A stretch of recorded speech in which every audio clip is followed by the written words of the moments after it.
Now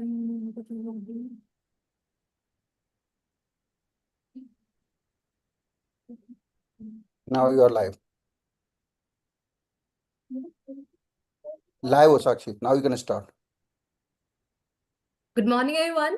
A very warm welcome to all our respected guests, teachers, and dear participants. I'm Sakshi Bhardwaj, an alumni of Kumari Mayavati Government Girls PG College, and also the organizing secretary of this conference. And it truly feels special to stand here today as your host for this inaugural session. Today, it's not just about a conference, it's about beginning a conversation that truly matters, and a conversation around menstruation. Something so natural, yet so often surrounded by silence, stigma, and misunderstandings. For generations, this topic has been whispered about, hidden away, or simply ignored. But as someone said, silence is not about peace. Sometimes it's about absence of being heard. And I'm sure many of the ladies there and even some gentlemen can relate to this. If you feel agree, so please give a thumbs up or a quick reaction on the Zoom meeting itself. And sometimes silence speaks louder than words. Maybe that's why we are here to feel it more meaningful because every presence here reflects a willingness to learn, to understand, and to care. Menstruation is actually not a taboo. It's about something which should be proud of and nothing that should be ashamed of. It is a sign of health, of life, and of strength. As the saying goes, a period is not end of a sentence. Gen Zs might correlate with this. A period is not the end of a sentence. It is the pause that carries the power of creation. However, we are here not to learn facts, but to break myths. And not just to hear, but to truly understand. And not just to talk, but to create a space where no one feels uncomfortable discussing what is completely natural. Let us remember when we normalize conversations, we normalize confidence. And I feel grateful to welcome such wonderful speakers and dignitaries who have joined us to guide and to inspire us throughout this journey. So let's begin this session with positive energy and open minds and the courage to replace the hesitation with awareness and also stigma with the understanding. To begin this auspicious occasion on a note of wisdom and positivity, let us invoke the blessings of Goddess Saraswati through Saraswati Vanna. I request everyone to kindly settle down and join us seeking her divine grace. The Saraswati Vanna begins now.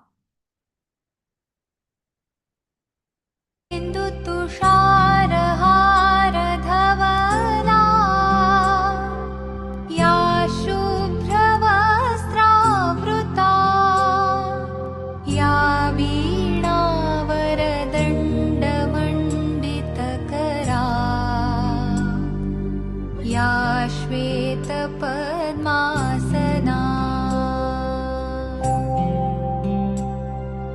या ब्रह्माच्युतशङ्करप्रभृतिभिः देवैः सदा वन्दिता सा मां पातु Saraswati Bhagwati निःशेषजाड्यापहा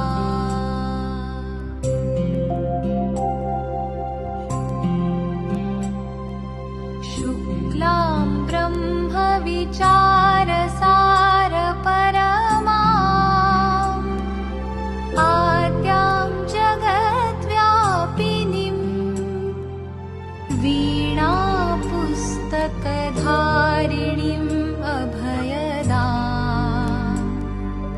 जाड्यान्धकारापहाम्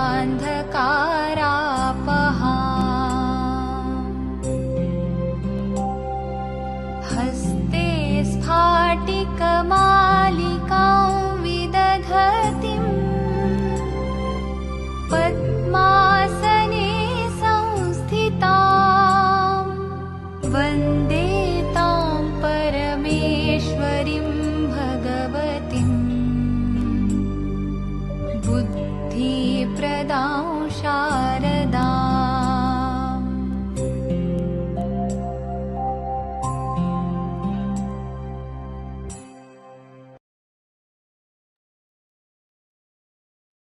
Buddhi Pradam Sharda. This line of Saraswati Vanna has set a serene and positive tone for this session. Moving forward, let us carry forward this sense of calm, positivity, and wisdom with us as we continue. Now, I would like to invite Ms. Jyoti Sharma to share the message from the convener, who has been a strong supporter of this vision even before becoming our convener and has been actively working to study scientific aspects of premenstrual syndrome. Ms. Sharma, over to you. Thank you, Ms. Akshay. Good morning, respected dignitaries, honorable speakers, session chair, faculty members, researchers, scholars, and dear participants. A very warm and heartful welcome to all of you to the first international conference on human health, biology, and society on the theme menstrual biology and beyond, exploring endocrine mechanism, health implication, and cultural narratives.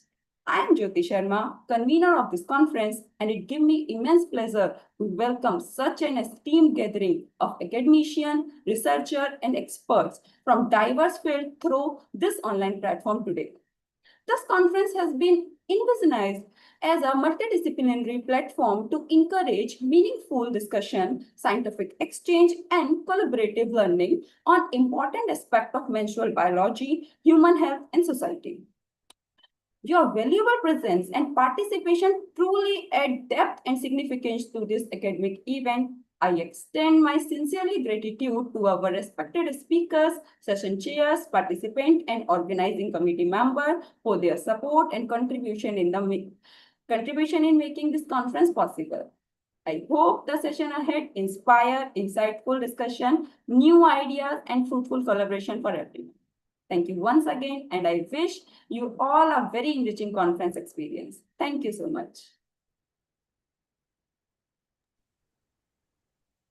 Thank you, Ms. Sharma, for sharing your thoughts. We understand how this conference means to you. It has been inculcated with your hard work, support, and love, and it truly added warmth to this beginning. To gently take us into today's theme, I invite Ms. Himanshi, our organizing secretary, to introduce the topic and give us a brief about the conference. Ms. Himanshi?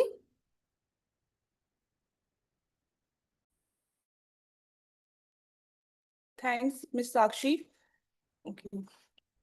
Good morning to all respected dignitaries, honorable guests, distinguished speakers, professors, researchers, and dear participants.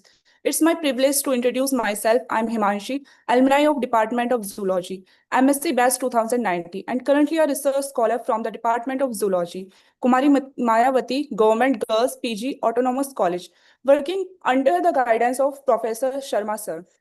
On behalf of our college, I will feel honored to briefly introduce our institution, which is dedicated to women education, scientific research, and overall development. Under the guidance of our respected principal, ma'am, Professor Anita Rani Rathore, ma'am, the college continuously encourages academic excellence, innovations, and research-based learning. Our Department of Zoology actively promote research and scientific exploration. One of the proud initiative of our department is the Maharshi Ved Vyas Biomusicology Lab, which is recognized as in India, dedicated to scientific research on music, sound, physiology, and biochemistry.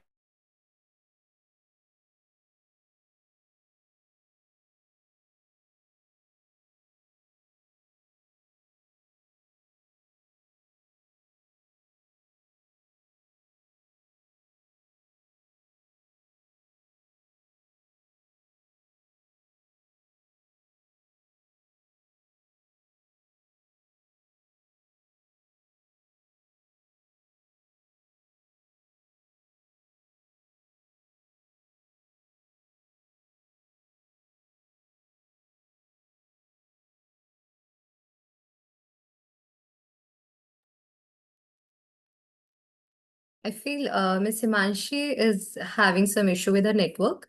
Let's wait for a while and let's continue with this.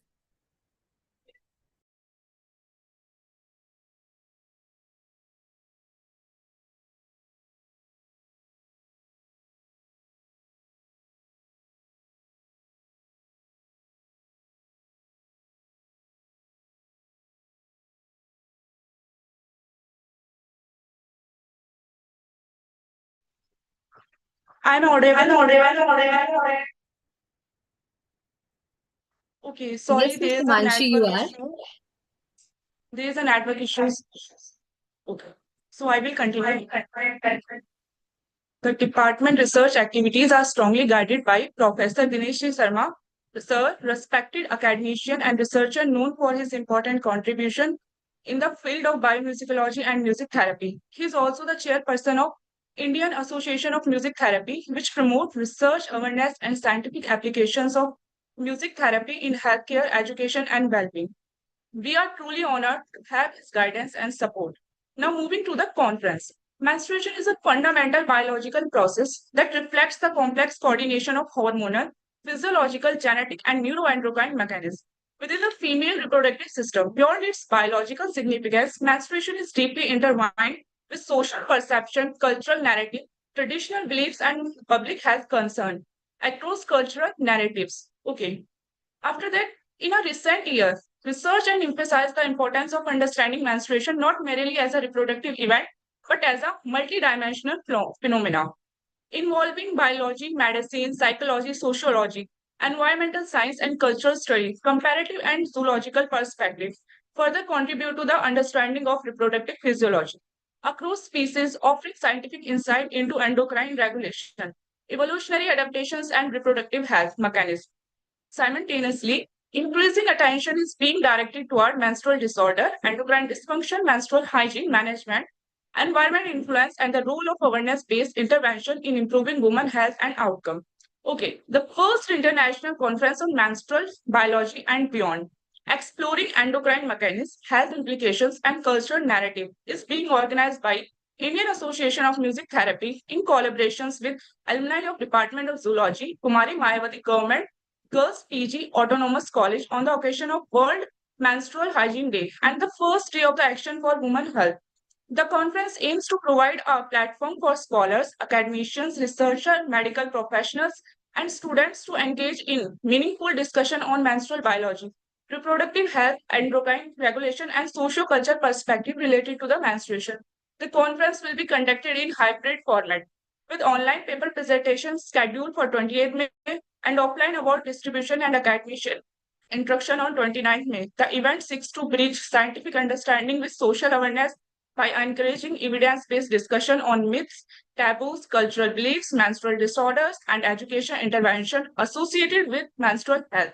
The conference also focuses on promoting research and providing presentation opportunity for young researchers and students from diverse academic backgrounds. Major theme includes structural and physiological aspect of menstruation, neuroendocrine regulation, menstrual myth and taboos, cultural and mythological perspective, environmental influence on menstrual health, and the role of awareness and education in breaking menstrual stigma. Through scientific exchange and collaboration dialogue, the conference aspires to contribute toward a more informed, inclusive, and health-conscious society. Thank you, everyone, for your valuable presence. Now, with great pleasure, I would like to hand over the session proceeding to Ms. Sakshi Bhardwaj for the continuation of the program. It's over to you, Sakshi.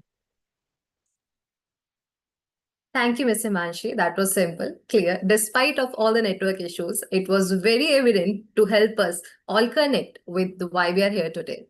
Now, it's now my proud privilege to invite our esteemed guest, Mrs. Y. Vimla, the Vice Chancellor of Ma Shakumbhar University, Saharanpur. And she is a distinguished professor of botany with remarkable contributions in areas of research. With her rich experience as Pro Vice Chancellor at CCS University, Meerut, and as Dean and Director at Shobit University, she brings immense knowledge and leadership to this academic world. May I request you to please enlighten this session with your kind words. Ma'am, over to you.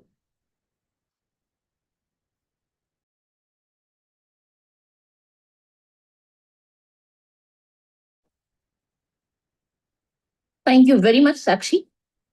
It gives me really immense pleasure to extend my warmest greetings and heartfelt felicitations to the alumni of the Department of Zoology and also to Indian Association of Music Therapy, Kumari Mayavati Government Girls College, Badalpur.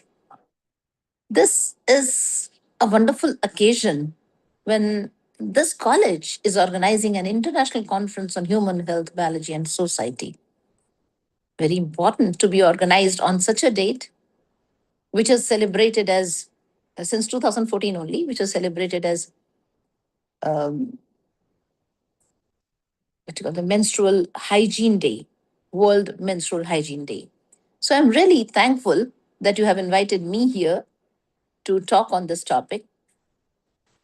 I would like to mention something about what you are not talking about, something which is there in the Vedic literature.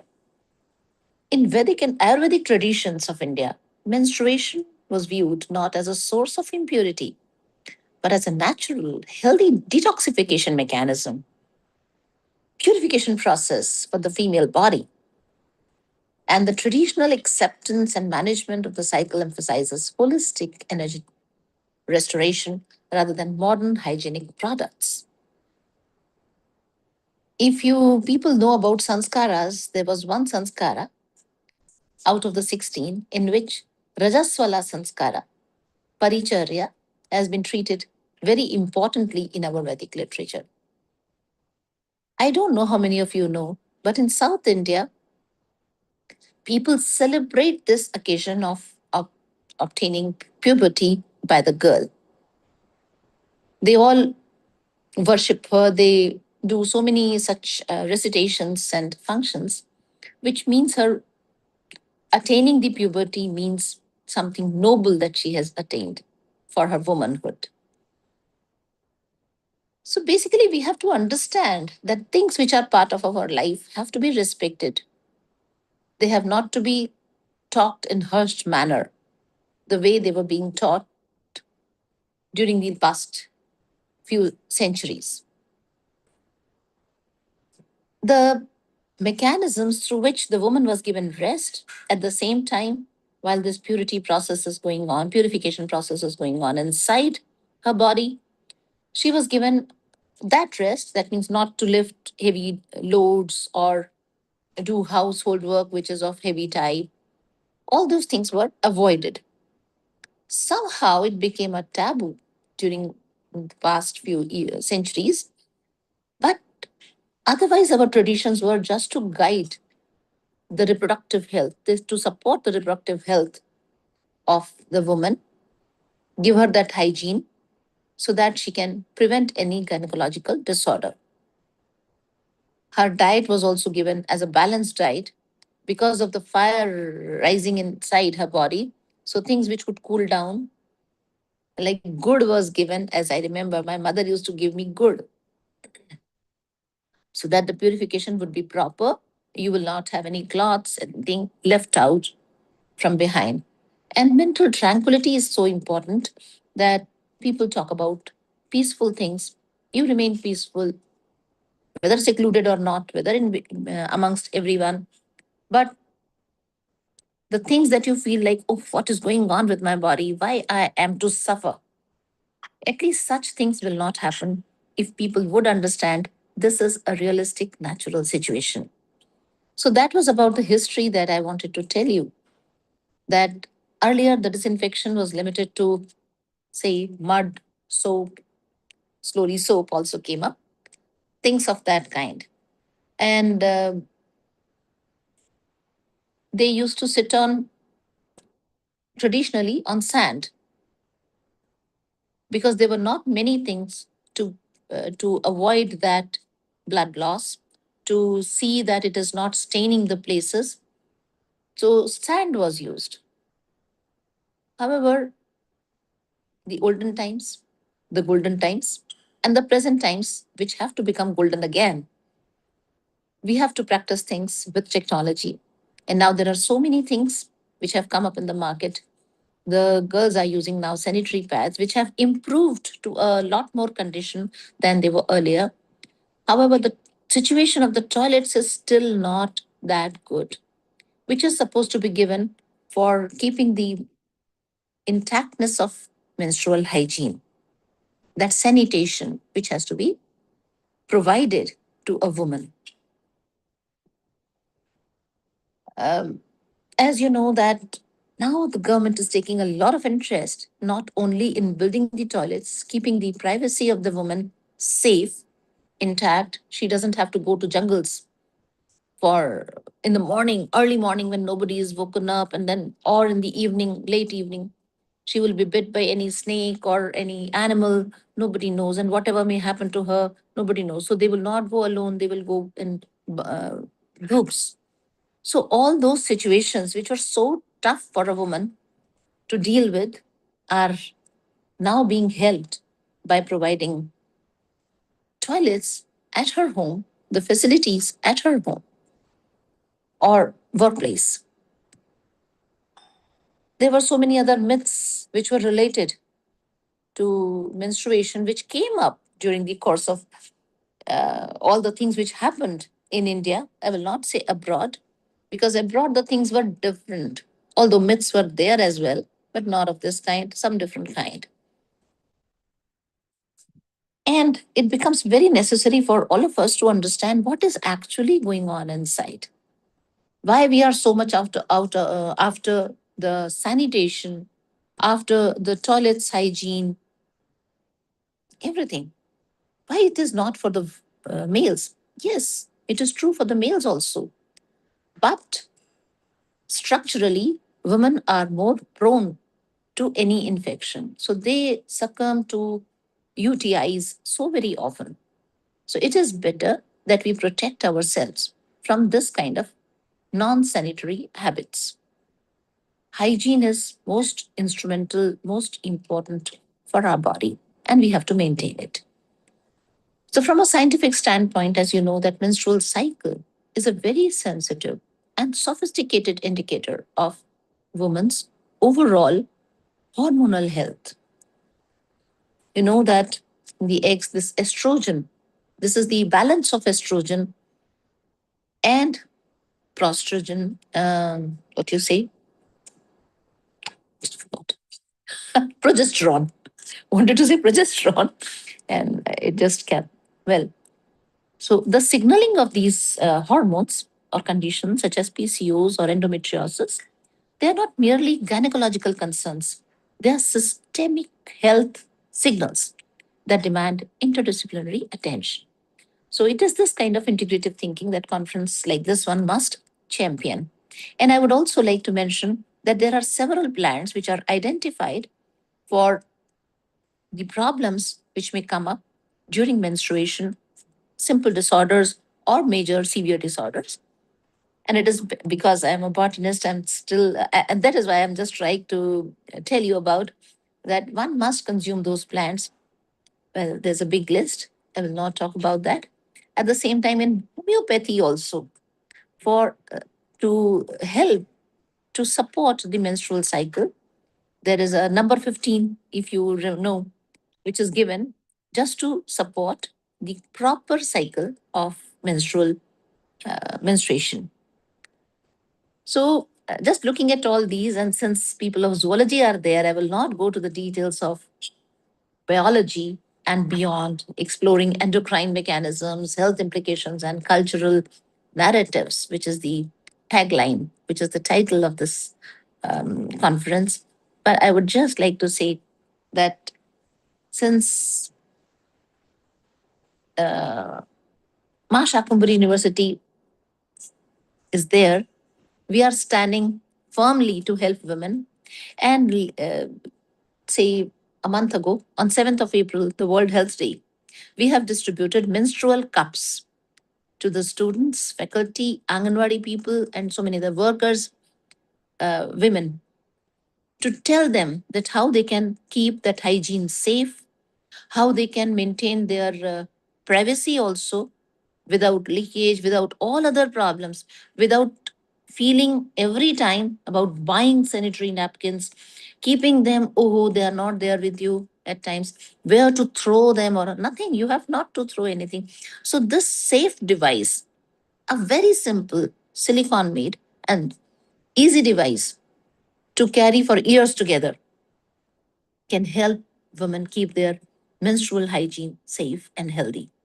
So I believe this is what I wanted to say, that Masha Kumbri University is standing firmly in support of research that uplifts the women's health, scientific literacy, and social dignity.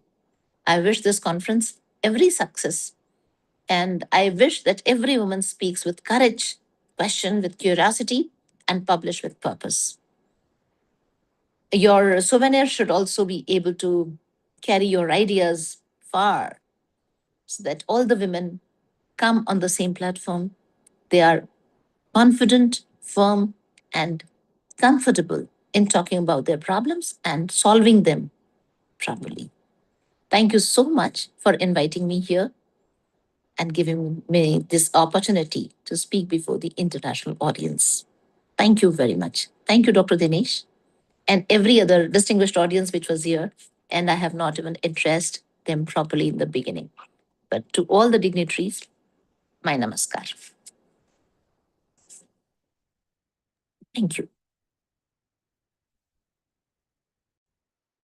Thank you so much, ma'am. The mention of Vedic literature showed us that how menstruation isn't actually impure. It was actually a holistic way to detox, and it's natural part of our life.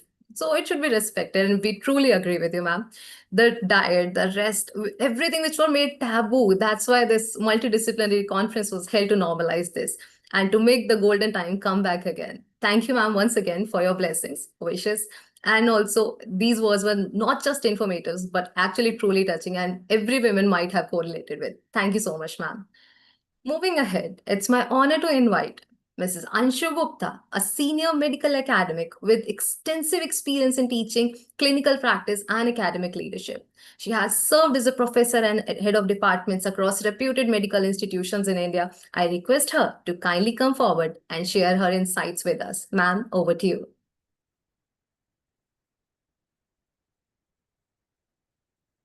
Morning, all of you. This is screen share.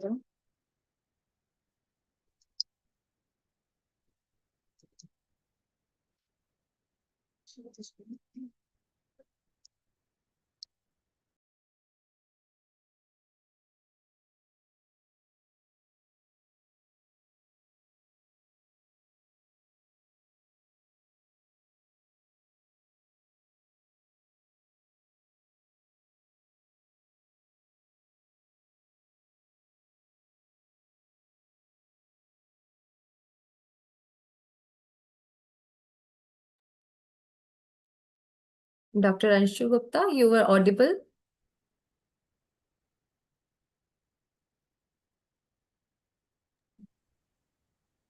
Share my screen for the Yeah, presentation. yes, ma'am, it's being shared.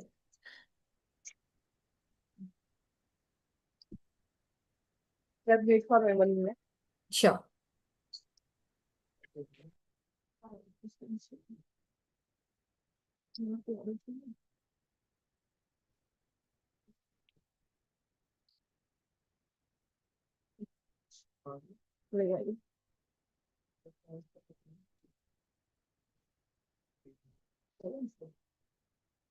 Good morning to all of you. It is true honor to be here, and I sincerely thank the organizer for this invitation. Let's begin.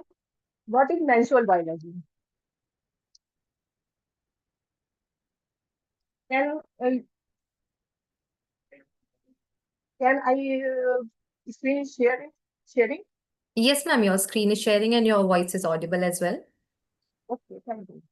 What is a menstrual cycle? The rhythmic change in uterus is starting from the puberty until menopause. Menstrual cycle is the bleeding due to cyclic bleeding due to shedding of endometrium in the absence of fertilization. What menstrual cycle is parallel with the ovarian cycle. This concerns the changes in ovary during the menstrual cycle. Female are born with all the potential ova they can produce in its lifetime. They are called the primordial follicle.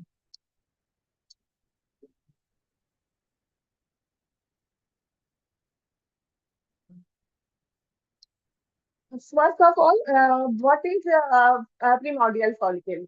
Primordial follicle is the follicle which consists of oocyte and and follicle around it. Then we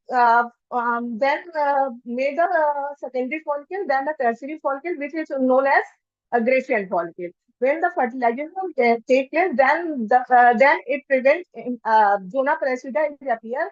This prevents its implant to another side. When fertilization will not take place, then oocyte release and the corpus luteum form, which discharge uh, estrogen and progesterone. In the time of ovulation, high FSH level and LS cells increase the follicular fluid, losing the cumulus cells around the oocyte. Formation of stigma, a vascular area over the follicle. Digestion of collagen fibers surrounding follicle. Rupture of follicle take place and shedding of secondary oocyte with coronary which nourish the secondary oocyte. Entry of ova in the fallopian tube. Phases of menstrual cycle. In the phases of menstrual cycle, follicular phase. During this phase, the first 2 weeks of the menstrual cycle, one follicle mature up until the stage when it is able to release an oocyte. Other primordial follicles may get activated but die out among the way. Primordial follicle become the primary follicle and continue to develop until it becomes the vascular follicle. At the point oocyte is surrounded by follicle cell, then the form a fluid-filled cavity, which is known as secondary follicle, tertiary follicle. At the time of ovulation, midpoint phase, LS cells is take place and follicle rupture and release of oocyte from the ovary. The ovum is surrounded by a group of cells that continue to nourish it. This is known as corona radiata. When the egg cell is released, it enters the peritoneal cavity and is swept into the fallopian tube by the fimbria. Then start the luteal phase. After ovulation, during the last 2 week of the cycle, the follicle that held the oocyte becomes the corpus luteum. It is now considered as endocrine gland that release progesterone and estrogen. If fertilization does not occur, the corpus luteum degenerates. By the 26 or 28 days, corpus luteum undergo luteolysis to form a scar tissue called as corpus albicans. Then the change in uterus stroma. Spiral artery become the tortuous vasculating the endometrium enhances. Uterine fluid start accumulated in the stroma and make it edematous and thick. Uterine gland become more coiled and tortuous later part of the luteal phase due to the absence of progesterone. Vasospasm of the spiral artery begin to produce focal necrotic changes in endometrium. At the end of the luteal phase, menstruation begins in the absence of implantation. If the implantation take place, then the menstruation stops. Hormonal changes in the influence of hypothalamus pituitary ovarian axis. First, GnRH released from the hypothalamus and LH and FS released from the anterior pituitary gland. Pituitary gland secrete FSH and LH. In the influence of FSH and LH, estrogen and progesterone released from the ovary and vasoconstriction of spiral artery in the uterus take place and lysosomal instability take place and release of proteolytic enzyme and parallelly there is release of prostaglandin. Focal necrosis of endometrium take place and formation of large necrotic area take place, then menstrual bleeding starts. Disorder of menstrual cycle is amenorrhea, absence of menstrual cycle, hypoamenorrhea, short or scanty period, extremely light menstrual flow, oligomenorrhea, infrequent menstruation that occur at interval of greater than 35 days. Dysmenorrhea, painful menstruation. It involves sharp intermittent pain or dull abdominal pain associated with beginning of menstruation. Premenstrual syndrome. What is premenstrual syndrome? Non-specific symptom that develop a week before the onset of menstrual bleeding. Painful are swollen breasts, depression, irritability, headache, and so on. Symptom disappear 1 to 3 days after the menstruation starts. Menorrhagia, excessive menstrual bleeding. Metrorrhagia, uterine bleeding that occurs in irregular interval. Menometrorrhagia, excessive uterine bleeding, it's frequent and irregular interval. And ovulation, absence of ovulation, so bleeding is infrequent. Oligoovulation, irregular ovulation, usually if menstrual cycle is more than 36 days. Polymenorrhea, frequent menstruation, less than 21 days. Cultural narrative in India, menstrual cycle is a natural biological process that can be influenced by cultural belief and practice. In some culture, menstruation is viewed as sacred and empowering experience, while in other, it is surrounded by taboos and restrictions. These cultural narratives can impact the health and well-being of women, affecting their education, social inclusion, and overall quality of life. In rural India, cultural perspective on menstruation is different. Menstruation is often considered a source of shame and impurity. Many girls are taught to hide their periods, which lead to misinformation and poor menstrual hygiene. In a country where period poverty is rampant, millions of women and girls struggle to afford sanitary products, and many are forced to use unsafe alternatives. Some cultures, like Khasi tribe in Meghalaya, they celebrate Minarki and with grand feast and gifts, signify a transition into womanhood. These celebrations reflect cultural significance of menstruation in a positive light. Menstruation in South Asia. In some part of South Asia, menstruation is a source of secrecy and stigma.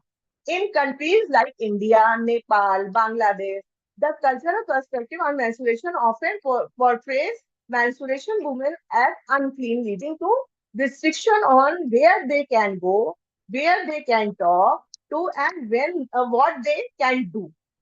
In Nepal, there are entirely different cultural perspectives on menstruation. For example, Jatchapati tradition forces women to isolate themselves in a small shed during their period, often with limited access to food, water, and safety. Despite being banned, this practice still persists in remote areas, illustrating how deeply ingrained this stigma is. Cultural narratives all over world. In some indigenous cultures, menstruation is seen as a time of spiritual power rather than something to be hidden or ashamed of. It is honored and respect. This practice is not about exclusion, it's about honoring the spiritual and physical energy women carry during this time. In many African cultures, a girl's first period is celebrated with rites of passage, marking her transition into womanhood. These customs show us that menstruation can be a powerful and sacred part of life, not a taboo.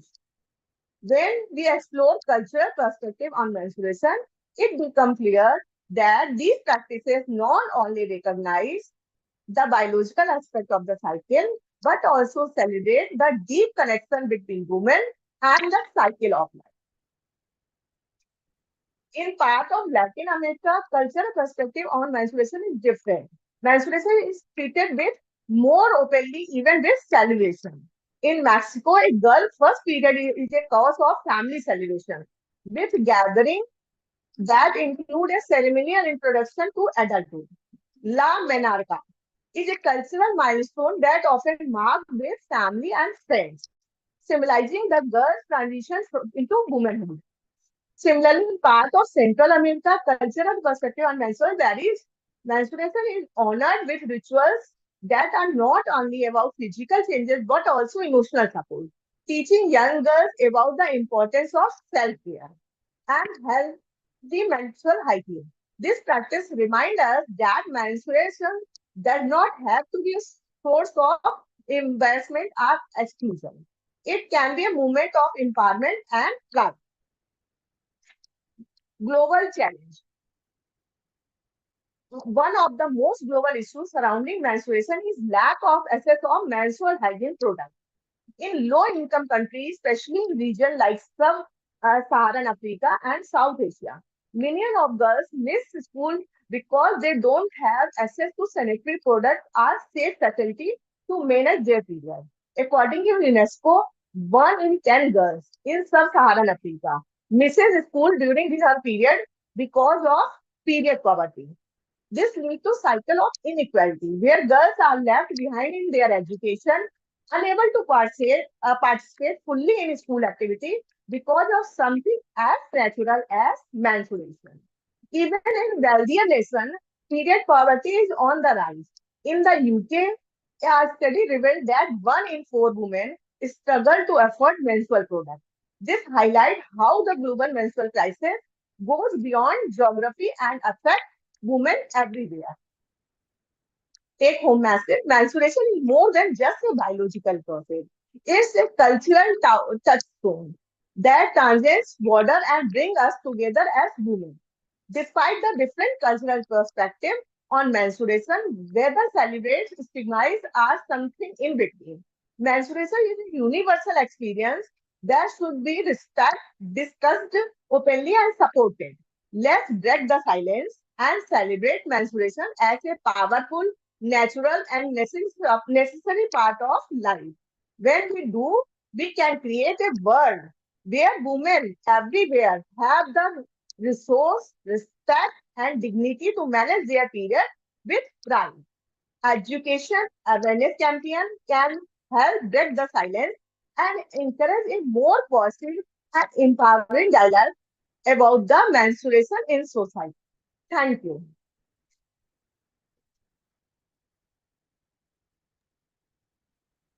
Thank you so much, ma'am.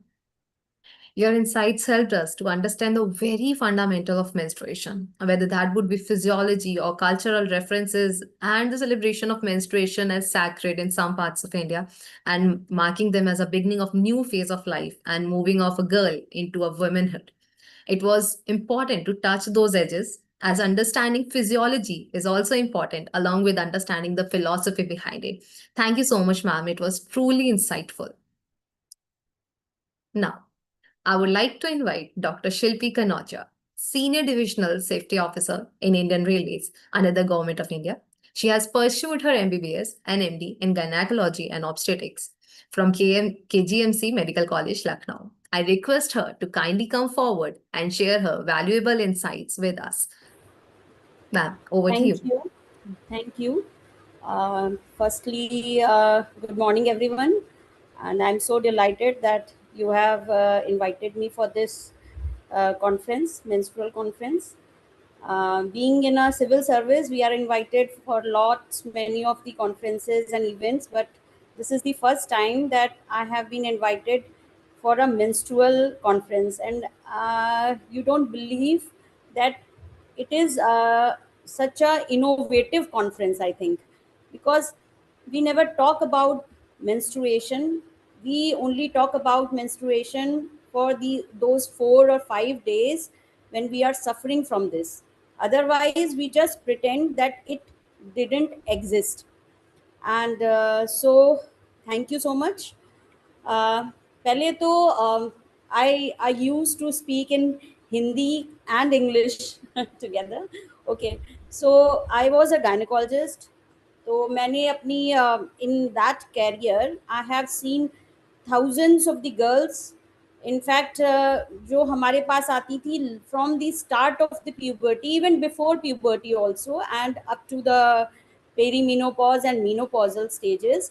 तो सबसे ज़्यादा अगर आपको कहीं पे भी कुछ ऐसा लगेगा कि the parents and the girl जो बहुत ज़्यादा दे आर लाइक कि अब क्या करें, वो फेज़ होता है जब उनके मेंस्ट्रुएशन नहीं आता है और उनके साथ वाले सारे बच्चों को आ चुका होता है एंड दे फील लाइक कि कुछ तो प्रॉब्लम है इन दिस गर्ल.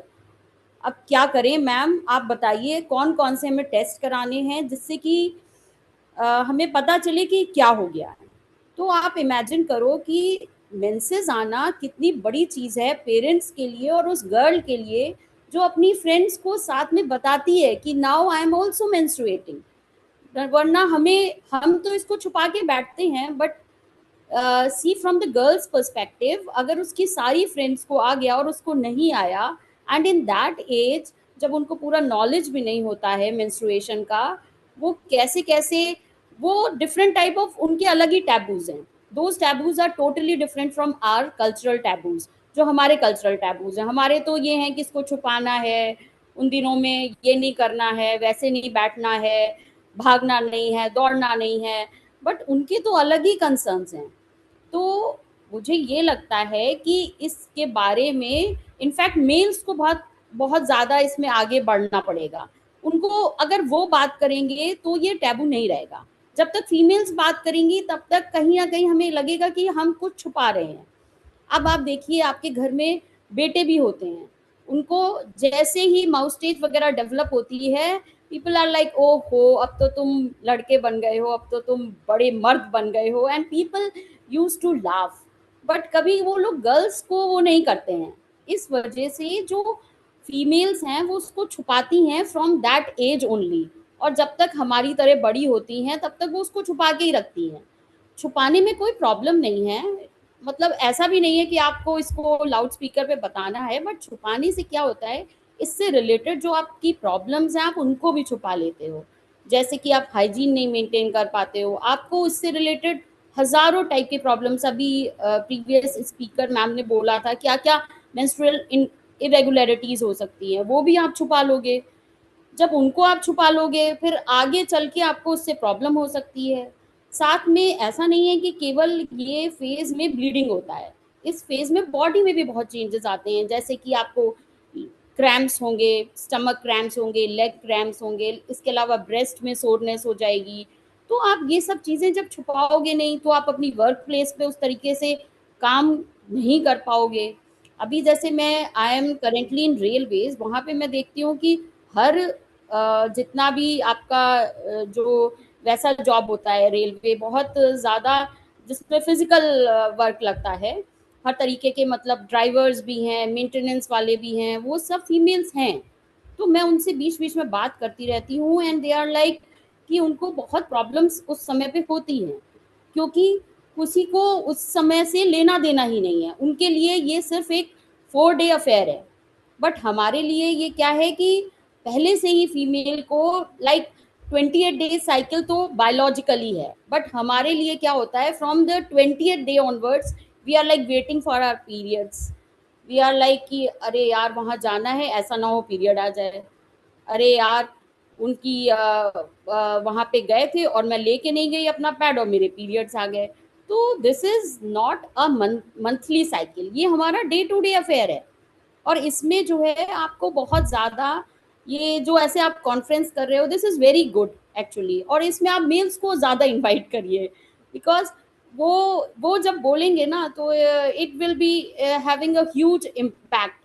और जो हमारे जिनको हम टैबूज कहते हैं, आई थिंक उनको हमें कंटिन्यू करना चाहिए, जैसे कि हमें काम नहीं कराना चाहिए उन दिनों आराम करने को बोलना चाहिए, उन दिनों बहुत ज़्यादा किसी को, मतलब जैसे वो इरिटेबल है और आप उसको और बोल रहे हैं कि ये वर्क करो वो वर्क करो, तो वो और इरिटेट हो जाएगी। तो क्योंकि इसके साथ साथ हमारे हार्मोन में, हमारे स्ट्रेस लेवल में कई चेंजेस आते हैं, तो थोड़े से टैबूज आई थिंक मुझे हम लोगों को कंटिन्यू करने चाहिए, not as taboo but as day specific problems हैं वो आपकी प्रॉब्लम्स। और मैंने मतलब इतने लोगों के साथ मेरा इंटरेक्शन होता रहता है, तो अब मैंने ये देखा है कि जो बॉयज़ हैं, नॉट मेल्स, जो बॉयज़ हैं, जो इन गर्ल्स की एज के बॉयज़ हैं, उनको बहुत अच्छे से पता है, and they help their female friends also. तो वहीं पर से आई थिंक उनको आएगा। अभी आप मेल्स को सिखाने जाओगे तो नहीं आएगा, बट आप वहाँ पर से, मतलब हर बच्चे को मेंस्ट्रुअल का एजुकेशन देना है हमें, नॉट ओनली गर्ल्स, हमें बॉयज़ को भी देना है, हमें गर्ल्स को भी देना है, दोनों में प्यूबर्टी होता है। ऐसा नहीं है केवल गर्ल्स में प्यूबर्टी होता है, मेल्स को भी प्यूबर्टी आता है। तो हमें दोनों को एजुकेशन देना है, दोनों को बताना है कि इन दिनों में कैसे प्रॉब्लम्स हो सकते हैं और आप इनको कैसे सॉल्यूशन कर सकते हो। अभी हमारा बेसिक जो है वो सैनिटरी नैपकिन्स पे है कि कैसे कैसे टाइप के होने चाहिए, बट हम उससे रिलेटेड और प्रॉब्लम्स को थोड़ा ज़्यादा हमें देखना पड़ेगा कि it's not only about the sanitary napkin के अलावा भी बहुत चीज़ें हैं जो मेंस्ट्रुअल से रिलेटेड हैं, आपको उनको भी देखना पड़ेगा, उनसे सीखना पड़ेगा। और मैं तो ये कहूँगी it is your batch of honour. आप फीमेल हो, आपको मेंसेस आ रहे हैं, तो आपको इसको सेलिब्रेट करना चाहिए, नॉट कि हम दूसरे कंट्रीज़ में जैसे सेलिब्रेशन हम वैसे ही करें, but celebration in the sense कि उसके बाद में आपको उसको प्रॉपर एजुकेट करना है, आपको पूरी साइकिल बतानी है कि अब ये स्टार्ट हुआ है और ये कैसे एंड होता है, और एंड होते होते आपके अंदर क्या क्या चेंजेस आएंगे, ये सारे हमको उनको बताने पड़ेंगे. और I think I am done with this, and thank you so much. Thank you so much. Thank you so much, ma'am. What you actually told na कि जब लड़की पूरे ग्रुप में अकेली है and she is the only one who hasn't got her period, it's actually traumatizing also. Parents उस time पे stress होते हैं और उस टाइम पे जब वो रिजॉल्व हो जाता है, जब लड़की को पीरियड्स हो जाते हैं तो it makes them happy, but later on वो उसको फिर भी स्टिग्मा बना देते हैं. एंड वॉट यू मेंशन कि उसको छुपाना एक्चुअल में छुपाता है उससे बहुत सारी जुड़ी हुई परेशानियों को. And it is actually important to normalize the puberty of girls as that of boys. So your words made us think it from a very different edge, ma'am. Thank you so much. It was really good. Next, it is my privilege to introduce Dr. Neetu Singh, the patron of this conference, who has been an incredible source of support and guidance throughout. A senior assistant professor in the Department of Zoology at Kumari Mayavati Government Girls PG College, Badalpur. Her constant encouragement, trust, and unwavering support have played a significant role in making this conference possible. With sincere gratitude and respect, I thank her for always believing in us. May I now request Dr. Neetu Singh to please come forward and share her words with us. Ma'am. Thank you, Sakshi, for inviting me and give me this place and give us such huge address. So thank you. Respected chief guests, distinguished speakers, honored guests, faculty members, dear alumni, research scholars, students, and all participants. Good day to everyone. It gives me great pleasure as patron and faculty member of the Department of Zoology of this college to welcome you all to the first international conference on the theme Menstrual Biology and Beyond, exploring endocrine mechanism, health implications, and cultural narratives. First of all, I would like to warmly congratulate our alumni for taking the wonderful initiative to organize this international conference. Your hard work, dedication, and academic vision are truly commendable. It is a proud moment for our department to see former students coming forward to organize such an important and meaningful academic event.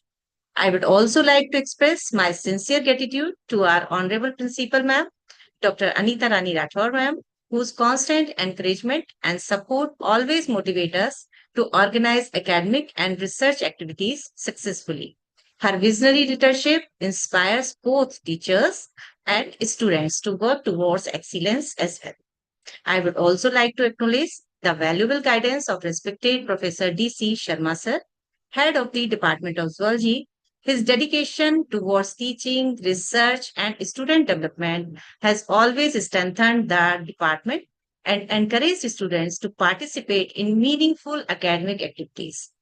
The theme of this conference is highly relevant in today's time. Menstruation is a natural biological process, yet in many societies, it is still surrounded by silence, myths, and social stigma. Through this conference, an important step has been taken to encourage scientific understanding and open discussion about menstrual health. This conference connects different fields such as biology, endocrinology, health sciences, psychology, sociology, and culture. It reminds us that menstrual health is not only a biological issue, but also related to mental well being, social awareness, education, and women's dignity also. Scientific knowledge and awareness are very important to remove misconceptions and promote healthy attitudes in society. As a teacher and a student of zoology, we understand the importance of hormones and endocrine mechanism in maintaining reproductive health. Discussions on menstrual health, hormonal balance, stress, nutrition, and reproductive disorders are important not only for science but also for public awareness and healthcare improvement. At the same time, The conference also highlights the cultural and social aspects connected with menstruation. Even today, many girls and women face hesitation, lack of awareness, and social restrictions because of traditional beliefs and misinformation. Educational institutions, therefore, have an important role in spreading awareness, confidence, and scientific thinking. I strongly believe that this conference will provide a valuable platform for researchers, academicians, healthcare experts, and students to exchange ideas and learn from each other. Such discussions can help in promoting better research, awareness, and positive social change. Today, I feel especially proud that this initiative has been taken by our alumni. Your efforts shows that education becomes truly meaningful when knowledge is used for the betterment of society. You have brought pride and recognition to the Department of Zoology and to our college through this international academic event. I also appreciate the organizing committee, faculty members, volunteers, and students who have worked sincerely to make this conference successful. Your teamwork and dedication deserve special recognition. To all participants and delegates, I encourage you to actively take part in the sessions, discussions, and exchange of ideas during this conference. May this event inspire new research, better understanding, and meaningful awareness in the field of menstrual health and related sciences. Before concluding, I once again congratulate the alumni of the Department of Zoology for their excellent initiative and dedication. I wish this conference great success and hope it will continue to inspire many more academic and social initiatives in the future. Thank you. Thank you, everyone. Thank you so much, ma'am. Without your support and trust on us, this conference was not actually worth it. And you play a very big role for this conference and help us this glass ceiling around this very normal process. Thank you so much, ma'am. Thank you, Vikram. Moving forward, I would like to invite Dr. Neha Tripathi, our resource person, to guide us with the valuable insights. She is an assistant professor of chemistry at Kumari Mayavati Government Girls PG College, Padalpur, and as an expert in organic chemistry with over 15 years of experience in teaching, research training, and academic development.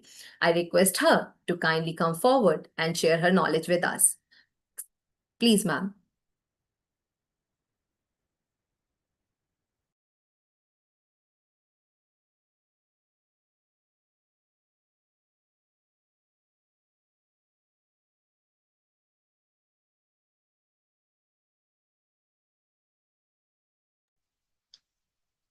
Excuse me, Dr. Neha Tripathi, you haven't unmuted your mic yet.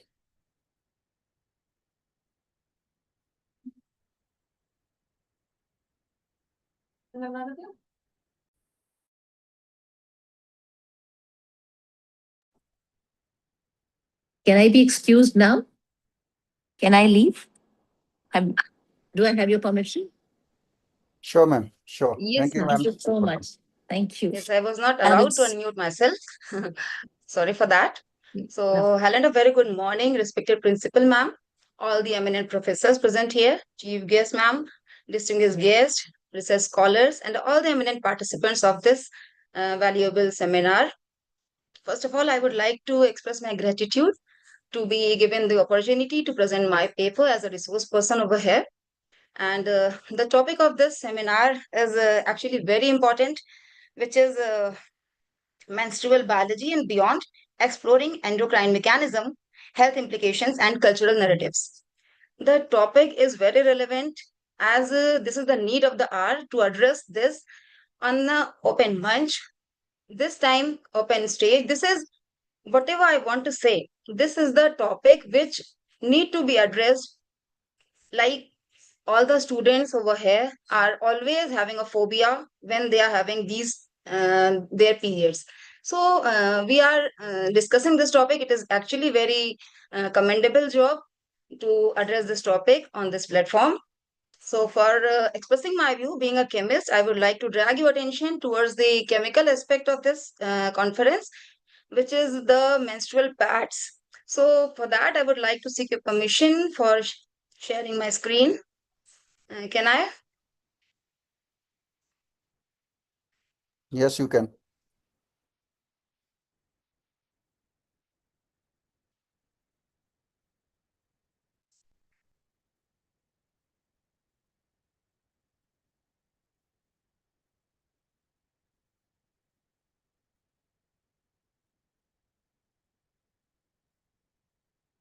Is it visible? Yes, ma'am, it is visible. So today I'm going to present my topic, menstrual biology and beyond. Yeah, As make your it topic of the full screen. conference was and beyond. So I focused on that and beyond.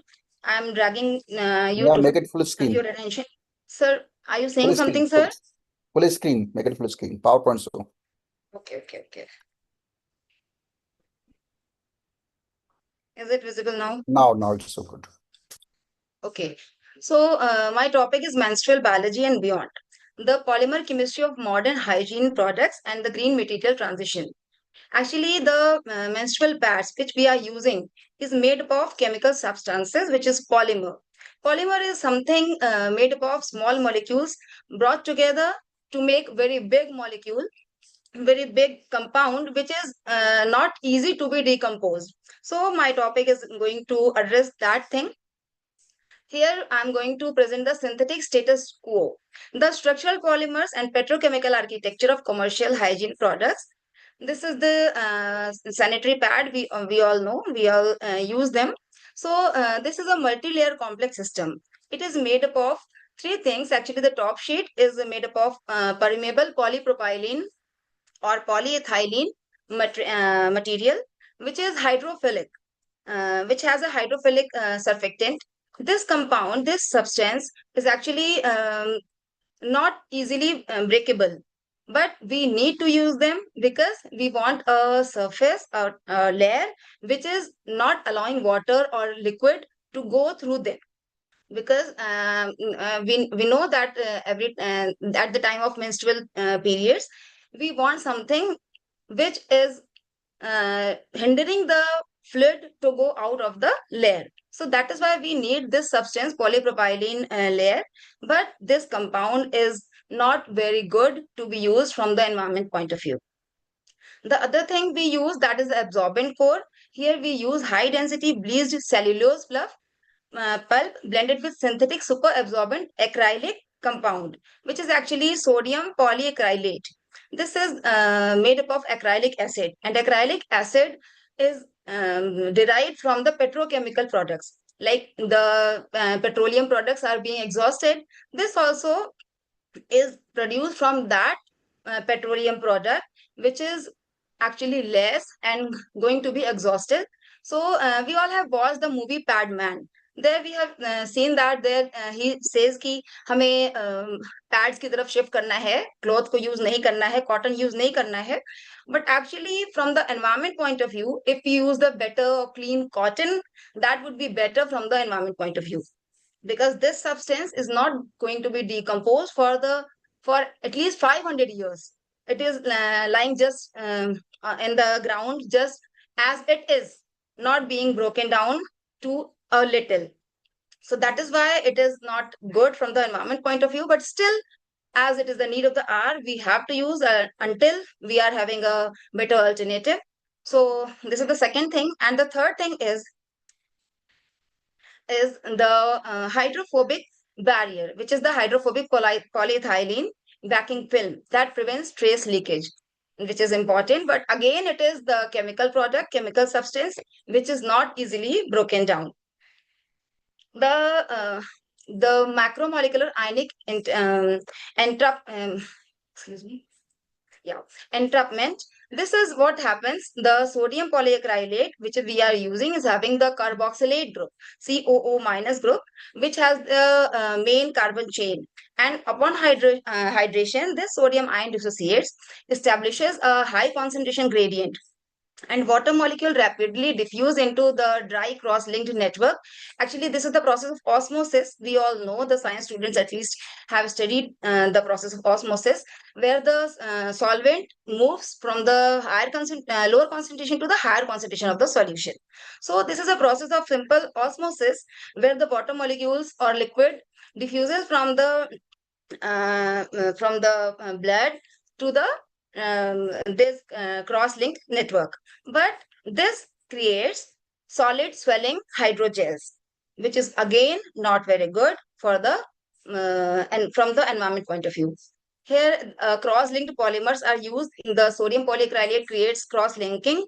This cross-linking actually creates spaces for the liquid to stay there, and that liquid makes the gel to swell, and that's why the compound becomes heavier.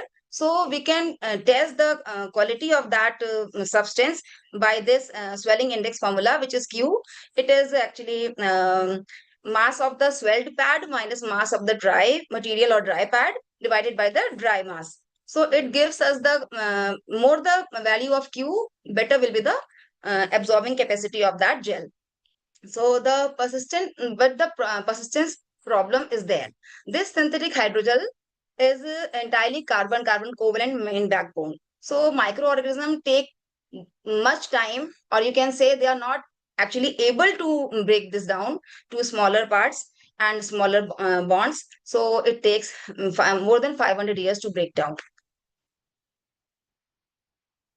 Sorry.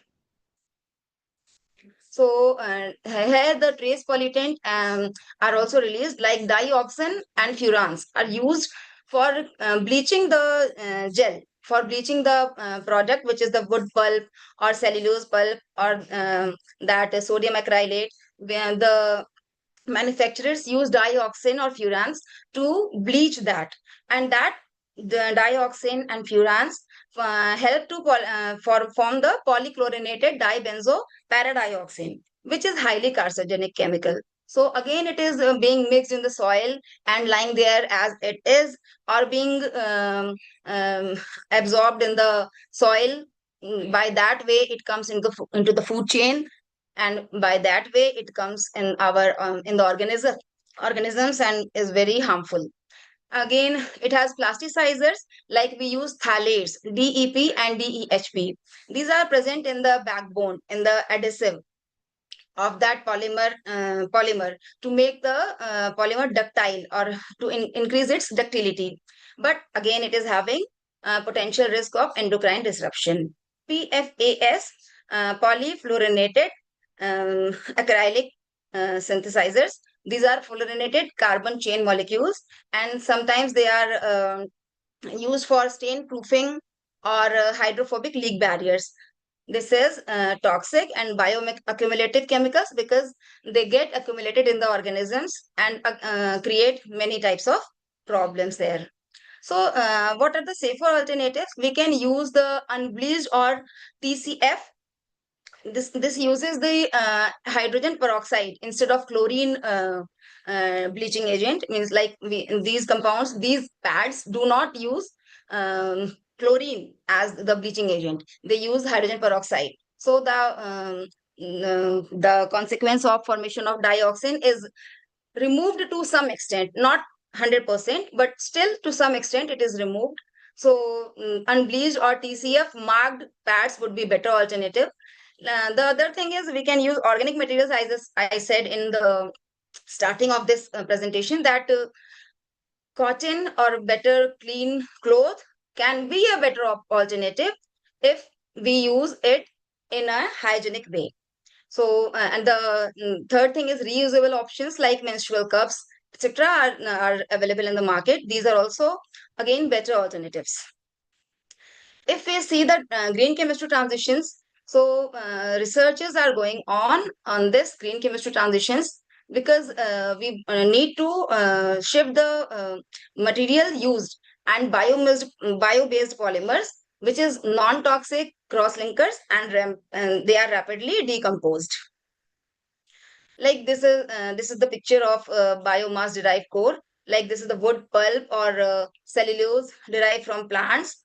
So in the scanning electron microscope imaging, it looks like this. You can see that there are many cross-linked structures. Like here you can see these are having cross-linking or hole-like structures where the liquid is trapped. So these are 100% biodegradable and take less time, actually very less time to decompose. Therefore, it is very good from the environment point of view. Then what is the benefit of using this? That it replaces petrochemical backsheet, which I told in the starting that the pads are made up of pulp, which is covered by polyhydroxyalkanoate, means sodium polyacrylate. But here it is using polylactic acid derivative, which is comparatively more degradable, which is prepared from the plants, and these are being synthesized these days. We can use this type of product, which is more environment safe. So if we compare the systematic and the sustainability, so the materials, if you say the monomer source used in the synthetic polymer, synthetic pad is petroleum derived acrylic acid, while in the bio-based it is agricultural residues like wood, bamboo, banana, their pulp is used. In swelling capacity again, the synthetic product is better. We know that the synthetic product is better from the point of view. Means if we are using them since long and it is giving us comfort, it is good, of course. But from the environment and green chemistry point of view, I'm telling you that the capacity of this synthetic polymer is high, 300 to 500 in ratio of the bio-based which product, which is moderate to high, means 100 to 250. You can see it is a bit higher in the synthetic product, but still we can choose to be more safe for a longer perspective for the sustainable development. And cross-linking agent is NN-methyl methylene bisacrylamide, which is toxic and toxic for us also. And as there is research that shows that these are creating cyst and such kind of things and biological disorders in women. So for the longer duration, you cannot use same pad. That is also very harmful. That helps bacteria to grow and develop there. So from that point of view also, the bio-based products are better. They use citric acid. Citric acid is very much safe. It is non-toxic and it is food grade. You know, it is found in the lemon. So soil biodegradation, I told earlier that it is inert for over 500 years. It is not broken down. It remains as such. While the bio-based products, bio-based hydrogels are rapidly broken down. They are biodecomposable.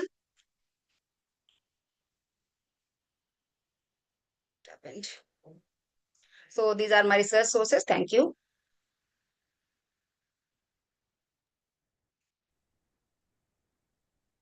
Thank you so much, ma'am. Your insights of rich knowledge in chemistry incorporated the value to our multidisciplinary conference and made it worth it. And it was insightful to relate it with environment and telling about the alternatives that are safer towards a unique perspective. Thank you so much, ma'am.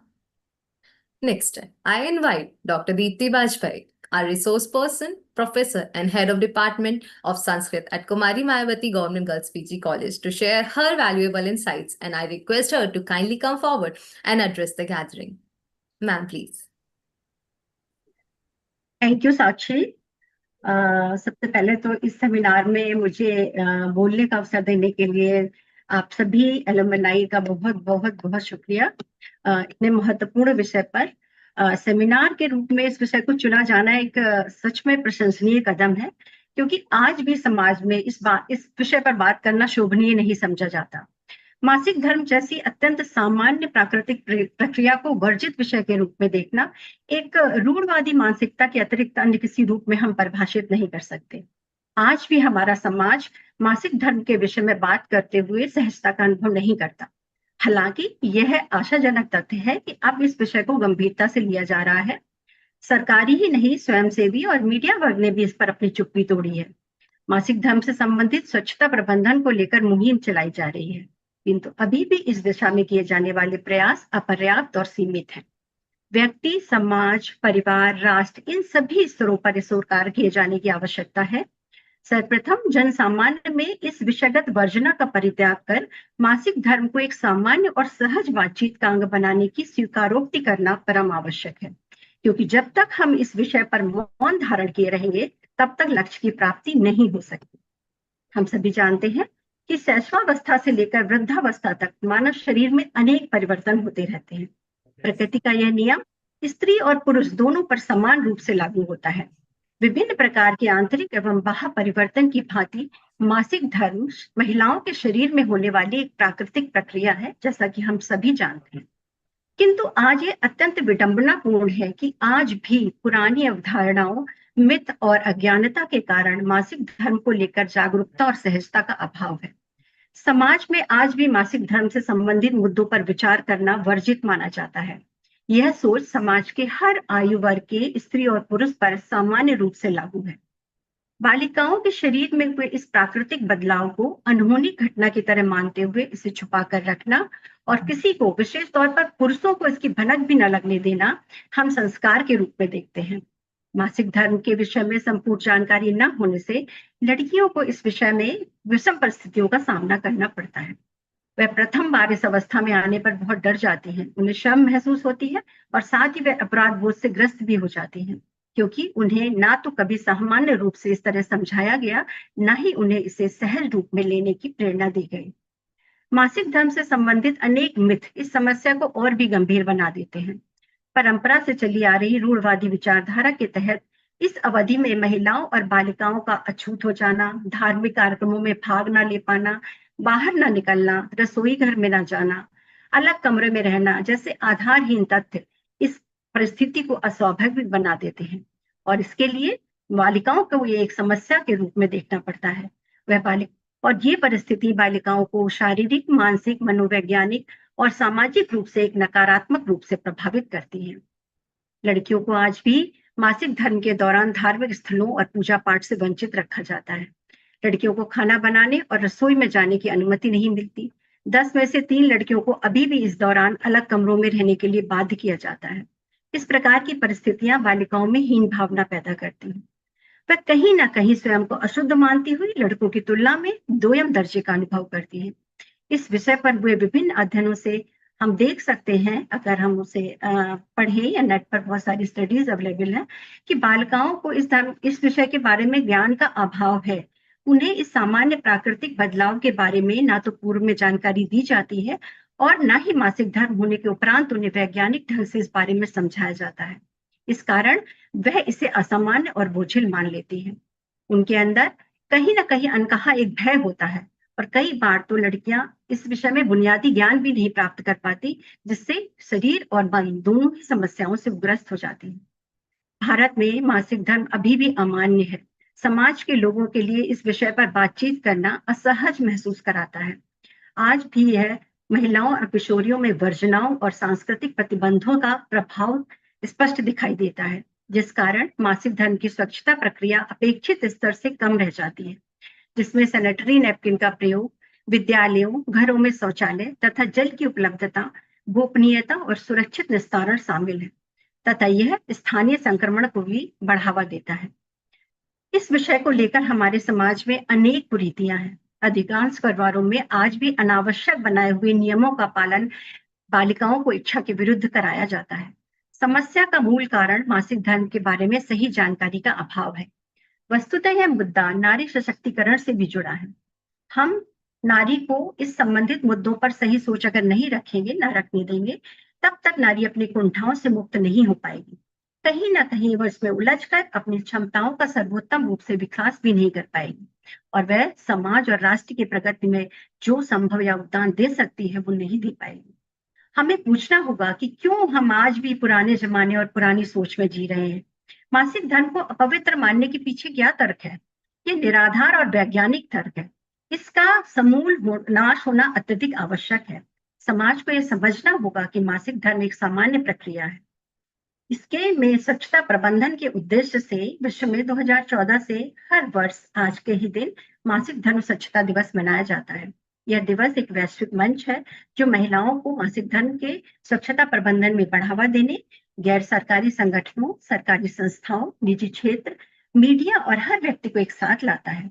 इस दिवस को मनाने का उद्देश्य मौन को तोड़कर ऐसे विश्व का निर्माण करना है जिसमें हर महिला और हर लड़की हर समय अपनी निजता, सुरक्षा और गरिमा के साथ इस अपने मासिक धर्म को स्वस्थ तरीके से प्रबंधित कर सके। मासिक धर्म प्रक्रिया शारीरिक क्रियाओं से अधिक महत्वपूर्ण है क्योंकि इसी प्रक्रिया से संसार का सृजन भी संभव है। मानव की उत्पत्ति इसके बिना नहीं हो सकती। प्रकृति ने रजोधर्म द्वारा ही स्त्रियों को संतान उत्पन्न करने की क्षमता दी है। इसलिए हमें इस पर गर्व होना चाहिए, ना कि शर्म या कोई हीन भावना। बस इसे संभालना और समझना आवश्यक है। किशोरियों को मासिक धर्म होने पर यह समझने की जरूरत है कि इस प्रक्रिया से घबराने या कुछ गलत होने की हीन भावना की आवश्यकता नहीं है। इसे सामान्य शारीरिक गतिविधि ही समझना चाहिए। बालिकाओं को इसके लिए मानसिक रूप से तैयार करना इसे व्यवस्थित बनाने का सर्वोत्तम माध्यम है।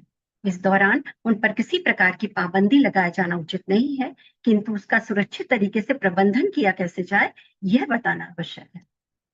यह आशाजनक तथ्य है कि आज इस संबंध में मिथक तोड़ने और स्वच्छता प्रबंधन को लेकर मौन टूट रहा है।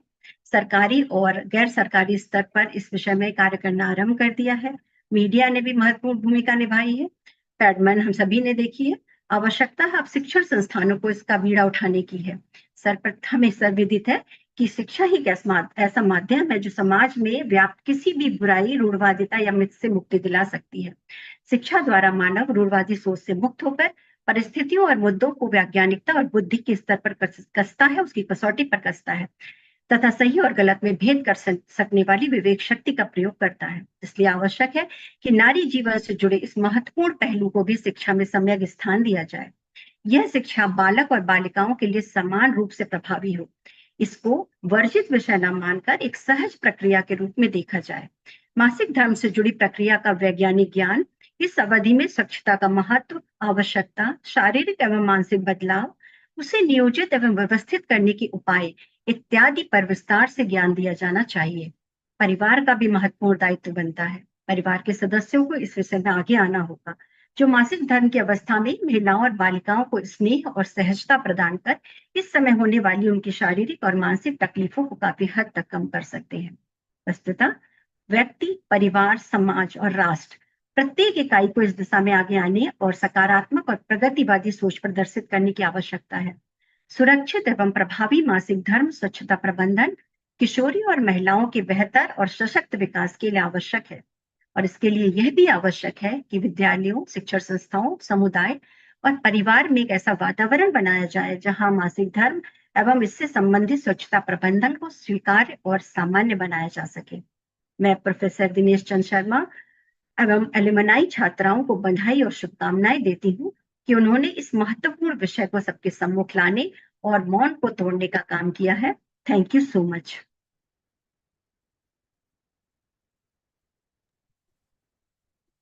Thank you, ma'am. It was truly inspiring to listen to you. And जैसा आपने बोला कि मासिक धर्म को सामान्य बातचीत का विषय बनने के लिए ही हमने इस मंत्रणा का आयोजन किया था प्रोफेसर दिनेश चंद शर्मा जी के अंडर, और आपके इंसाइट्स ने उसमें एक महत्वपूर्ण भूमिका निभाई है। और जैसा आपने बोला कि लड़कियों को मासिक धर्म को सहज तरीके से ना लेना उसके परिवार से नहीं सिखाया जाता है और उसको वो और मुश्किल कर देता है। और बहुत जल्द हम इन छोटे छोटे कदमों से हम वहां पहुंचेंगे जहां ये एकमात्र टैबू नहीं होगा। थैंक यू मैम अगेन आपके थॉट्स और आपके इंसाइट्स के लिए। Thank you. Now, it's my great privilege to introduce our guide, our mentor, and patron of this conference, Dr. Dinesh C. Sharma, professor at CCSU, a pioneer in biomusicology and music therapy. He is the founder of Indian Association of Music Therapy with over 100 research publications, and his work continues to inspire many. This conference would not have been possible without his vision. He was the one who initiated the idea and placed his trust in us, the alumni, to bring it into the life. With all due respect and heartfelt gratitude, I humbly request him to kindly address the gathering and share his valuable insights with us. Sir, over to you. Thank you, Sachi. Good morning, all of you. Respected by Bimla ma'am, our chief guest, Professor Anita Rathore, my principal, Dr. Anshu, Dr. Silpi, Dr. Neetu, and distinguished faculty members, participating students, scholars, and most importantly, the alumni of our department who took the wonderful initiative to organize this event. I sincerely congratulate all of you for selecting such an important, meaningful topic. And discussing menstrual biology and beyond is not only a scientific subject but also a social, culture, and health taboo that needs to be discussed openly, scientifically on public platform, only through open dialogue, awareness, and scientific understanding. Can we remove the stigma and misconception associated with the menstruation on society? I started with my experience. I think 3-4 years back, when one of the student she's now alumni, asked me to conduct a seminar on this topic, that they want to conduct a seminar on this conference talk. They are a student at that time, a master's. And I visited the principal office. There are many people in the principal office. And being a senior faculty member at that time, most of the people can listen me easily. When I shared the principal that our student going to organize such event on a menstrual hygiene, there is a pin drop silence. And this is a big surprise for me.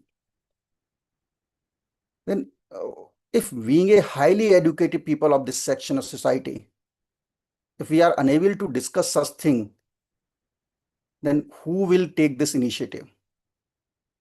It is our duty that we remove not only menstrual hygiene, there are a lot of taboo in the society. They become a taboo in due course of time. They are not initially taboo. Menstrual separation, as ma'am told, is to provide them health, rest, so they can get the rest during this period, because there is a lot of pain when endometrium break down and menstrual pain is unable to bear. If someone read in today's Times of India, there's an article that during menstrual day, at least 1 day official leave must be allowed. And can you imagine? There are many states in our country, they provide 1 day leave for eligible age group, that is 18 to 15 years. And in 2024, a law is placed in front of our parliament that such kind of leave can be given to the female during menstrual, or at least 1 day, or they may be allowed to work from home. But no one will ask on such topic that this kind of leave or this kind of parliament, the bills are pending in parliament, but they are just pending. Bill is present in parliament, but nobody is going to discuss them. So being an educated person, we also write to the parliament that this bill must come on the platform. When you ask that they want a leave, their male counterpart, or normally it is a natural phenomena. It's not a big issue, not a big task. This is a natural phenomena. Not only happen with the female, in humans. In other primate, this is also happen, and they're known as estrus cycle. And surprisingly, what happened? Men, MEN word added to the estrus cycle. यहाँ भी women में होना है, लेकिन add किया गया word man.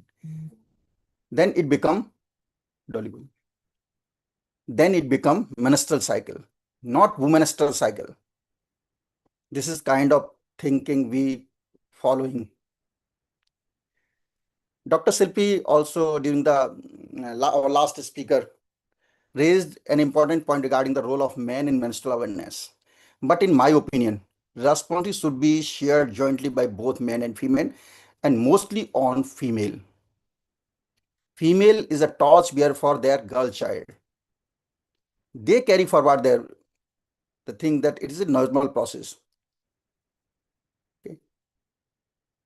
Even today, despite of high education, many women hesitate to carry sanitary napkin openly or ask male counterparts to purchase them, which shows that the taboo still exists psychologically, not biologically.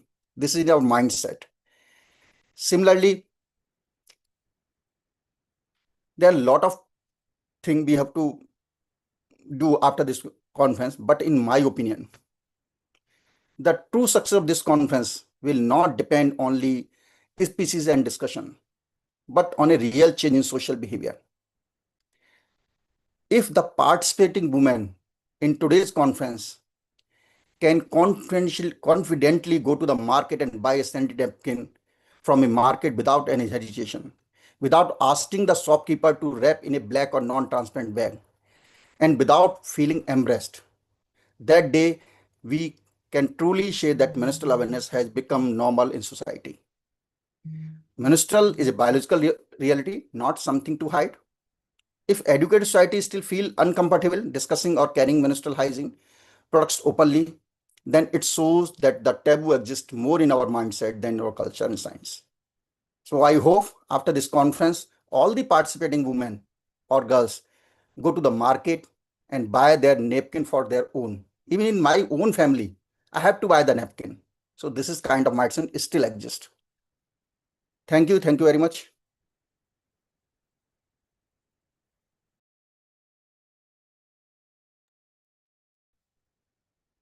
Thank you, sir. Your guidance is truly valuable for all of us, and your mention of menstruation gives us a new way to think of it.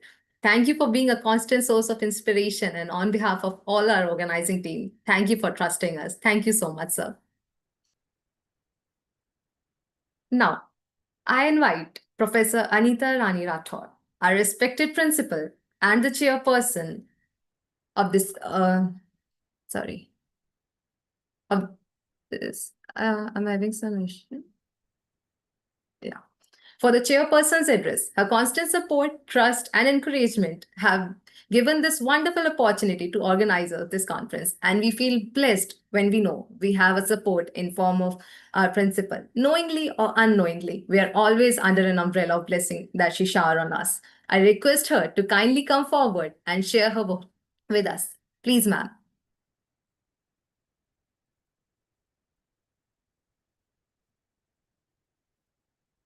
DC sir,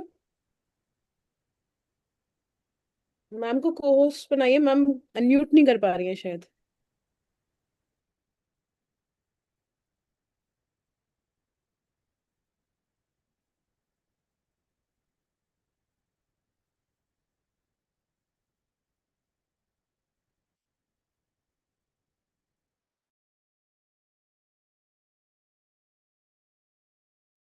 Can you hear me now?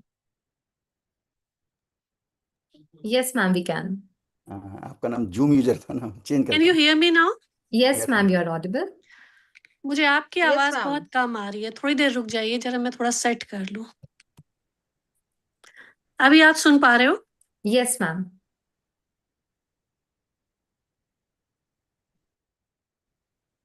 Mute हो गया ma'am फिर से।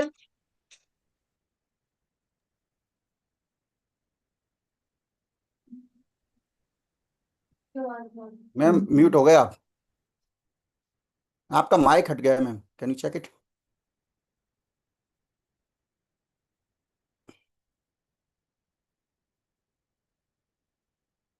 नहीं ma'am, आपका mic visible नहीं है, reconnect करिए ma'am. I think there is a problem ma'am in का द कनेक्टिंग टू ऑडियो आ रहा है। कनेक्टिंग टू ऑडियो आ रहा है मैम। यस, रीजॉइन करिए ma'am, there is a problem. Leave करके। लीव करके रीजॉइन करिए मैम।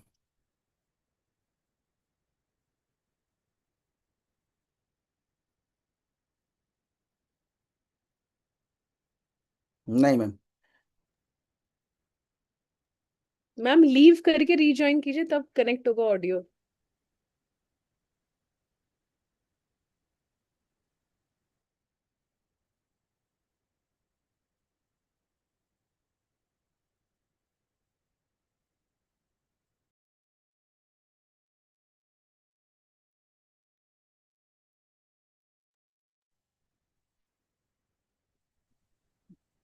मैम आपका माइक डिस्कनेक्ट है अभी भी, जब तक माइक शो नहीं होगा आपका आवाज वॉइस नहीं आएगी।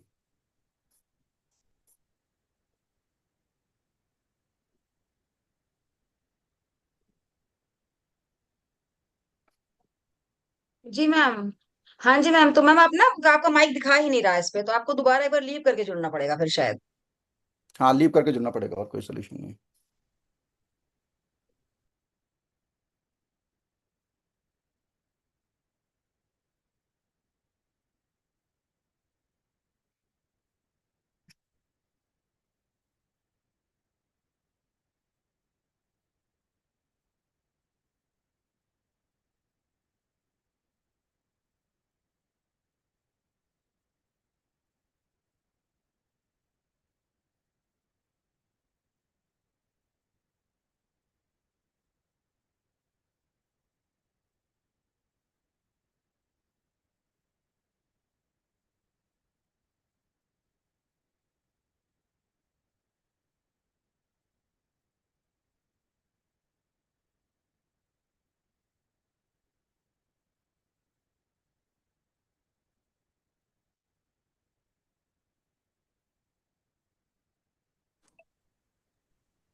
नेहा सुन पा रही हो? नाउ ठीक मैम, क्लियर है। हाँ जी मैम, आप हाँ, सुनाई पड़ रही है आवाज, जी बिल्कुल आ जी रही है। जी. All the dignitaries who are present in the conference, the chair, Dr. Meenakshi Lohani, all other guests, and suddenly I realized I am not DC's principal anymore. So, whom I still consider I still consider You are myself always as my your principal. principal. Principal. अचानक मुझे realise हुआ कि I am not your principal. Actually मैंने लिखा बहुत अच्छा सा था बोलने के लिए इंग्लिश में, लेकिन टॉपिक से बहुत मोटिवेटेड हूँ, तो 1-to-1 बात करना चाह रही हूँ. सबसे पहले तो सभी को कॉन्ग्रेचुलेट करना चाहूंगी, अपने एलुमनाई को. You are doing well, kudos to you. Y Vimla ma'am जिन्होंने इतने अच्छे से अपनी बात रखी, और भी वो लोग जिन्होंने अपनी बात रखी. और as women today I want to share my feelings with you. जो मेंस्ट्रुअल साइकिल होता है या जो पीरियड्स होते हैं, उसकी जो प्रॉब्लम होती है वो सिर्फ एक लड़की समझ सकती है. जेंट्स या मेल कितनी भी वो बात करें, आप कितना भी एट पार आने की बात करिए, समझने की बात करिए, जो प्रॉब्लम्स हैं वो और कोई समझ ही नहीं सकता. मंथ के वो 4-5 डेज जिसमें इफ वी आर वर्किंग हमें कॉलेज जाना होता है, और विद ऑल रेडीनेस, टॉयलेट्स कभी हमें, जैसे वाई विमला मैम बात कर रही थी, टॉयलेट्स हमें कभी, प्राइवेट हमारा इंस्टीट्यूट नहीं होता, हमें कभी उतनी फैसिलिटी नहीं मिलती है to dispose of sanitary pads and everything. We only know how difficult it is. Besides cramp and everything, वो तो जो मिल ही रहा है. और वो बात सिर्फ पेपर में रह गई कि पीरियड्स में छुट्टी मिलनी चाहिए, जो पीरियड्स में छुट्टी नहीं मिलती है. कभी ये भी होता है कि शायद लोग छुट्टियों का दुरुपयोग करते होंगे. तो कितनी प्रॉब्लम होती है कि जब भी कोई कॉलेज में प्रोग्राम है, कोई कॉन्फ्रेंस है, कोई सेमिनार है, एनुअल फंक्शन है, पहले हमें डेट चेक करनी होती है कि उन दिनों भी पीरियड्स का टाइम तो नहीं है कहीं. और अगर पीरियड्स का टाइम है और साड़ी पहन के आना है, तो एवरी नाउ एंड देन, या even if whatever dress we are wearing, every now and then look back करना है कि देयर इज नो स्टेन. किस तरीके से कैसे करके घर जाओ ताकि चेंज कर सको. तो वो दिक्कत जो लड़कियों को होती है, वो दर्द सिर्फ लड़कियां समझ सकती हैं, वो दर्द कोई और नहीं समझ सकता. थोड़ा सा टाइम चेंज है, अभी लोग खुले में बात करने लग गए हैं. शायद जब हमारे ग्रैंड पेरेंट्स या शायद मदर्स तक, हमारी एज में हमारी मदर्स तक भी जो उन्होंने सीखा था कि बिल्कुल हश हश टोन में बात होती थी, बिल्कुल किसी को बताना नहीं है.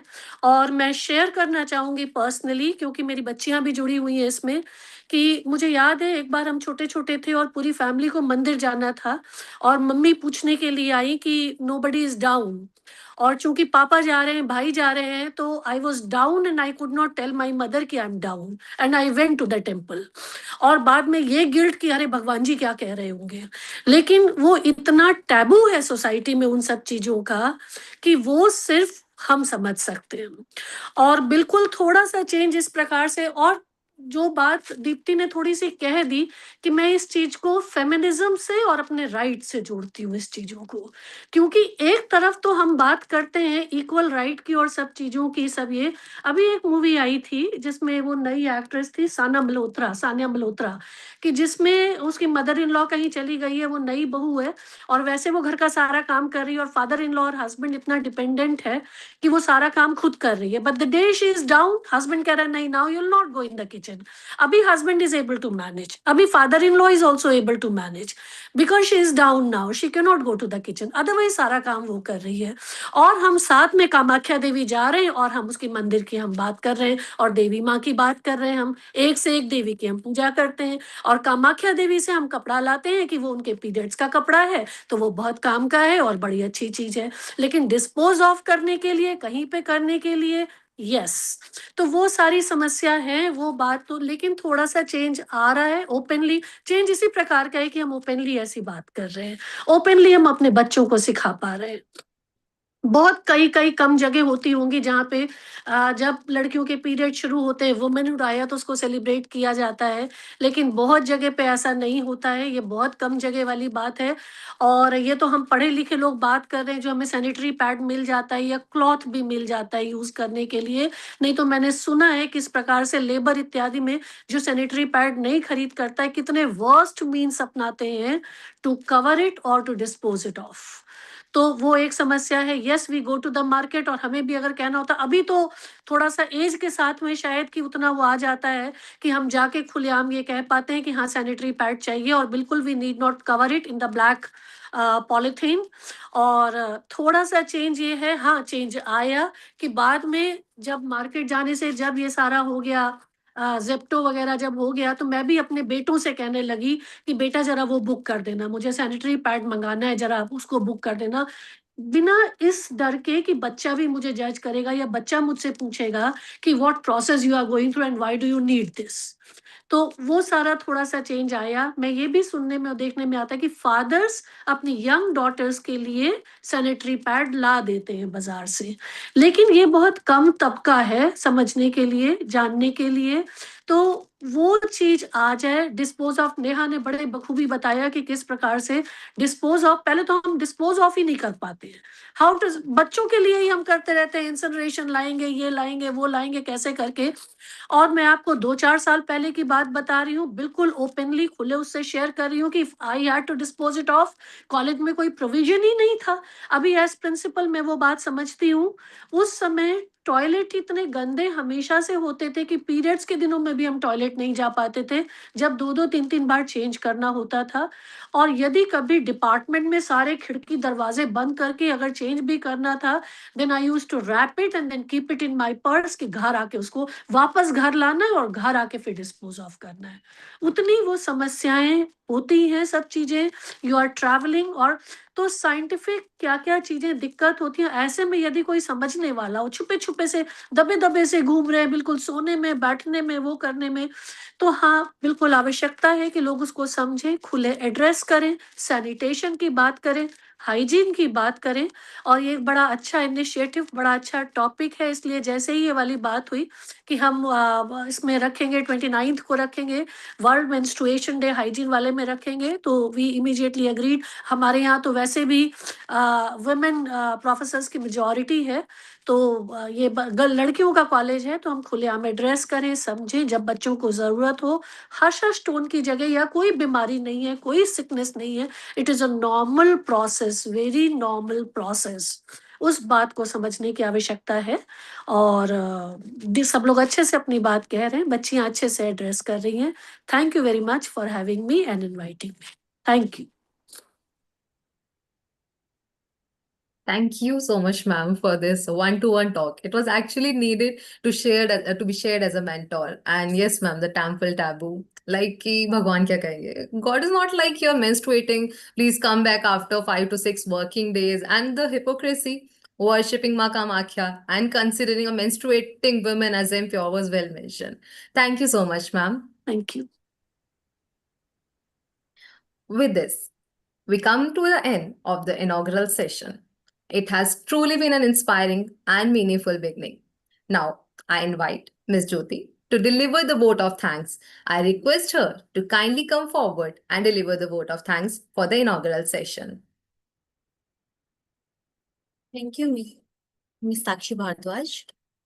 So, respected chairperson, honorable chief guest, speakers, esteemed faculty members, delegates, research scholars, and participants, a very warm and graceful good afternoon, good evening, good morning now to everyone present here. Myself, Jyoti, a proud alumna of Kumari Mayavati Government Girls PG Autonomous College from the 2020 pass out batch of MSc Zoology, and I am currently pursuing my PhD from Galgutia's University under the esteemed co-supervision of Professor Dr. Dishi Sarma Sir. I am also serving as an organizing secretary of this international conference, and it is indeed a great honor and heartfelt privilege for me to propose the vote of thanks for the inaugural session of this prestigious academic gathering.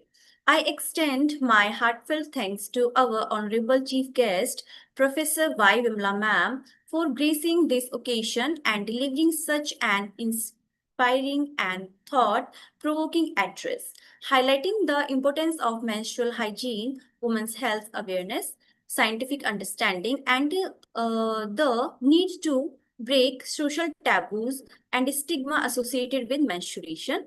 Her valuable insights on sanitation, dignity, and women's empowerment truly motivated all participants. A special note of deep gratitude goes to our respected chairperson, Professor Dr. Anita Rani Rathore ma'am, Principal of Kumari Mayavati Government Girls PG Autonomous College, for her inspiring leadership, continuous encouragement, and motivating words on women's empowerment, academic growth, and research excellence. Ma'am beautifully shared how only women can truly understand the physical and emotional experiences related to menstruation, and also emphasized the need to break the silence and social taboos still associated with this topic in society.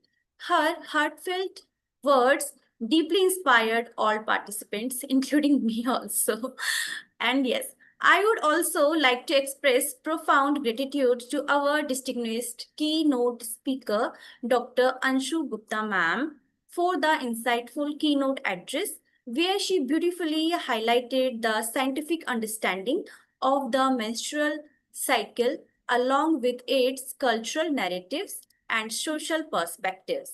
Her valuable thoughts emphasized the importance of awareness, interdisciplinary understanding, and breaking the silence surrounding women's health and menstruation. I would also like to express my sincere gratitude to Dr. Silpi Kannojia ma'am for her enriching guest address, where she thoughtfully highlighted the importance of logical and scientific understanding in breaking menstrual myths and social taboos. Her valuable perspectives on health awareness and evidence based thinking truly added immense academic value to this conference. Our sincere appreciation goes to our respected patrons, Professor Dr. D.C. Sarma sir, Dr. Neetu Singh ma'am, and Mr. Abhishek Kumar Jaiswal sir, for their continuous guidance, encouragement, and support in making this international conference a meaningful success. I would especially like to thank Dr. D.C. Sharma sir for highlighting the importance of organizing such seminars and for emphasizing the need to openly address menstrual myths and taboos that still exist in the society.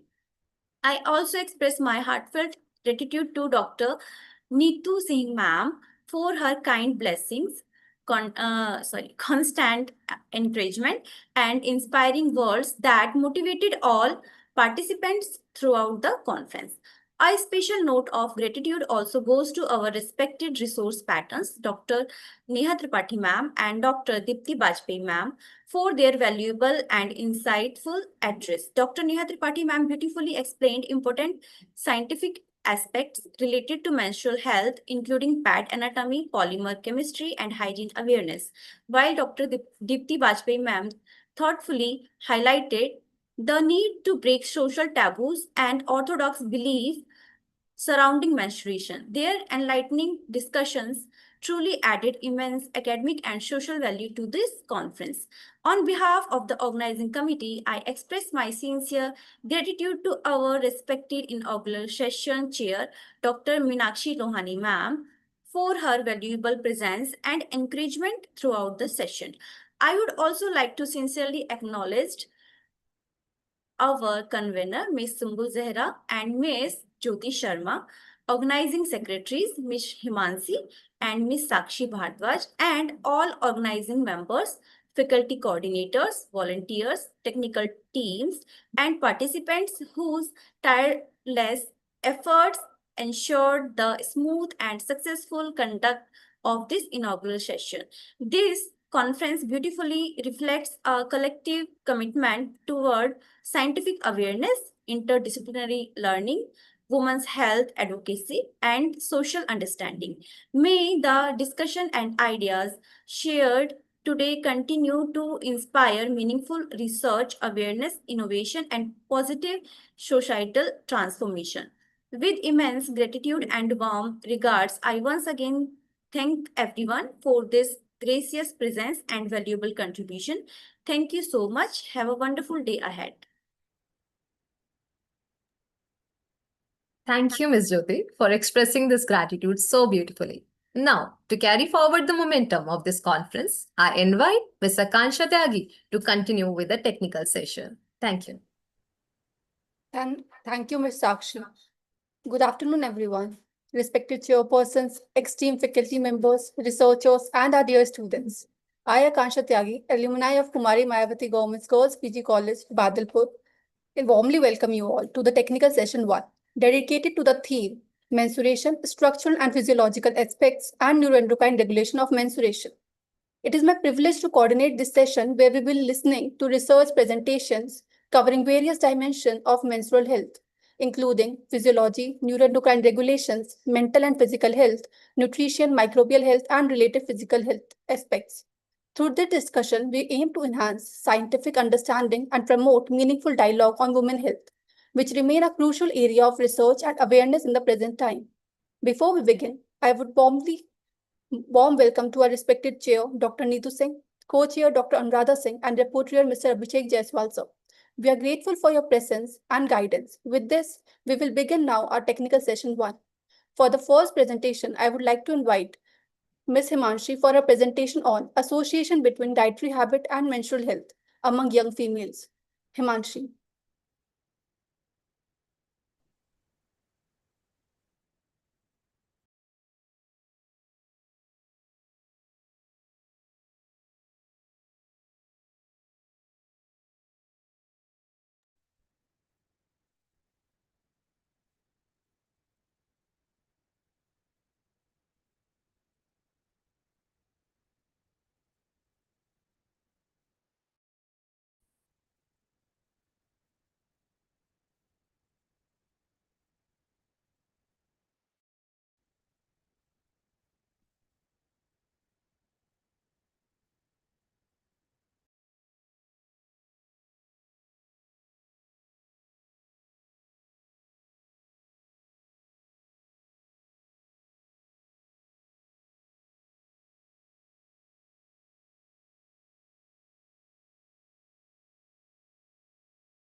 For our first presentation, I will invite Kritika to present menstrual cycle irregularities, causes and effect among young females. Kritika.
Am I audible? Am I audible? Yes, Kritika, you are audible. Good morning, respective chairperson, honorable judges, distinguished participants, and all attendees. I am Kritika, and it is my pleasure to present on the topic menstrual irregularities, causes and effect among young females. Now I am sharing my screen.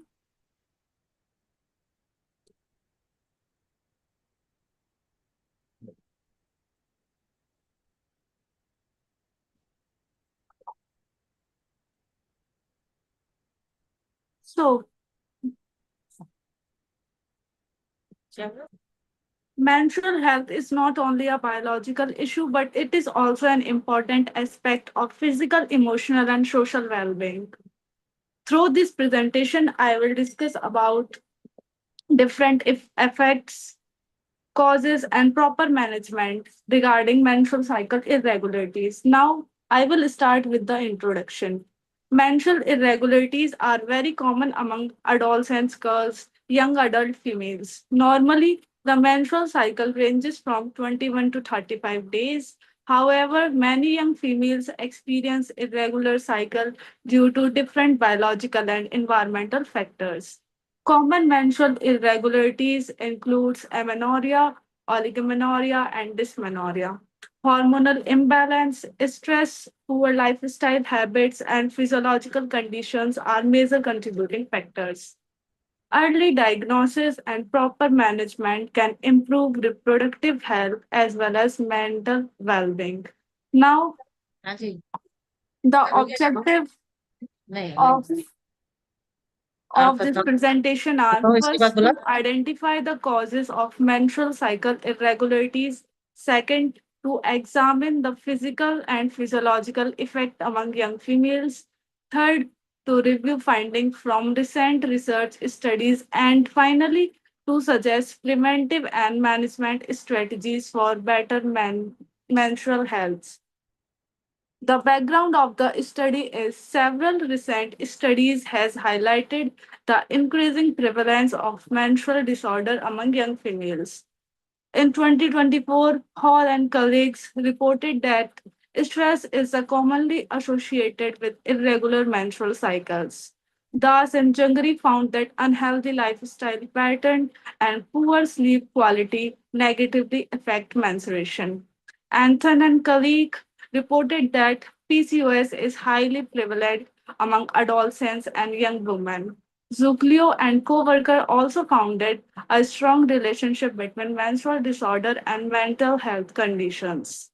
These are the studies, and the finding of the study is that stress is the most commonly reported factor during menstrual irregularities. Another important factor is PCOS, which is prevalence and increasing among adolescents. Poor dietary effect, unhealthy lifestyle pattern further worsen hormonal imbalance. Effect among young female. Menstrual irregularities can affect both physical and physiological health. Common physical effects include fatigue, anemia, weakness, and chronic pelvic pain. These disorders may also reduce academic performances and social participants among young females. Physiological effects include anxiety, stress, and depression. Long-term effects include stress, anxiety, and instability and depression. If we left untreated for a long time, menstrual disorder may also affect fertility and overall quality of life. Discussion. Adolescence is highly sensitive stage of life because of rapid hormonal and physical changes. Modern lifestyle and academic pressure significantly increases stress level among young females. Unfortunately, awareness regarding menstrual health is still limited in many societies. Many young girls hesitate to seek medical advice due to social stigma and lack of education. Therefore, early diagnosis, counseling, and integrated health care support are extremely important for improving menstrual health outcomes. The conclusion of the study is menstrual irregularities are an important public health concern. Stress, PCOS, unhealthy lifestyle, hormonal imbalance are the major contributing factors. These disorders can significantly affect both physical and mental health. Therefore, awareness, health education, early diagnosis, and timely intervention are essential for improving menstrual well-being and quality of life. Recommendation and future scope. Based on these findings, mental health education should be promoted at school and colleges and communities. Young females should be encouraged to maintain balanced nutrition, regular exercise, and healthy stress management practices. Access to gynecological health care services should also be improved. Further research should focus on the long-term reproductive and physiological outcome of menstrual disorder among adolescents and young women. These are my references. Thank you everyone for your valuable attention. I hope this presentation provides useful insight into menstrual cycle irregularities among young females. I thank you everyone.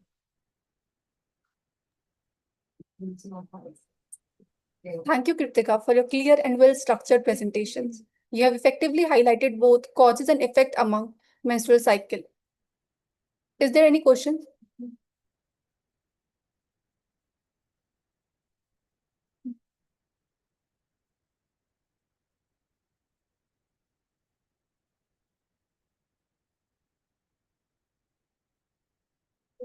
If there are no questions, we would like to move forward to our next presentation. For our next presentation, I would invite Himanshi on the topic Association between Dietary and Menstrual Health among Young Females. Himanshi.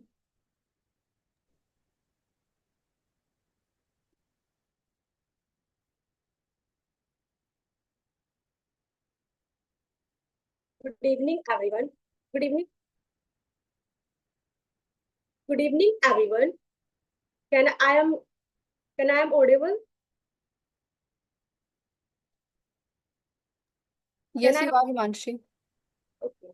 Good evening, everyone. I'm honored to be here today at this first international conference of the theme Human Health, Biology, and Society. My name is Himanshi, and I am a student of Masters in Geology. Today, I will present a review paper on the topic of association between dietary habits and menstrual health among young women. So first we move among the context and background. So menstrual health, important part of female reproductive health and overall well-being. Now as we see young females faces करते हैं बहुत सारे faces many menstrual symptoms like PMS, pain, irregular cycles, fatigue, and mood swings. So the dietary habits may influence menstrual health. Like studies stated that consumption of increased fast food, and processed food may worsen their menstrual symptoms. And on the other hand, we see like healthy nutrition diet help to reduce symptoms. So balanced diet is important factor for better reproductive health. Now, next is I would like to discuss objectives of the study. So main objectives of this of our study is to analyze the impact of healthy and unhealthy dietary pattern on the menstrual symptoms. This study aims to explore association between dietary health and menstrual health. So we use the methodology for this review paper study like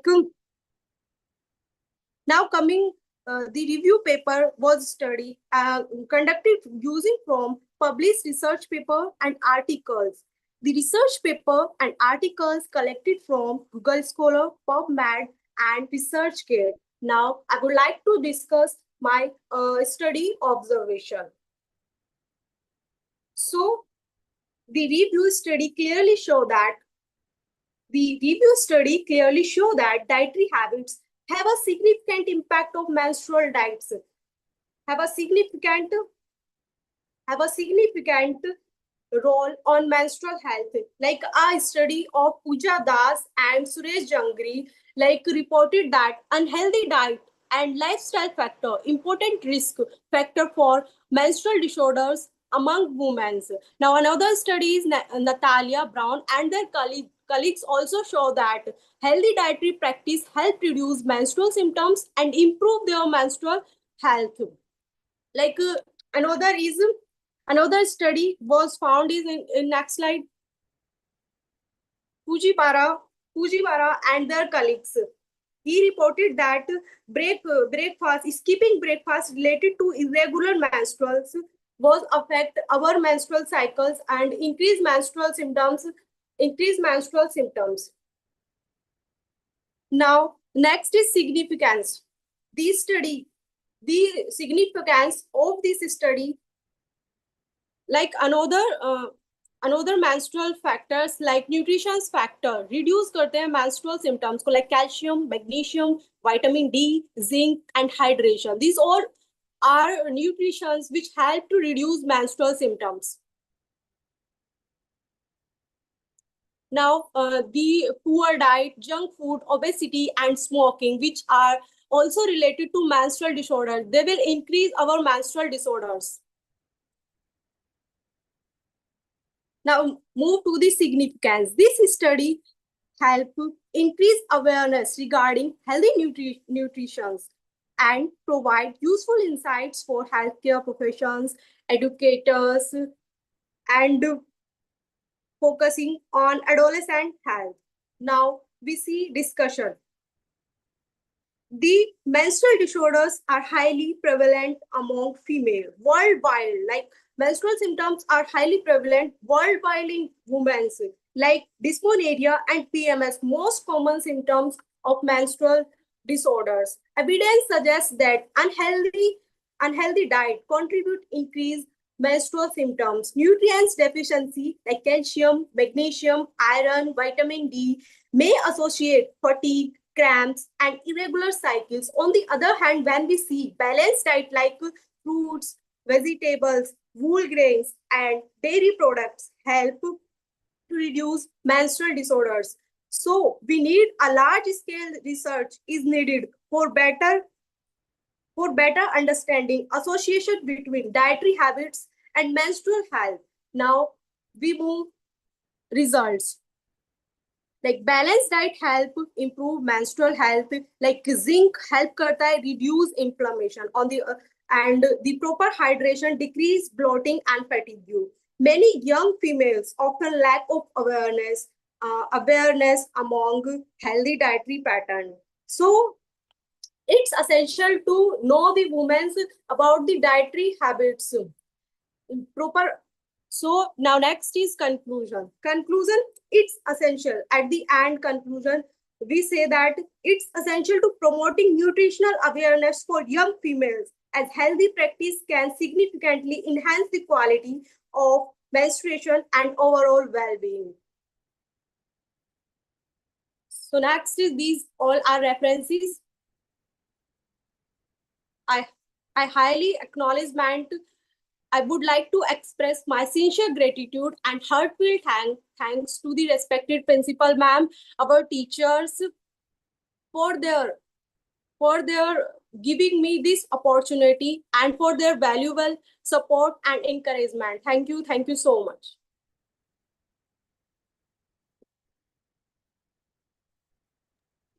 Thank you, Himanshi, for your valuable presentations. You have clearly explained the connection between dietary habit, lifestyle, and menstrual health. The floor is now open for question or discussion.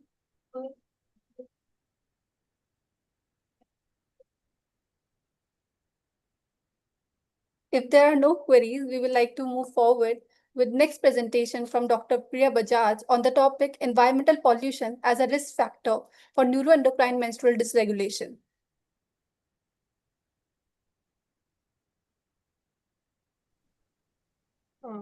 Thank you.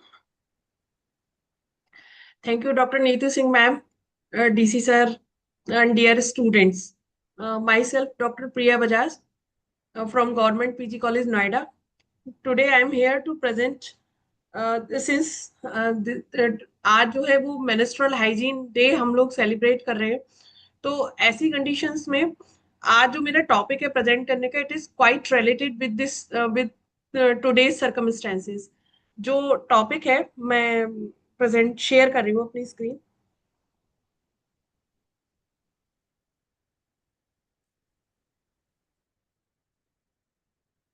Here I think दिख रहा है ना सबको? Yes, ma'am. Yes, ma'am. Thank you.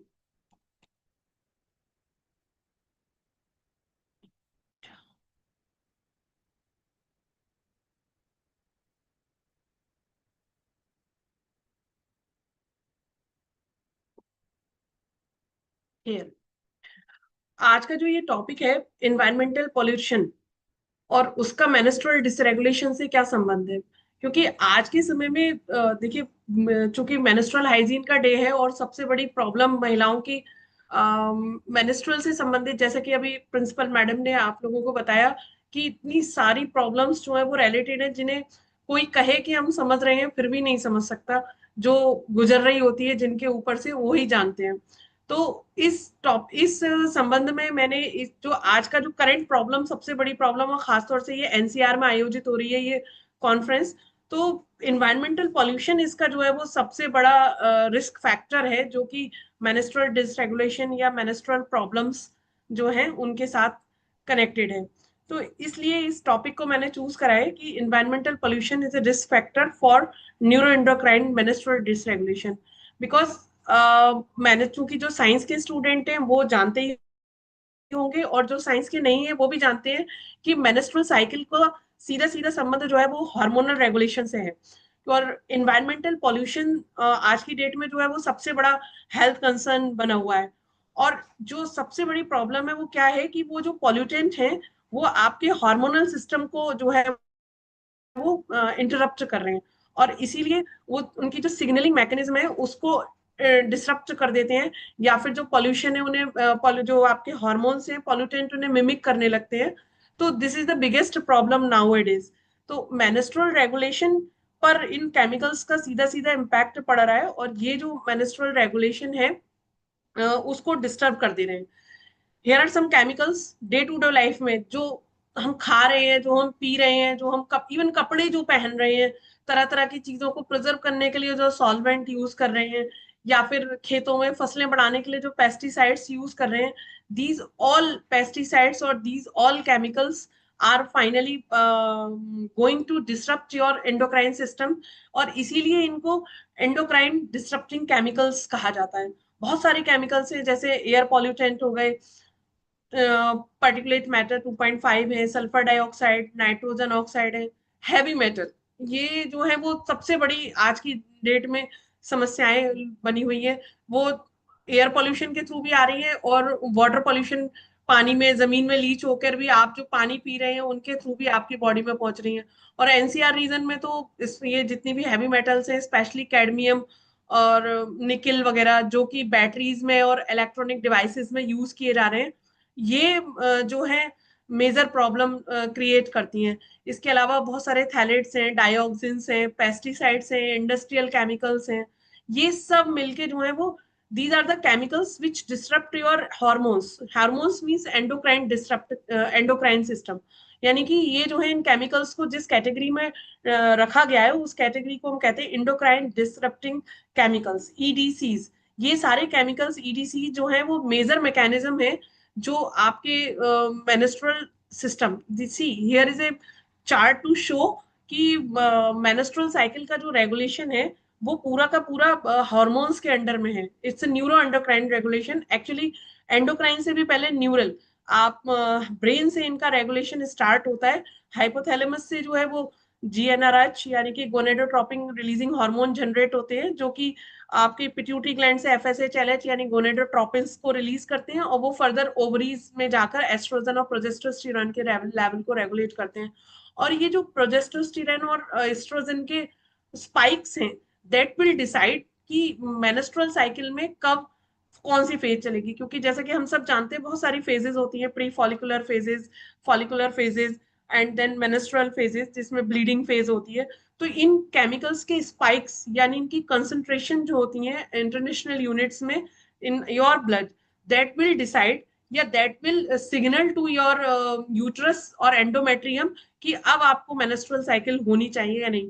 तो ये जो endocrine disrupting chemicals हैं, ये बेसिकली क्या करते हैं, यही एचपीओ एक्सिस जो हाइपोथैलेमिक पिट्यूटरी और ओवरीज के बीच में ये जो हार्मोन्स फ्लो की एक पूरी एक्सिस बनी हुई है, इस एक्सिस को डिस्टर्ब कर देते हैं because they produce oxidative stress. और हम सबको पता है ऑक्सीडेटिव स्ट्रेस की वजह से जो हॉर्मोन्स हैं उनकी केमिकल स्ट्रक्चर चेंज हो सकती है, या फिर वो खुद जो है वो मिमिक करने लगते हैं कि हार्मोन्स की तरह।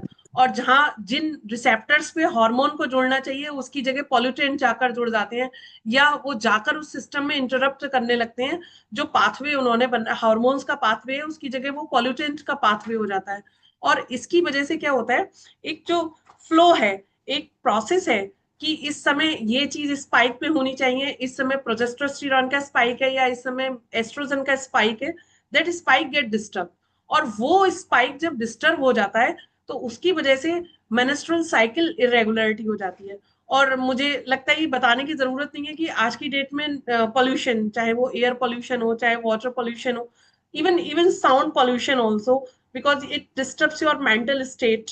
तो वो सारे पोल्यूशन मिलके जो है वो किस प्रकार से एक एंडोक्राइन डिसरप्टर का काम कर रहे हैं, या आपकी जो एक एचपीओ एक्सिस है, हाइपोथैलेमस पिट्यूटरी ओवेरियन एक्सिस है, उसको डिस्टर्ब करने का काम कर रहे हैं, स्पेशली एयर पोल्यूशन।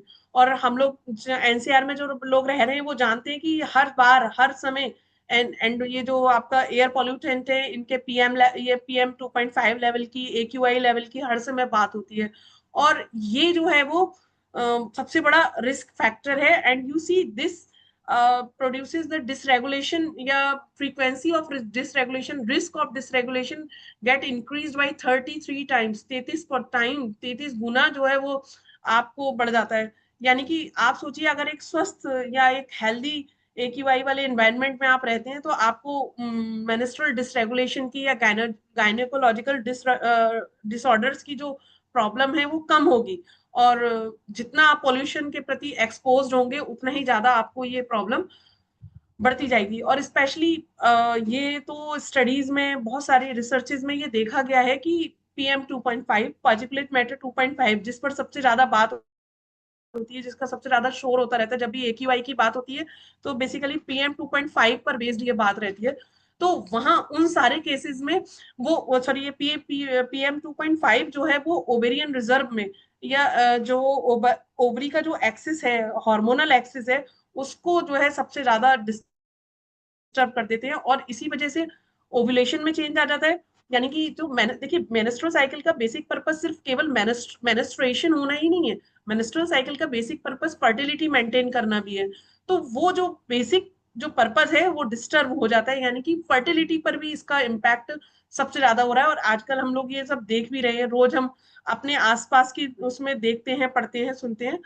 और मेनेस्ट्रुअल साइकिल की वजह से क्या क्या प्रॉब्लम होती है, ये तो शायद मुझे डिसरेगुलेशन की वजह से क्या प्रॉब्लम होती है ये मुझे बताने की जरूरत नहीं, क्योंकि ऑलरेडी सब लोगों ने बताया कि कितनी सारी समस्याएं हैं जिनका सब लोग सब फेस कर रहे हैं। और शायद इसीलिए जो है वो रूरल पॉपुलेशन में जो है वो ये प्रॉब्लम जो है डिसरेगुलेशन वाली प्रॉब्लम कम है और अर्बन पॉपुलेशन में। लेकिन इस ये जो बेसिक जो स्टेटमेंट है कि अर्बन में ज्यादा है वो पॉल्यूशन की वजह से, लेकिन रूरल क्षेत्र जो है वहाँ हाइजीन से संबंधित इतनी प्रॉब्लम है कि वहां पर हाइजीन वाली जो समस्याएं हैं वो ज्यादा है। और जिस तरीके से अभी मैं बता रही थी कि एंडोक्राइन डिसरप्टर्स में मेजर जो है वो एयर पोल्यूटेंट पीएम 2.5, इसके अलावा हैवी मेटल्स। और ये तो जो है सबसे मेजर कंसर्न है, खासतौर से लेड जो और मरकरी जो सीधे के सीधे जाकर आपके ब्रेन में आपका इम्पैक्ट करते हैं, क्योंकि लेड जो है वो blood brain barrier triple B को जो है वो तुरंत क्रॉस करता है और सबसे पहले जो है वो ब्रेन पर इम्पैक्ट डालता है, यानी हाइपोथैलेमस पर इम्पैक्ट डालेगा। और एचपीओ एक्सिस गड़बड़ होगी तो सारे हॉर्मोन्स नेचुरली गड़बड़ होंगे और पूरा मेनेस्ट्रुअल साइकिल जो है वो डिसरेगुलेशन की तरफ मूव हो जाएगी। यानी कि बेसिकली क्या है कि देखो 28 डेज की जो साइकिल है, इस 28 डेज की साइकिल में 12 से लेके 16 डे जो है वो ओव्यूलेशन फेज है और बाकी pre menstrual phase and then menstrual phase. तो जो मेनेस्ट्रुअल फेज है हम लोग चूंकि उसी को मेनेस्ट्रुअल साइकिल समझते हैं, पीरियड्स जिन्हें आप कहते हो वो वही है, लेकिन बेसिक जो पर्पस है वो पूरी की पूरी मेनेस्ट्रुअल साइकिल जो 28 डेज की है उसमें दिनों की संख्या कितने दिन पर जो है प्री मेनेस्ट्रुअल फेज होनी चाहिए, या कितने दिन पर ओव्यूलेशन फेज होनी चाहिए, या कितने दिन पर मेनेस्ट्रुअल फेज होनी चाहिए, यही डिस्टर्ब हो जाती है। तो इसमें हैवी मेटल्स स्पेशली लेड या मरकरी, वैसे सारी हैवी मेटल्स, क्योंकि ब्रेन तक जो भी पहुंचेगा वो डिस्टर्ब करेगा, या ब्लड में भी अगर वो हार्मोन्स की सिग्नलिंग को डिस्टर्ब कर रहे हैं या उनकी जगह खुद मिमिक करते हुए रिसेप्टर्स पर ज्वाइन हो जाएंगे, तो वहां पर ये जो मेनेस्ट्रुअल डिसरेगुलेशन की प्रॉब्लम है वो आएगी आएगी। बहुत सारी हैवी मेटल्स हैं जिसमें आर्सेनिक, मरकरी, लेड, और इसके अलावा भी बहुत सारे कॉमन केमिकल्स हैं, ईडीसीज हैं, जिन जो कि फीमेल रिप्रोडक्टिव सिस्टम पर, यानी कि स्पेशली ओवरी और यूट्रस की जो एंडोमेट्रियम है, इन पर अपना इम्पैक्ट शो करते हैं।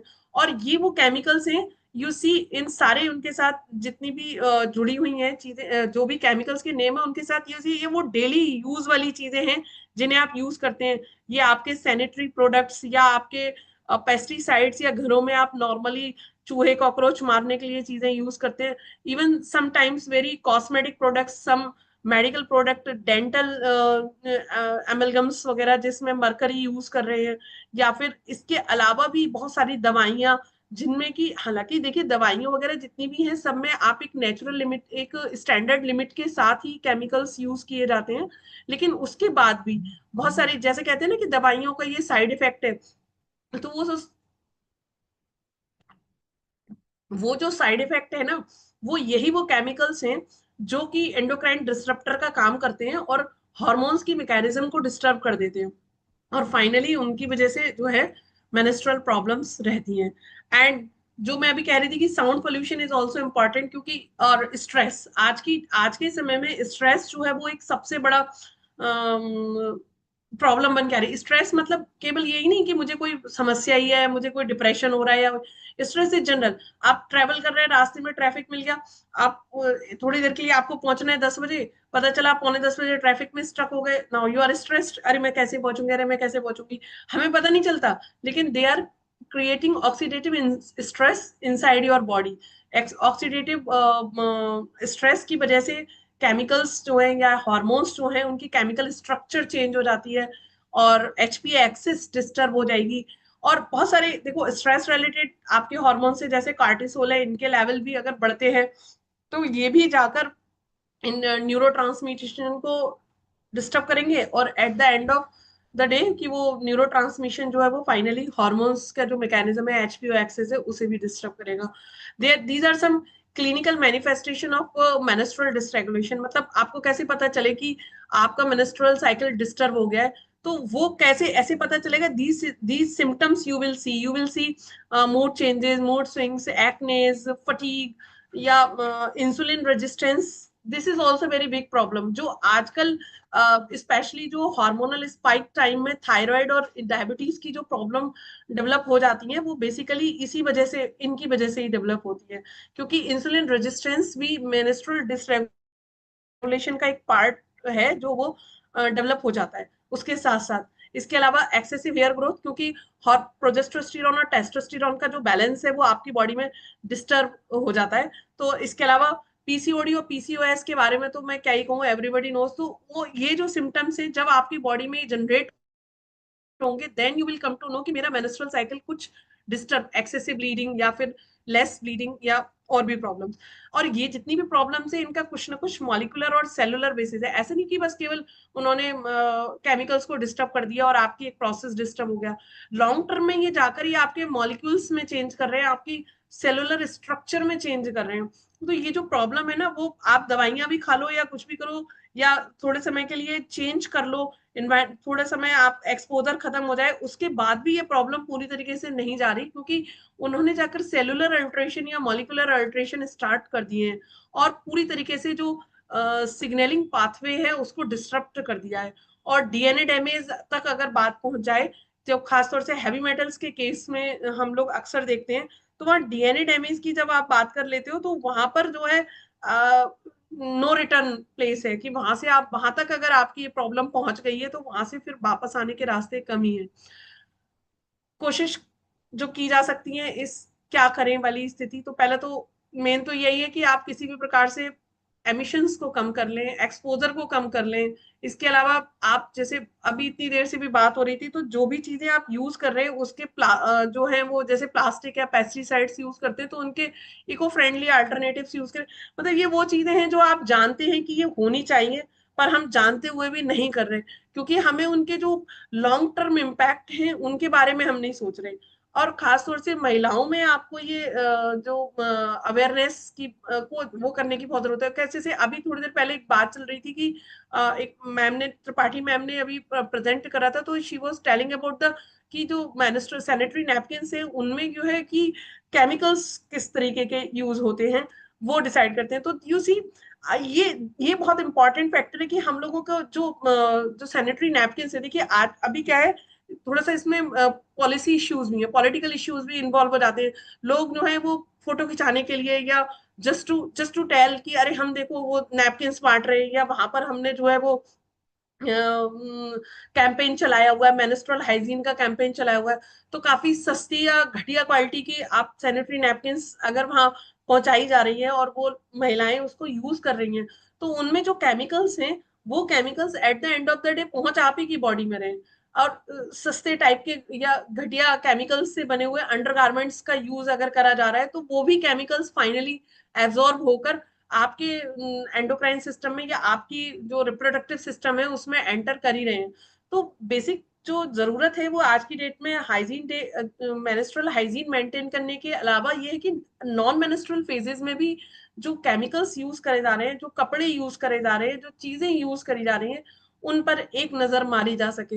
इवन समटाइम्स उनके जो पैकेजिंग मटेरियल हैं जिनमें वो सैनिटरी नैपकिन पैक होकर आ रही है, वो भी इतने सारे केमिकल से एक्सपोज्ड होती हैं। तो जो सबसे पहली जरूरत है इस संदर्भ में हमको जो पहला एक्शन लेने की जरूरत है, वो सिर्फ यही नहीं है कि मेंस्ट्रुअल हाइजीन मेंस्ट्रुअल डेज पर ही मेंटेन करी जाए या ब्लीडिंग डेज पर ही मेंटेन करी जाए, पीरियड्स में ही मेंटेन करी जाए। It should be maintain throughout the cycle, throughout the life, क्योंकि एक जनरल प्रोसीजर है। और एक बार केमिकल जब सिस्टम में एंटर करके डिसरप्ट कर देते हैं प्रोसेस को, तो we are not able to control them. हम फिर उसके बाद नो रिटर्न वाली जगह पर पहुंच जाते हैं। ऐसे क्या इसका हमारे लिए फ्यूचर पर्सपेक्टिव हम क्या मेंटेन कर सकते हैं, वो वही कि आप एक तो इस फील्ड में इंटरडिसिप्लिनरी रिसर्च की जरूरत, जैसे मैंने कहा कि सिर्फ ये नहीं है कि आप जो सैनिटरी प्रोडक्ट आप बना रहे हो, नैपकिन बना रहे हो, ये बना रहे हो, इन्हीं को ही जो है वो सही करने की या इन्हीं पर ही रिसर्च करने की जरूरत है। You need to research cat some dressing material, textile chemicals या इस तरीके की चीजें भी आप पर इन पर रिसर्च करने की जरूरत है, और इनको मेंस्ट्रुअल हाइजीन से लिंक करने की जरूरत है। तो इंटरडिसिप्लिनरी रिसर्च जो it's a demand for future कि आगे हम क्या कर सकते हैं। और इसके अलावा पॉलिसी डेवलपमेंट, इन्वायरमेंटल सेफ्टी पर जो पॉलिसी डेवलपमेंट है कि एक्सपोजर कितना हो रहा है, इस पर जो कंट्रोल लगाने की जरूरत है, ये हमारा सबसे बेसिक प्रॉब्लम है और जो बेसिक जरूरत है। और तीसरी जो एक और एक्शन हम ले सकते हैं वो ये कि वो बायोमार्कर्स डेवलप करे जाएं कि जब नो रिटर्न वाले प्लेस से पहुंचने से पहले ही आप उस चीजों को कंट्रोल कर सकें। और मैं ये जो बात बता रही हूँ कि जो हार्मोनल डिसरप्शन की प्रॉब्लम है, वो आज किसी एक पर्सन की प्रॉब्लम नहीं है। आप जितने भी लोग इस बात को सुन रहे होंगे या जो जिन तक ये मैसेज पहुंचेगा, वो सब इस बात से एग्री करेंगे कि हार्मोनल इश्यूज आप सबको हो रहे हैं। वो they are not showing the menstrual age, वो आपकी प्यूबरिटी एज में भी हो रहे हैं, वो आपके एडल्ट एज में भी हो रहे हैं, वो आपके पोस्ट मेनोपॉजल एज में भी हो रहे हैं, पोस्ट मेनोपॉजल एज में भी हो रहे हैं। और ये जो बेसिक, आप जब तक आप इन हार्मोनल डिसरप्शंस को या एचपीओ एक्सिस के जो फ्लो है उसको कंट्रोल नहीं करेंगे या उस पर होने वाले जो अटैक्स हैं, केमिकल अटैक्स हैं, उनको नहीं रोकेंगे, तब तक हम चाहे कितनी भी कोशिश कर लें, उन पर हमें रिजल्ट जो है वो नहीं होंगे। तो बायोमार्कर्स भी ऐसे डेवलप करे जाएं जो नो रिटर्न वाले प्लेस तक पहुंचने से पहले ही जो है वो इस प्रॉब्लम को कंट्रोल करने पर आपको कुछ ना कुछ इसके लिए प्रिवेंटिव मेजर डेवलप करने की कोशिश आप कर सकें। At the end of the day मैं बस यही कहूंगी कि ये जो प्रॉब्लम है वो किसी एक पर्सन की नहीं है। और दूसरी बात ये है कि डायरेक्टली और इनडायरेक्टली, मतलब महिलाएं भी पोल्यूशन फैलाए ना फैलाए, उसमें मेल मेंबर भी यदि पॉल्यूशन फैला रहे हैं, तो इनडायरेक्टली वो इम्पैक्ट कर रहे हैं इस प्रोसेस को, इस तरीके को, कि आप क्या इसमें लोगों के अंदर ये अवेयरनेस हो कि कैसे हाइजीन जो है वो through out the time maintain करी जाए, लिटिल मतलब कम से कम केमिकल्स एक्सपोजर जो है वो रिप्रोडक्टिव सिस्टम को पहुंचाया जाए, क्योंकि लॉन्ग टर्म में यदि आपको इन चीजों को मेंटेन करना है तो इट्स वेरी इंपॉर्टेंट। और कैसे कैसे स्ट्रेस को जो है वो स्ट्रेस बस्टर्स आप डेवलप करें, या किस तरीके से स्ट्रेस को कंट्रोल करने के तरीके डेवलप करें, कैसे मेडिटेशन करना है या क्या करना है, या अपने स्ट्रेस को कंट्रोल करने के क्या तरीके करने हैं। और आप इसको प्रैक्टिकली अपने घर में भी करके देखेंगे तो आप पाएंगे कि जितना आपका स्ट्रेस लेवल रेगुलेटेड हो रहा है उतना ही ज्यादा आपकी जो मेंस्ट्रुअल साइकिल है वो रेगुलेटेड वे में पहुंच रही है। तो बड़े शहरों में रहने वाले लोगों के लिए भी और छोटे शहरों में रहने वाले लोगों के लिए भी मेंस्ट्रुअल हाइजीन मेंटेन करना उतना ही जरूरी है। लेकिन अर्बन सिटीज में जहां पर PM 2.5 का एक्सपोजर बहुत ज्यादा है, वहां पर जो है वो मेंस्ट्रुअल साइकिल लंबी, यानी जो ब्लीडिंग फेज है वो 3 से 4 दिन की बजाय 5 से 7 दिन, 8 दिन तक अगर वो एक्सटेंड कर रही है, तो इसके वजह से एक जो प्रॉब्लम जो डेवलप हो रही है वो केवल यही नहीं है, आप अच्छा खा पी रहे हो फिर भी ग्रोथ आपकी बॉडी की नहीं हो पा रही, क्योंकि एनीमिक मोस्टली लोग फिर इसीलिए एनीमिक हो जा रहे हैं, क्योंकि जो काम 3 to 5 डेज में एंड हो रहा था वो अब 7 डेज तक, 8 डेज तक स्ट्रेच उसका एक्सटेंड हो गया है। तो at the end thank you, आप मेंस्ट्रुअल हाइजीन मेंटेन करिए, दूसरे लोगों को भी इस बात के लिए प्रेरित करिए, इंस्पायर करिए कि ज्यादा से ज्यादा जो है वो पर्सनल हाइजीन मेंटेन करें। Thank you so much. Thank you, ma'am, for your insightful presentation. Your work has provided important insights into the relationship between menstrual cycle and environmental pollution. How can we link these two topics together and bring them together? For our next presentation, I would like to invite Tamanna Tyagi on the paper Neuroendocrine Regulation of Menstrual Physiology Through Signaling.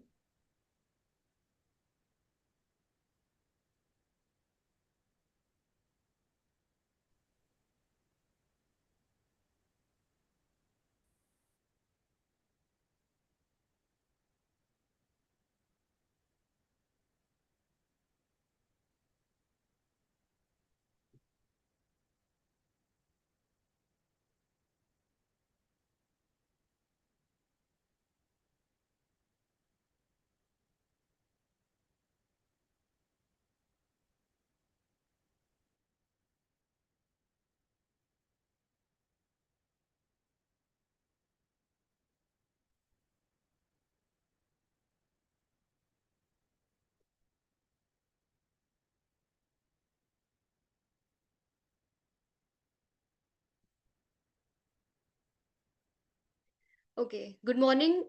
Good morning, respected chairperson, distinguished guest, and everyone present here. I, Tamanna Tyagi, and today I'm going to present my topic on neuroendocrine regulation of menstrual physiology through kisspeptin signaling.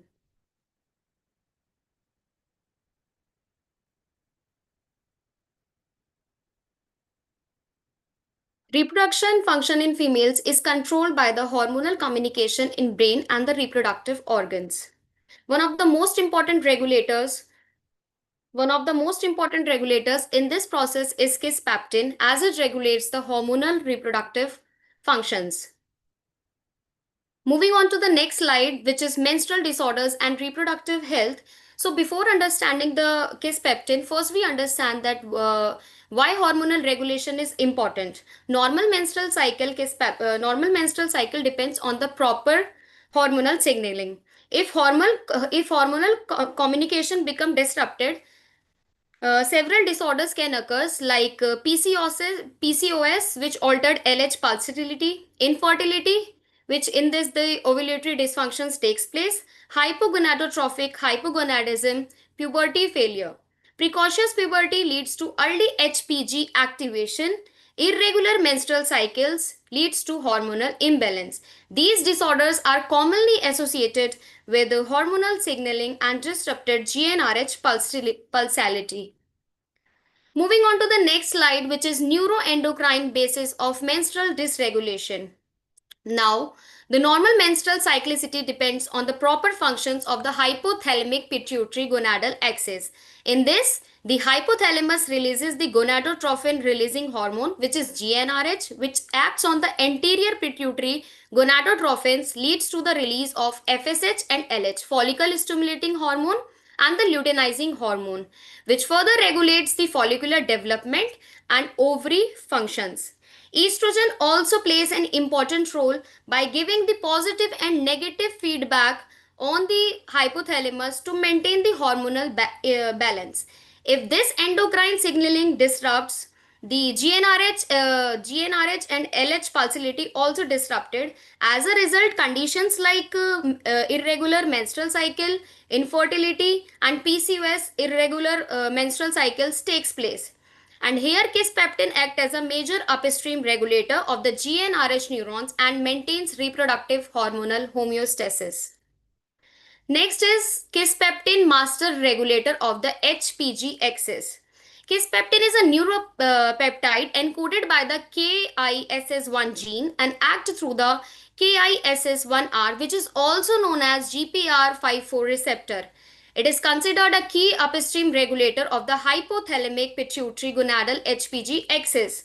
Kisspeptin neurons also mediate androgen feedback, which is essential for maintaining reproductive functions. LH and FSH regulates follicular development, ovulation, and normal menstrual cyclicity. If this signaling pathway disrupt, meaning dysregulation of the kisspeptin K1-SSIR signaling pathway is associated with the infertility, PCOS, hypogonadism, and irregular menstrual cycle. So, therefore, kisspeptin is now recognized as a neuroendocrine regulator of the neuroendocrine physiology. Now moving on to the working of the kisspeptin, there are several steps which includes in the working of kisspeptin. First, the KISS1 gene produces kisspeptin, which binds with the receptor KISSR1R GPR54 receptors, and by binding with this, GnRH neuron activates, which further secretes the GnRH, which acts on the anterior pituitary. The release of LH and FSH luteinizing hormone, follicle stimulating hormone takes place. Then follicular development, ovulation, and normal menstrual cycle takes place. Here is the GnRH stimulation by the kisspeptin.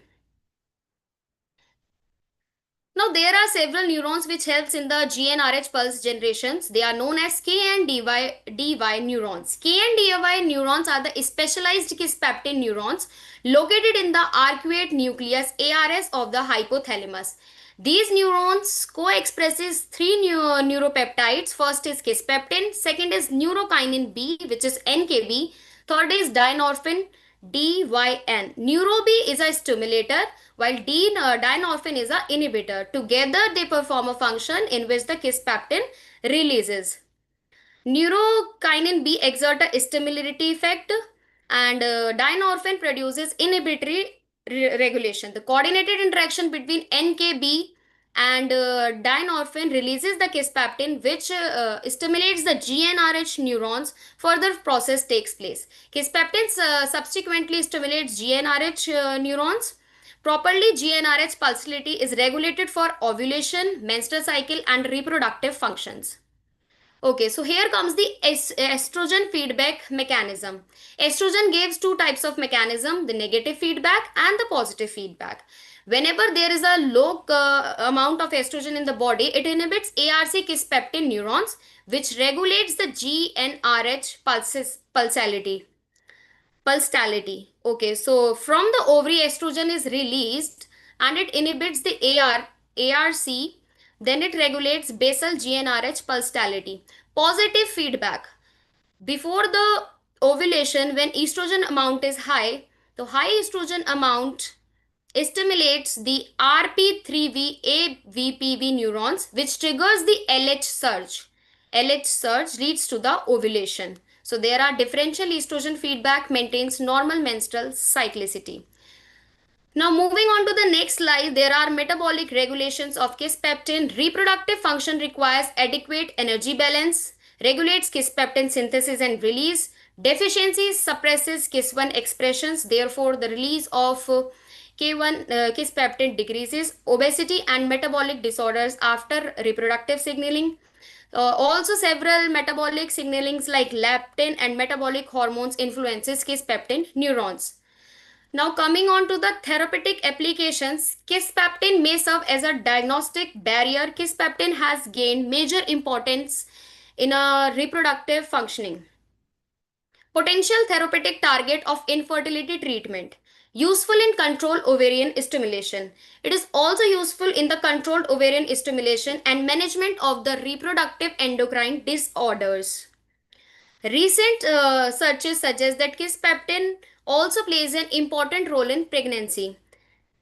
Here on the left side, as we can see, the kisspeptin promotes embryo adhesion to the uterine wall, and in the middle we can see that inhibits the trophoblast invasion. Trophoblast is important in the placenta development. On the right side, as we can see, it regulates the angiogenesis, means forming the blood vessels, and on the immune regulations.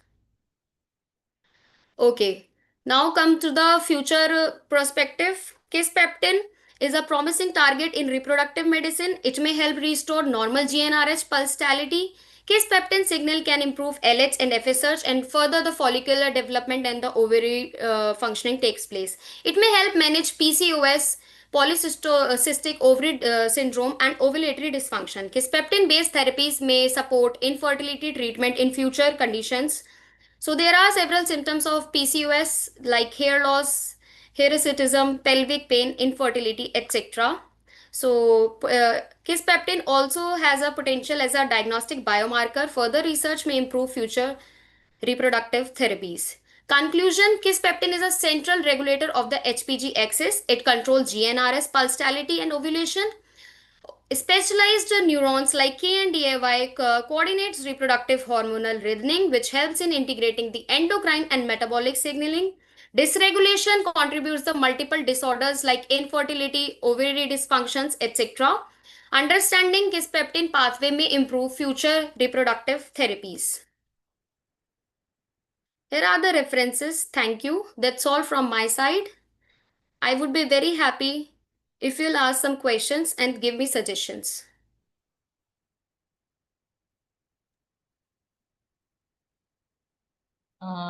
Dr. Neetu, कोई question? I have no questions.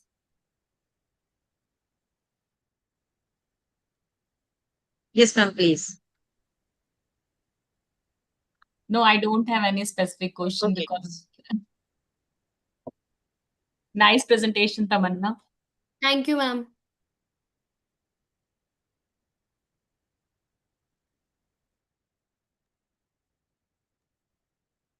We can take the next one if there is no query. Yes. Akanksha Kari. Yes, ma'am.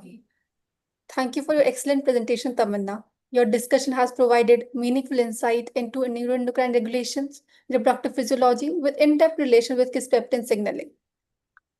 Finally, I'd like to invite Nandini Agarwal for a presentation on impact of menstrual hygiene practices on vaginal microbiota dysbiosis and antimicrobial resistance.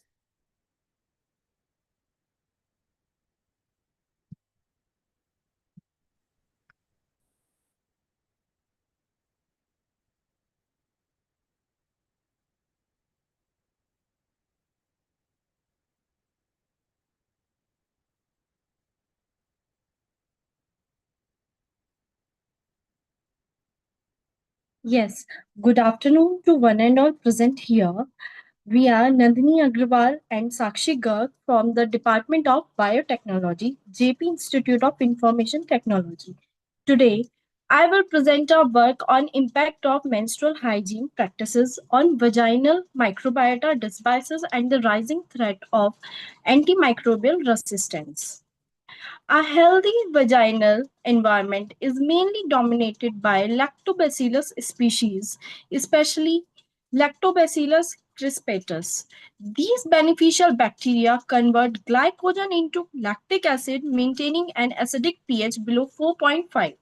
This acidic environment acts as a natural defense barrier by producing hydrogen peroxide, bacteriocins, and antimicrobial peptides, which prevent colonization of harmful pathogens.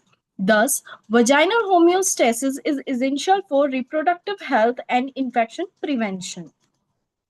Globally, more than 500 million women lack adequate menstrual hygiene resources. Poor menstrual hygiene is strongly associated with bacterial vaginosis, recurrent infections, and repeated antibiotic exposure. At the same time, antimicrobial resistance among vaginal pathogens is rapidly increasing. However, most studies examine menstrual hygiene, dysbiosis, and AMR separately. There is still limited integrated research connecting poor menstrual hygiene directly with microbiota disrupting and AMR development. This forms the major scientific need of our study. Now, this slide explains the biochemical protection pathway. Estrogen stimulates glycogen dispersion in vaginal epithelial cells. Human alpha amylase breaks glycogen into smaller sugars, which are fermented by bacilli into lactic acid. Thus, resulting acidic environment inhibits pathogen growth by lowering pH and damaging microbial membranes. During menstruation, menstrual blood with a near neutral pH of 7.4 temporarily neutralizes vaginal acidity. At the same time, free iron released from blood acts as a nutrient source for anaerobic pathogens. Hormonal decline and epithelial shedding further destabilize the protective microbiota, making the vaginal environment more vulnerable to dysbiosis. Certain menstrual hygiene practices directly contribute to dysbiosis. Unsafe, reusable clothes may introduce environmental pathogens. Prolonged pad usage creates a warm and moist anaerobic environment that suppresses the beneficial lactobacilli. Additionally, harsh antiseptic dosing removes the protective mucosal barrier and beneficial microbial communities. Together, these practices disturb the vaginal ecosystem. As pathogenic and anaerobes proliferate, they release enzymes such as sialidases that degrade the protective mucosal layer. This triggers inflammatory cytokines. Uh, this triggers inflammatory cytokines including IL-1 beta, IL-8, and TNF alpha, leading to immune cell recruitment, inflammation, tissue damage, and increased susceptibility to infection. In healthy conditions, lactobacillus species dominate the vaginal microbiome. In bacterial vaginosis, organisms such as Gardnerella vaginalis replace beneficial flora. Increasing vaginal pH. Microscopically, pathogens adhere to epithelial cells, forming characteristic clue cells, which are important diagnostic markers of dysbiosis. One of the most critical aspects is biofilm formation. Gardnerella vaginalis forms dense extracellular polymeric matrices that physically shield pathogens from antibiotics like metronidazole. Inside these biofilms, bacteria remains in close proximity, enabling efficient horizontal gene transfer through conjugation and transformation. This allows rapid spread of antimicrobial resistant genes, increasing recurrence and treatment failure. Repeated vaginal infection often lead to repeated empirical antibiotic use. This creates strong selective pressure favoring multi-drug resistance organisms. Poor menstrual hygiene initiates dysbiosis, biofilms protect pathogens, and repeated antibiotic exposure accelerates AMR evolution. Thus, menstrual hygiene and antimicrobial resistance are interconnected through a continuous feedback loop. To address this issue, three major strategies are important. First, promoting hygienic and breathable menstrual products to preserve vaginal ecology. Second, probiotic therapies such as lactobacillus crispators transplantation to restore healthy microbiota. Third, targeted antimicrobial stewardship using PCR based diagnostics to avoid unnecessary broad spectrum antibiotics. In conclusion, unhygienic menstrual practices are not only a public health issue but also a significant driver of vaginal dysbiosis and antimicrobial resistance. Improving menstrual hygiene awareness and microbiota focused preventions can help reduce the growing reproductive health threat. Thank you.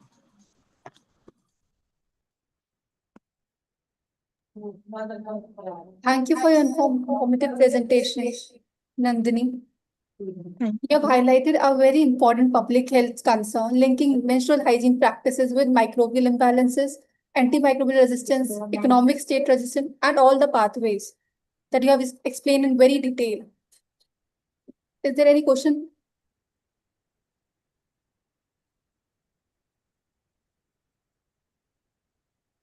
I guess if there are no further questions, we will move forward in our presentations. Now, I would like to warmly invite Dr. Anuradha, Senior Grade Assistant Professor at JP Institute of Information Technology. She has also served as Executive Quality Control at Organic India Private Limited. We are honored to have her gracious presence with her today. Thank you, Akanksha. And first of all, good afternoon, everyone. And it is my really a great privilege to as serving as the co-chair for this today's conference session. And a special thank you to my chair, Dr. Neetu Singh. She is the session chair with me. And today, as we observe, right, this is the World Menstrual Hygiene Day. So in this platform, we are coming together discussing the important issues, reality, which is related to the health, hygiene, awareness, and obviously somehow empowerment also. So I would like to express my sincere gratitude to the organizing committee, speakers, all the participants for their contribution and support throughout this conference. And thank you all. And I wish the conference a great success ahead. Thank you. Thank you, everyone. Thank you, ma'am, for your blessing. With this, we come to the end of technical session 1. I sincerely thank our respected chair, Dr. Neetu Singh ma'am, co-chair, Dr. Anuradha Singh ma'am, and our repeater, Mr. Abhishek Jaiswal sir, all presenters, faculty members, and participants for making this session highly informative and engaging. I also extend my gratitude to the audience for their active participation and attentive throughout this session. Now I would like to invite Ms. Shelly Khari, Organizing Secretary, to kindly proceed with the technical session. Thank you, everyone. Thank you, Akansha. Am I audible to all of you? Yes, you are. Okay. So a very good afternoon, everyone. I hope the previous session left you with valuable insights and new perspectives. Continuing with the same spirit, we now move on our second technical session. So my name is Shelly Khari, alumna of Kumari Mayavati Government Girls PG College, batch 2024, currently pursuing my PhD from Galgotias University, Greater Noida, and a proud member of the organizing committee of this conference. I'm truly delighted to be your host for this session. So it is my honor to introduce our respected panel, Chairperson Dr. Dipti Bajpai ma'am, Co-Chairperson Dr. Neha Tripathi ma'am, Researcher Dr. Anupam Swami ma'am. We are grateful for your presence and guidance. This session focuses on an important yet often misunderstood aspect of menstruation, the myths, taboos, and cultural beliefs associated with it.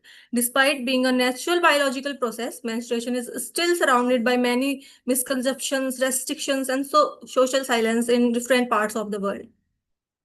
In this session, we will explore the scientific analysis of myths and taboos related to the menstruation and the impact of cultural and mythological beliefs on the menstrual health.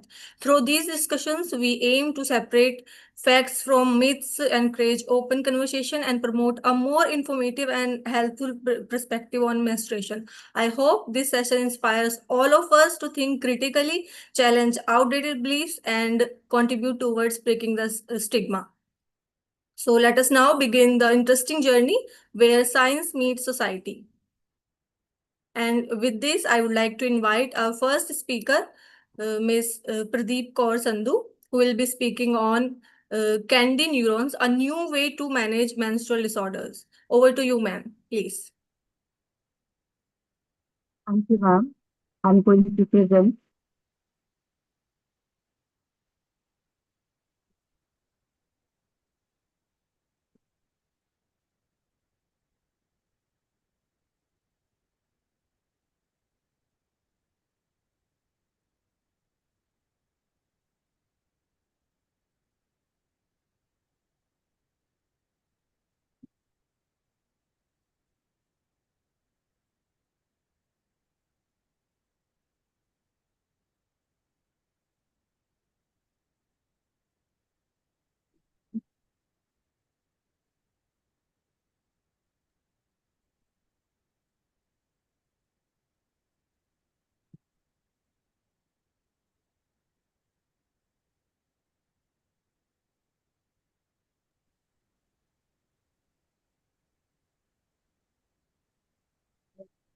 Hello, Miss Pradeep Hello. Kaur. Are you here? Ma'am, you are not audible. Hear me, ma'am? Are Can you you there, hear me, ma'am? ma'am? Yeah, now you are audible, but before some time was not. Okay, okay. Please continue, ma'am. Yes, a minute, ma'am.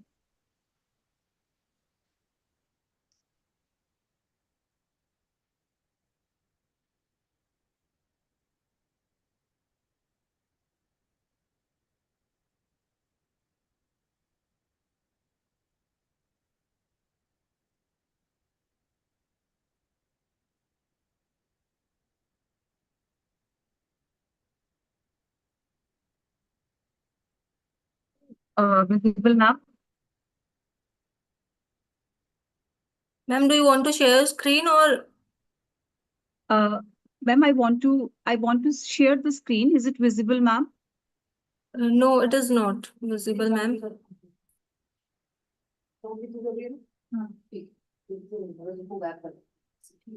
यार ये screen share नहीं कर पा रही, इनको कर रखा है को होस्ट में, स्क्रीन शेयर कर दे जो वो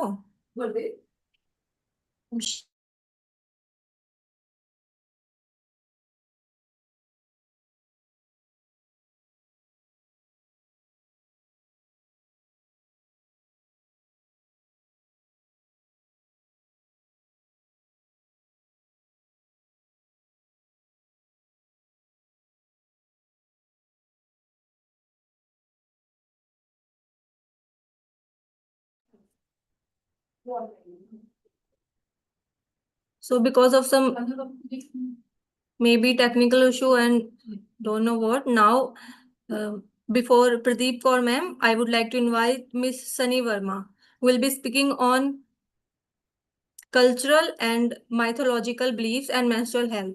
Please go ahead, ma'am. Thank you, Shelley, inviting me. Good afternoon, esteemed teachers and my dear fellow scholars. My name is Sunny Verma. I am a research scholar in Department of Sociology. I am truly grateful to have this opportunity today to speak in front of the most prudent and knowledgeable minds in our institution. Today, I will be, Excuse me, yeah, Miss Sunny yes, Verma. ma'am, yes, ma'am. Please on your video, please. Can I share my screen? Yeah, ma'am, you can share your screen. Can you give me a minute?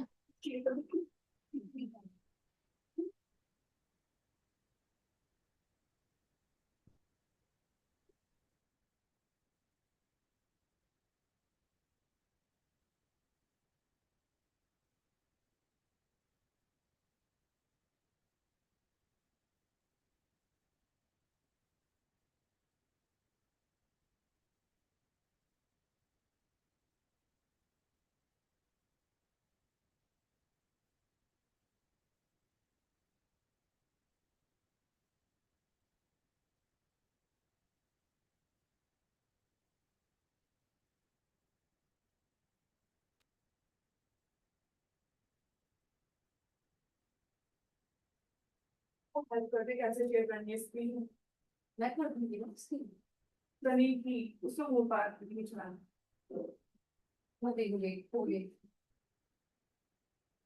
जाओ समझे करना है charge करना है Ma'am, your screen is shared, but please share your slide as well.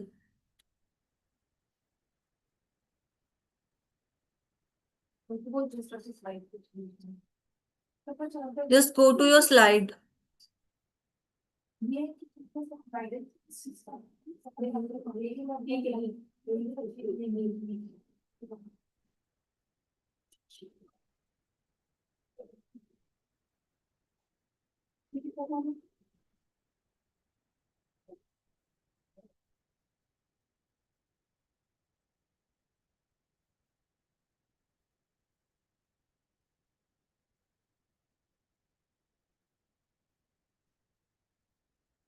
Hello, ma'am. Are you able to share screen? I'm in your slide.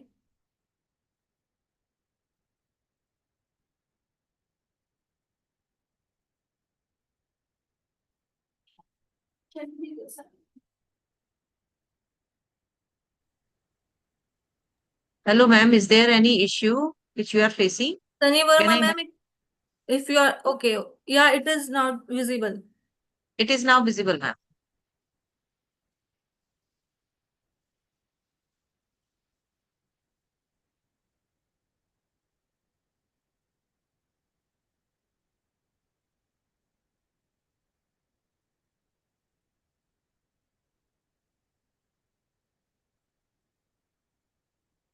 Hello, Miss Sunny Verma.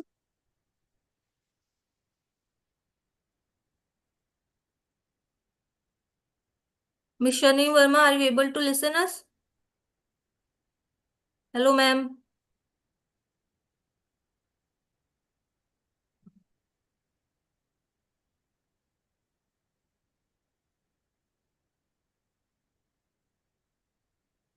almost family I do not have number. Okay.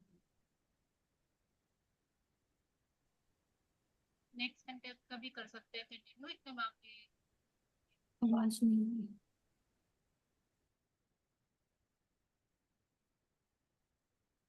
Miss Sunny Verma, if you are facing any problem, please contact us. Ma'am, if you are facing any issue, so we can now, before you, we can call Miss Ashwarya. Ashwarya, are you there? Miss Ashwarya Kapasya. Okay. Now I would like to invite Miss Ashwarya Kapasya, who will be speaking on menstrual taboos Not and myths. Kapasya, Kashyap है वो. Okay, Kashyap, sorry. ठीक है. Her topic is menstrual taboos and myths, reality versus misconceptions. Over to you, ma'am.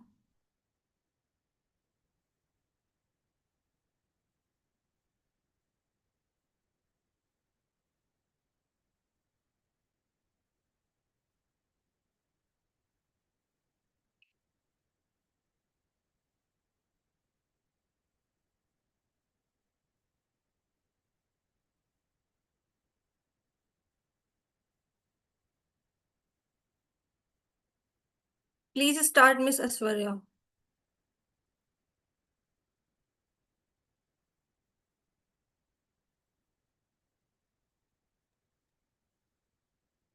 Good afternoon, everyone. Respected Principal Ma'am, honorable teachers, and my esteemed mentor. I, Aishwarya Kashyap, a zoology Sorry, student. first, please full screen your slide first. Just turn your phone if you are using the phone.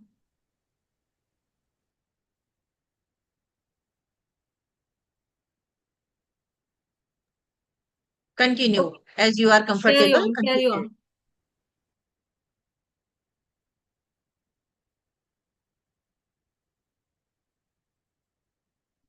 Carry on, Miss Ashwarya, if you are not able to turn it. Okay.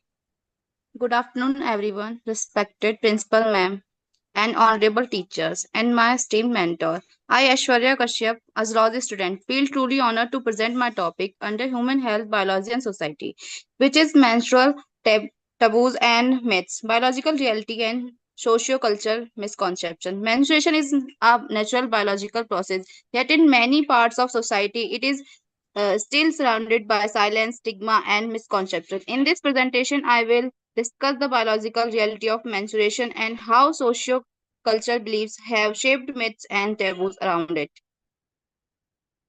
Menstruation is the natural biological process in females occurs due to hormonal regulation, estrogen and progesterone, still surrounded by myths and taboos globally, affect health, dignity, and equality. Understanding the truth is the first step towards breaking the silence. Objectives: to understand the biological reality of menstruation and menstrual health, to identify common menstrual taboos, myths, and socio-cultural misconceptions in society, to examine the health and physiological impact of menstrual stigma on girls and women, to analyze how misinformation and cultural beliefs affects education, hygiene, and social participation, to promote awareness, scientific understanding, and positive attitudes toward menstruation, to suggest measures for improving menstrual health, education, hygiene practice, and gender equality. Methodology: study type, data sources, approach, focus areas. Literature review. Now I would like to present the literature review of my topic. According to reports by World Health Organization and United Nations Children's Fund, poor menstrual hygiene and lack of awareness negatively affects girls' health, education, and dignity. A study by Das et al. 2015 found that unhygienic menstrual practice increased the risk of infections such as UTI and RTI. Sommer et al. 2015 highlighted the lack of menstrual hygiene facilities leads to school absenteeism among girls. Hennigan et al. 2019 stated that menstrual stigma can cause stress, shame, anxiety, and low esteem in women. Previous studies also suggest that proper menstrual education and awareness can improve health, confidence, and gender inequality. Socio-cultural misconceptions. Myths are not biological, they are learned. Cultural restrictions, isolation practices, lack of education and awareness, gender inequality, and reinforcement. Examples: Nepal Chowpatty system and rural Indian restrictions. Scientific reality: myth versus fact. It is a myth that women are impure during menstruation. In reality, menstruation is a natural biological process and not impurity. It is also a myth that women should not enter temples or religious places. Scientifically, there is no evidence that menstruation affects spiritual practices. Another misconception is that women cannot cook food during periods. In fact, menstruation does not affect a woman's ability to cook or handle food safety. Some people believe women cannot touch plants, but there is no scientific basis for this. Also, exercise is not harmful during menstruation. In fact, it can help reduce cramps and improve mood. Health and physiological impacts. Poor hygiene, infections, use of unhygienic materials can lead to infection, increases risk of UTI and RTI. Mental stress, shame, low, and self-esteem. Myths and taboos cause guilt, anxiety, and embarrassment, leads to low self-worth and emotional distress. School absenteeism in girls. Lack of facilities, pain, and stigma keep girls away from school, affects academic performance and future opportunities. School exclusion, restriction, and isolation lead to discrimination. Girls and women feel excluded from family, community, and society. Good menstruation, health, and respect bring better health, confidence, and equality. Result and finding: 75% girls were aware about menstruation and hygiene. 60% participants still believed in menstrual myths and taboos. 70% girls experienced stress, shame, or embarrassment during periods. 45% reported missing school during menstruation. 55% used proper hygienic menstrual products regularly. Discussion: menstruation is a natural biological process, yet many societies continue to associate it with myths and taboos and misconceptions. The study highlights that lack of awareness and proper education often leads to negative beliefs regarding menstruation. Many cultural practices restrict women and girls from participating in religious activities, social gatherings, and even daily household work during their menstrual cycle. Scientifically, menstruation is a normal reproductive process and does not make women impure or unhealthy. However, socio-cultural misconceptions create feelings of shame, fear, and embarrassment among adolescent girls and women. These taboos also affect menstrual hygiene, mental health, education, and overall well-being. The discussion further emphasizes the importance of menstrual education and awareness programs to break stereotypes and promote gender equality. Open communication, proper healthcare guidance, and scientific understanding can help reduce stigma and encourage a healthier attitude toward menstrual in society. Awareness today, empowerment tomorrow. Recommendations. Menstrual health education should be included in school and colleges to spread scientific awareness among students. Awareness programs and workshops should be organized in rural and urban areas to break menstrual myths and taboos. Parents, teachers, and healthcare workers should encourage open discussions about menstruation. Affordable and hygienic menstrual products should be made easily available for all women and girls. Media and social campaigns should promote positive and accurate information regarding menstruation. Society should treat menstruation as a normal biological process and avoid discriminatory practices against women during menstrual cycles. Government and health organizations should work together to improve menstrual hygiene awareness and healthcare facilities. Conclusion. Menstruation is a natural biological process, but many societies still associate it with myths, taboos, and social cultural misconceptions. These false beliefs create discrimination, shame, fear, and restrictions for women and girls. Scientifically, menstruation is normal and does not make women impure or unhealthy. The study highlights that lack of awareness, proper education, and open communication are the main reasons behind menstrual taboos. Such misconceptions negatively affect menstrual hygiene, mental health, education, dignity, and gender equality. Therefore, promoting scientific knowledge awareness programs, menstrual hygiene education, and social science is essential to break these myths and stereotypes. References. The information and findings presented in this study are based on reports and research articles from World Health Organization and United Nations Children's Funds and Public Library of Science 1, American Journal of Public Health, and other published scientific sources. Acknowledgement. I would like to express my sincere gratitude to the Department of Zoology, Kumari Mayawati Government Girls PG College, Badalpur, for giving me the opportunity to present this paper at the International Conference on Human Health, Biology and Society. I am thankful to all the teachers, mentors, and guides for their valuable support, encouragement, and guidance throughout this work. I also extend my thanks to everyone who directly or indirectly helped and supported me in completing this presentation successfully. Thank you once again. Thank you, Aishwarya, and for such a strong and meaningful conclusion on menstrual taboos and myths. And now we should move forward. So I would like to call Miss Pradeep Kaur Sandhu. Please, ma'am, over to you. Please share your screen and start.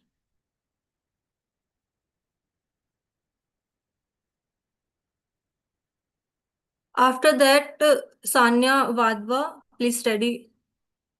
Your presentation will be after Pradeep, ma'am. Sure, ma'am.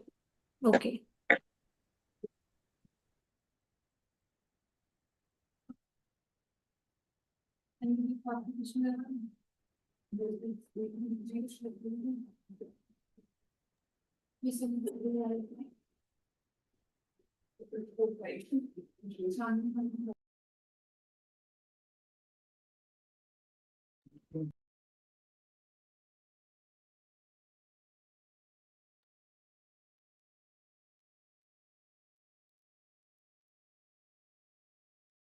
Ma'am, please unmute yourself. You are muted.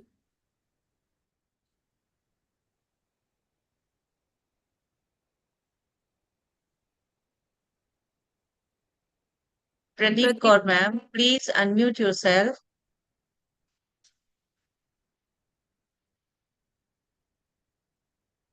Ma'am, are you there? I'm there, ma'am. I was trying to actually share my file, but I was not able to share this. Uh, is it allowed from your side, ma'am? It is allowed, ma'am. You can share screen. Just go to the share option on your laptop. Yes, ma'am. Yes, ma'am.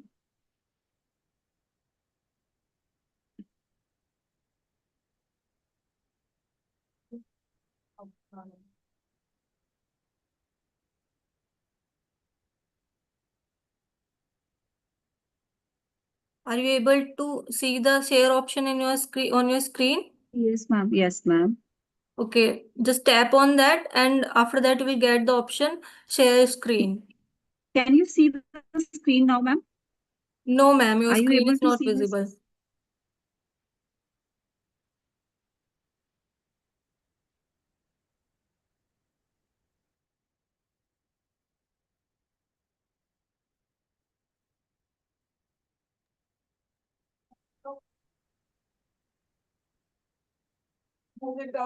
Ma'am, you can carry on without screen as well.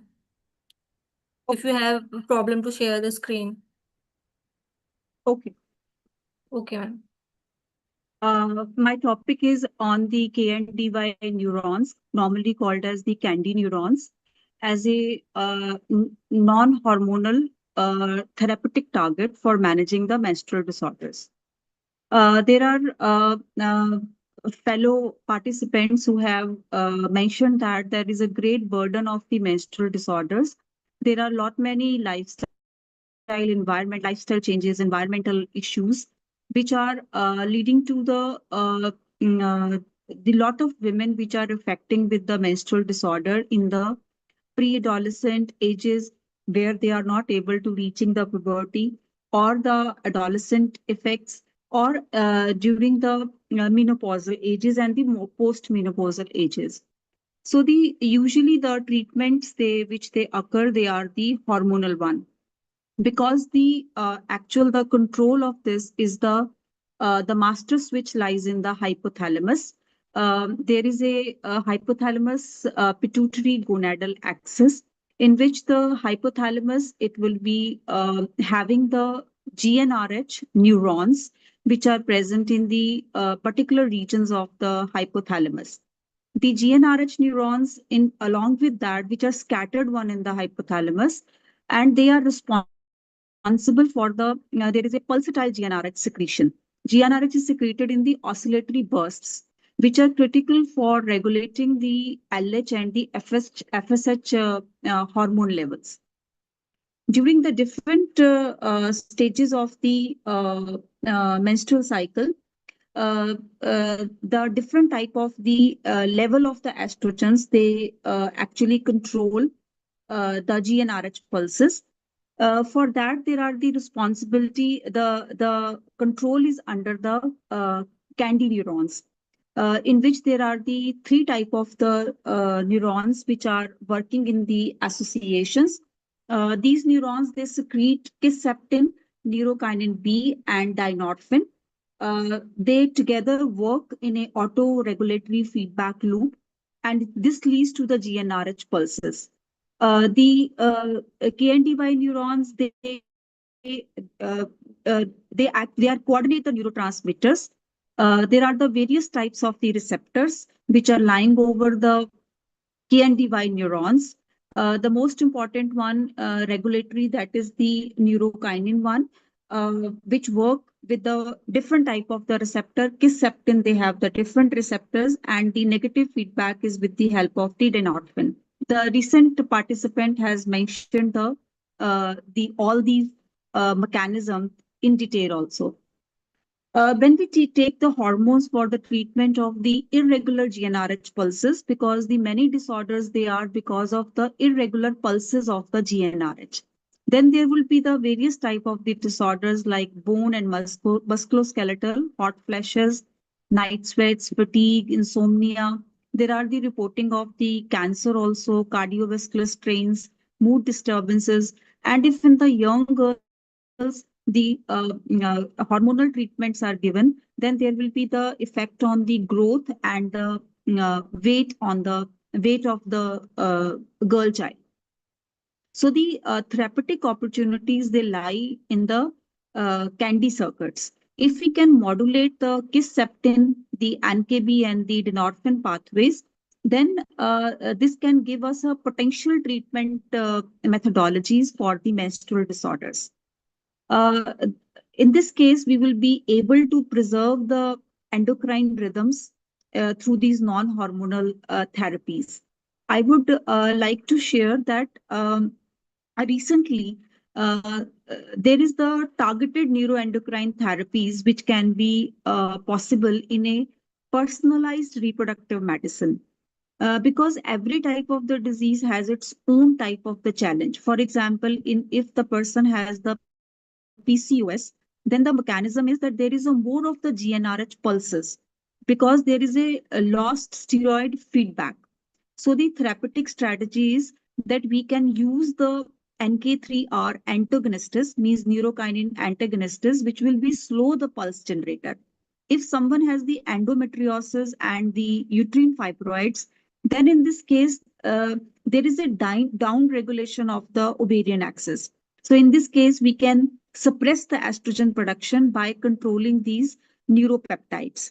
Similarly, if there is a pivotal delay, in which there may be the genetic defects, there can be the deficiency or the mutations in these pathways. There may be no problem in the ovary. There may be no problem in the pituitary body and the hypothalamus, but there may be the deficiency or the mutation in the kisspeptin neuropeptides. So if we can now find out these the agonist and the antagonists of these neuropeptides, then the targeted therapies they can be possible. We can have the disease modelings, because recently in 2026 there is the research which has been reported where the researchers were able to differentiate the pluripotent stem cells into the functional neuropeptide secreting KNDY neurons. So this allows us for direct disease modeling. So if we can model a disease in the cell, then we can check that which type of the medication at which time that can be given, so that this signaling that can be corrected. So in through my presentation, I would like to add that there is the huge potential for using these neuropeptides and targeting these neuropeptides rather than giving the hormonal treatment to the persons with the menstrual disorders. That can help us that can help the patients to get if, not get affected by these diseases, and they don't get affected by the side effects of the hormones. The advances in the neuroimaging, where we can see better the neurons, the computational modeling, where we can model the neurons, and the in vitro studies, where we can generate the model cells, neurons, where we can see the effects of the various type of the medications, and the therapies can be tailored for the individual neuroendocrine profiles, where we can consider the genetics also, and where we can consider the environment. So thank you very much for your patient listening. I'm regret for not presenting my not displaying my presentation. Thank you very much. It's totally okay, ma'am. And thank you so much for the insightful and informative presentation. And it is very engaging as well. No matter if your screen was sharing or not. Thank you so much. Thanks a lot. If anyone has any question, so please you can ask. Okay. Now I think we should move forward. Now I would like to call Sanya Wadhwa. Please, ma'am.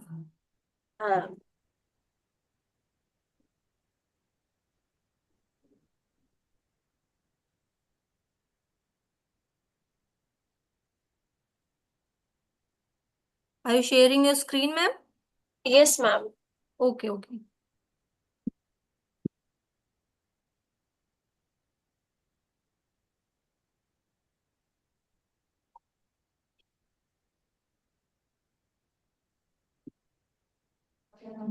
Sanya, are you trying to sharing your screen?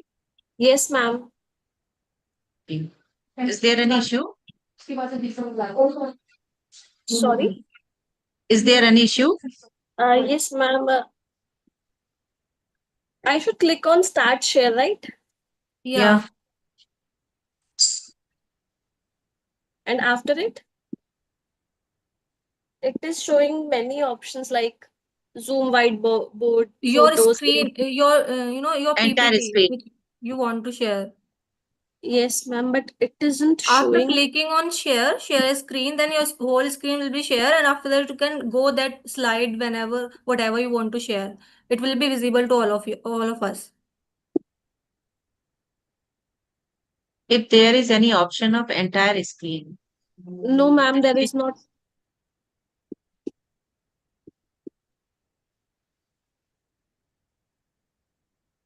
What all options are you getting while clicking on share?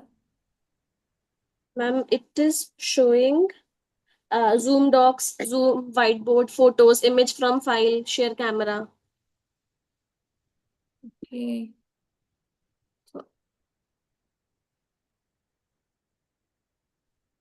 There's not any option of share screen or full screen? No, ma'am. Is your presentation is open? जो तुम present कर रही थी वो open है तुम्हारा? Yes, ma'am. मतलब वो share screen करके हो जाएगा. हाँ. Presentation open करो, laptop से कर रही हो ना?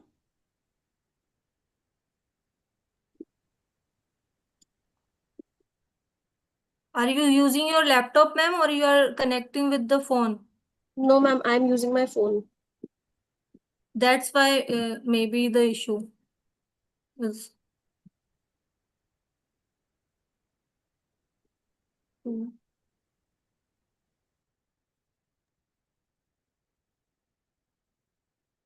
Ma'am, just hold for a second. Let me share my screen. Okay, ma'am.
Shelly, you are mute, Peter. Ma'am, if you are not able to share your screen, so you can carry on without sharing the screen as well. Hello, ma'am, are you there? Sanya Vadva, ma'am? Yes, ma'am, I'm there. Ma'am, can you please wait for 1 minute? Okay, okay.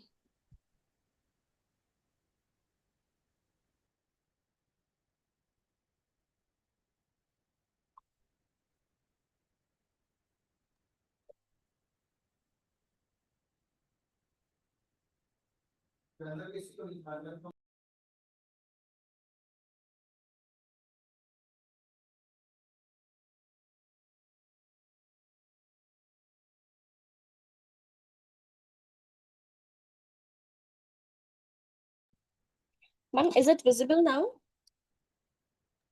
Yes, yes, yes. Good afternoon, everyone. This is Sanya Vadva from Government PG College, Noida. And today I am presenting a paper that is titled Shuddhi or Shakti, Menstrual Health Hygiene, PCOD in Modern India. So basically, if we talk about menstruation, as we know that 1.8 billion plus women in our world are menstruating. And since menstruating is not only like a biological phenomena, but it is still surrounded by silence, some stigma, and some misinformation in our Indian societies. It is rather regarded as shame or restrictions, like many women are not allowed to go to temples or kitchens, and they are not able to openly conversate about this. And since many disorders related to menstrual hygiene are rising each day, and they are not they are deeply connected with the endocrine disorders and mental health, well-being, etc.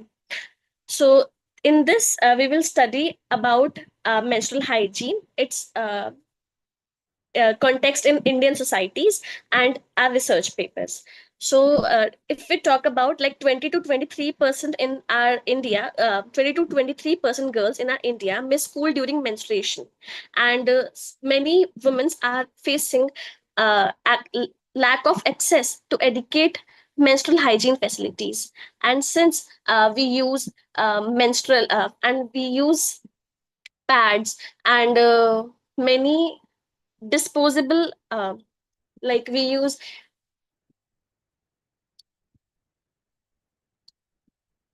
pads, tampons, menstrual cups, but pads are disposed every month that create a huge environmental burden. And PCOD is like menstrual hygiene is not only a biological phenomena, it is also related with nutrition and lifestyle. Our balanced diet, our physical activities, our stress management, sleep also influences the menstrual health. And the psychological, the mental well-being, the stigma, the taboos that are all around in the Indian societies, the discriminations, and lack of awareness in related to menstrual health also creates problems. So it is basically the multidimensional nature of menstrual health. Shuddhi or Shakti. In some of our Indian societies, it is considered as impurity. Girls are not allowed to enter to temples, kitchens, and social spaces. They face silence, shame, and lack of open conversation, and they are secluded from the Indian society, the myths, and the taboos.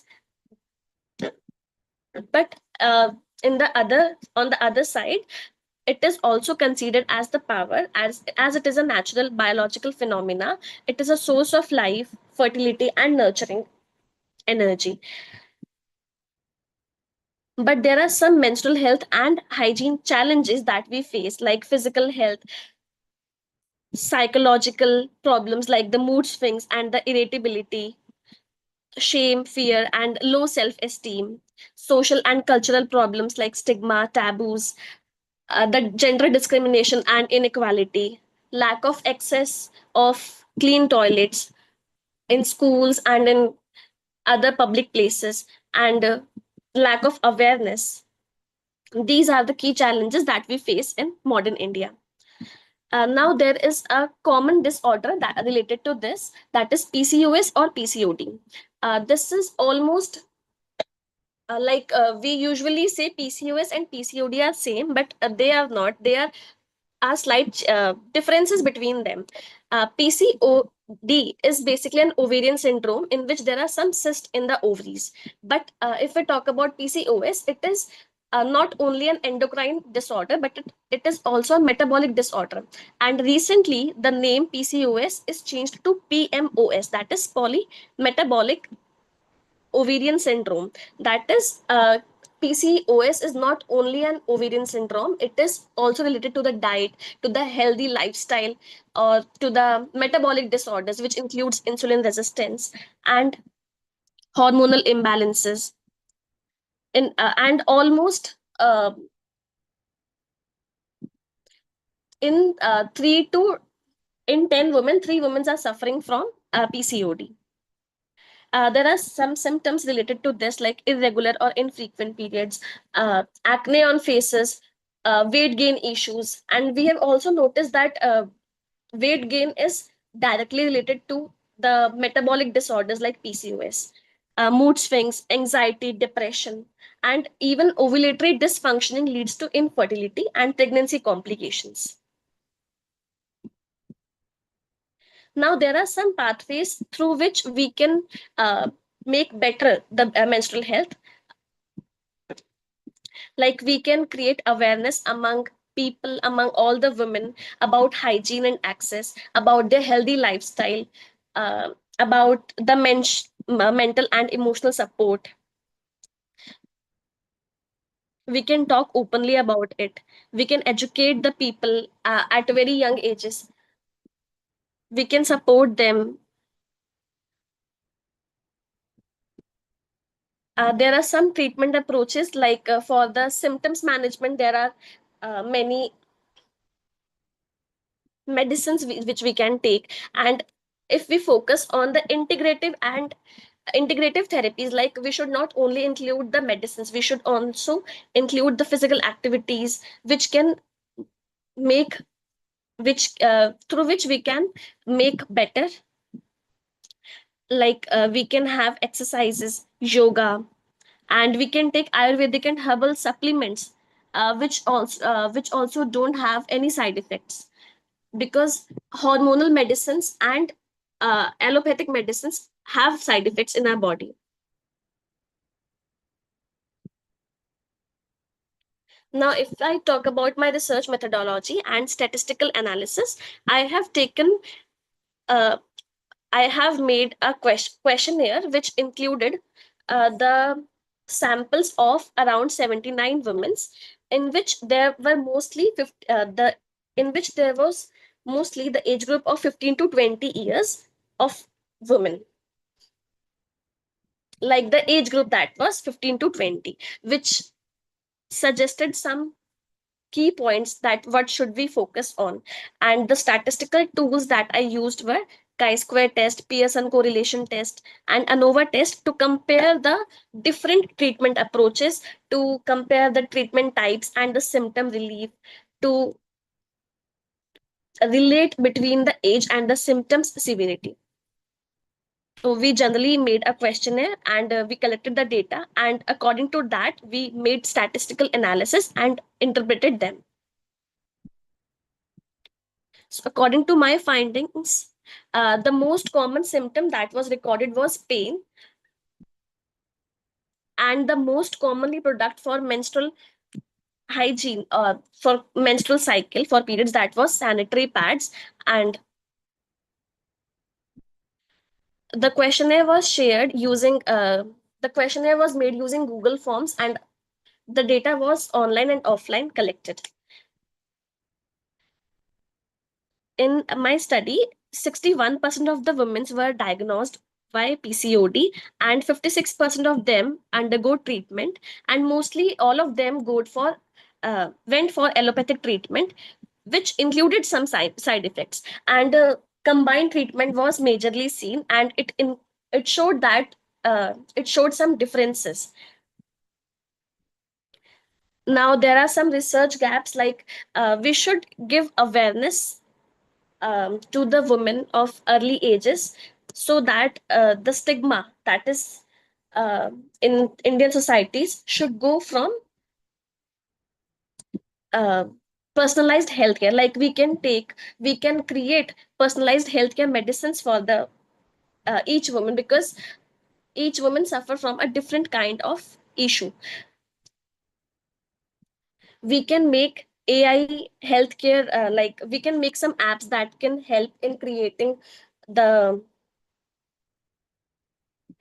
like there is an app known as Flow app, through which we can check the menstrual cycles, that if they are regular or not, we should consult a gynec or not. And for our environment also, we should create some menstrual products that are environment friendly. We should go for personalized approaches, and integrated treatment should be taken. including personalized diet, including the exercises, and including homeopathic and ayurvedic medicines, as they do not have any side effects. Now, these are some future directions. First is the AI and digital menstrual tracking. And then we can go for some menstrual products that are environment friendly. We can go for personalized nutrition and lifestyle medicines. And since it is a metabolic disorder, we should go for prebiotics and probiotics that can that can improve the digestive system and the metabolic system.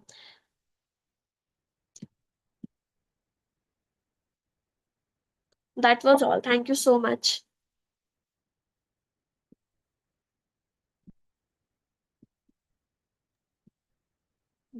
हाँ हाँ, मैं आपको इसका संलग्न नहीं समझ में आ रहा है, मैं आपको भेज रहा हूँ जो मैंने भेजा वहां से आप संलग्न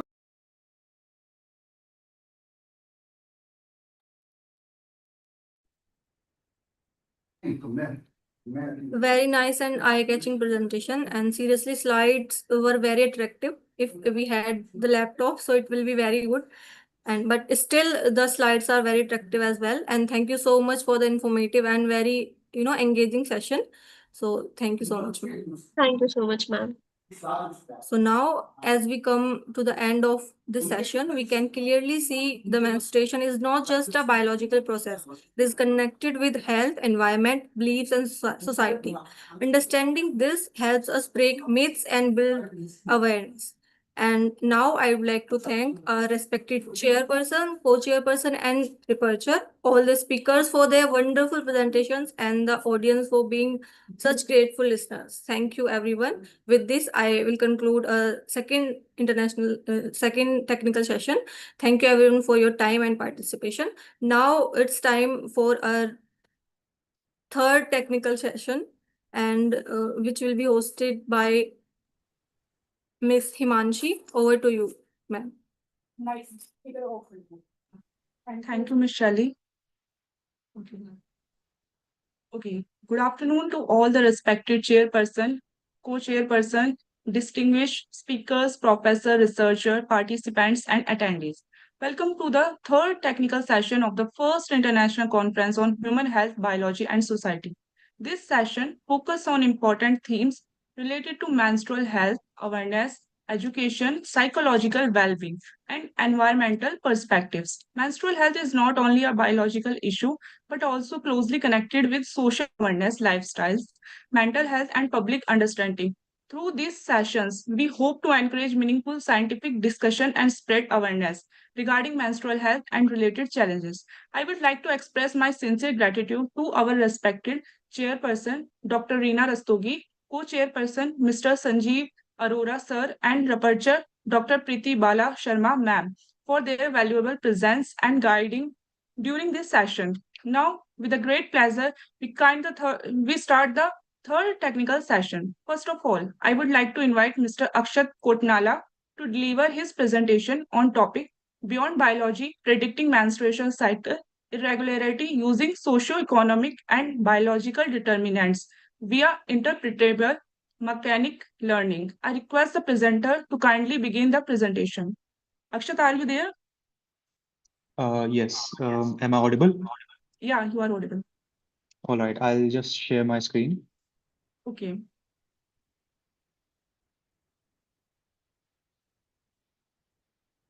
Yeah. Is it visible? Yeah, your screen is visible. You can zoom it. All right. Okay. So, good morning, esteemed panel and fellow attendees. I'm Akshat Kotnala, and today I'm presenting my paper on Beyond Biology, Predicting Cycle Irregularity. When I started this, I noticed a huge gap in the health apps that we all use. Like they track our physical bodies, but they completely ignore the rest of our lives. For example, our income, our education, and our backgrounds that impact our health just as much.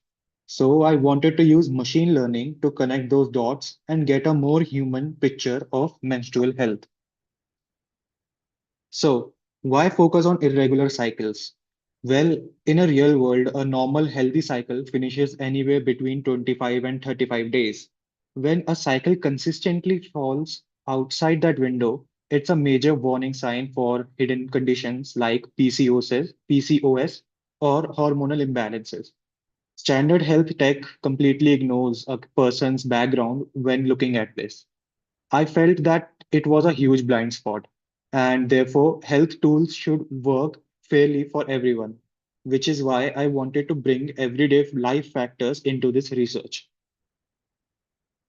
Now, my main goal was simple, just build a tool that looks at a person's full profile to predict if a cycle will be regular or a irregular cycle. In the raw data, about 12% of the cycles were flagged as irregular, but after cleaning everything up, that was tightened to exactly 10.9%. I wanted to mix basic physical details with lifestyle details and run that through different computer models to see which one could actually map out how our daily lives impact our biology. I didn't just guess on this. So, like past academic research basically tells us two different stories. Medical papers prove that physical traits like weight and ovulation timing change your cycle. On the flip side, social science papers prove that things like education, chronic stress, and income heavily impact your overall health. But here's the catch, nobody was combining them. I'm taking these known facts and putting both biological and social data into the same exact algorithm. Now, let's talk about the data. Real world data is messy. We had over like 1600 rows missing, in which basic demographics like people's age, people's income, everything was missing. But let's be honest, people don't retype their income into an app every single month. Deleting those rows meant throwing away 90% of our data. So filling the blanks with group averages would just ruin individual profiles. So I used a technique called forward filling, carrying a person's last known value forward. For example, if a person registered in the month of January and put in all their details, it won't change for up to around 6 months or 7 months. So I took this forward filling and filled up that missing data through this. Then I aggressively filtered the 80 raw features down to 13 critical ones, 9 biological and 4 socioeconomic. Because irregular cases are rare, I used a technique called SMOT at zero point 0.7 threshold to synthetically boost the minority class, forcing the model to actually study the pattern. I also manually lowered the decision threshold to zero point 0.3, meaning if the model is even 30% sure that a cycle is irregular, it will flag that cycle. Now, we ran the tests like basic linear models like logistic regression. It just failed because XGBoost handled the complex data really well. It hit an AUC ROC curve of around 80.2%, meaning there's an 80% chance it correctly flags a random irregular cycle as more suspicious than a regular one. It also achieved a precision of 44.2%. So when it rings the alarm, it's correct nearly half the time. And it hit a recall of 46.6%, meaning it successfully catches almost half of the people actually experiencing a real irregular cycle. Now, if you look at XGBoost's confusion matrix on the screen, you'll see that the raw numbers tell the story. Out of the final test group, it correctly flagged around 176 regular cycles and caught 8 irregular ones. Because I intentionally lowered that threshold to zero point 0.3, we accepted 17 false alarms and missed 15. We can basically accept those false alarms on purpose just to make sure that we don't miss on 8 real medical warning signs.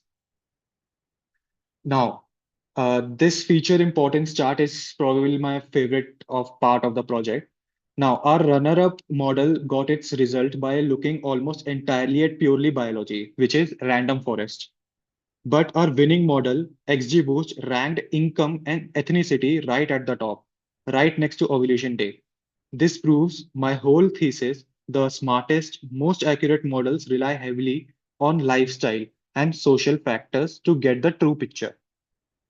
Now, to break that lifestyle down further, We found the highest rate of irregular cycles belong to the lowest income bracket, people making just under $15,000 a year.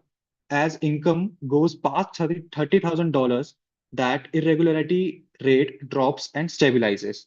This isn't just a random spike.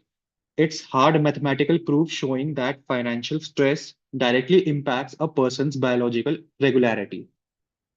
Now, there were some implications here.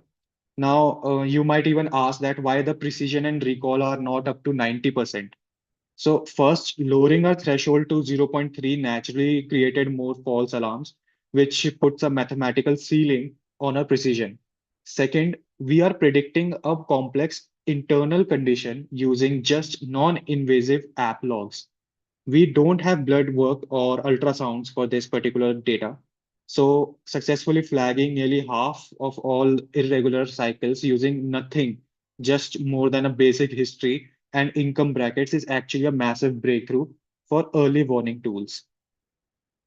Now, the recommendation is to push these numbers even higher in the future. We need to expand to thousands of clients and add missing puzzle pieces like daily stress scales and sleep habits.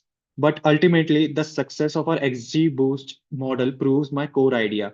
Looking beyond biology is the absolute key to building better, more equitable health tech for our real world. Of course, this whole data, the entire approach rests on the vital clinical foundations laid by Dr. Fehring and his peers. And these are my other references for this particular research. And thank you so much for your time today. I'd be happy to answer any questions. Does anybody has any query? You may ask.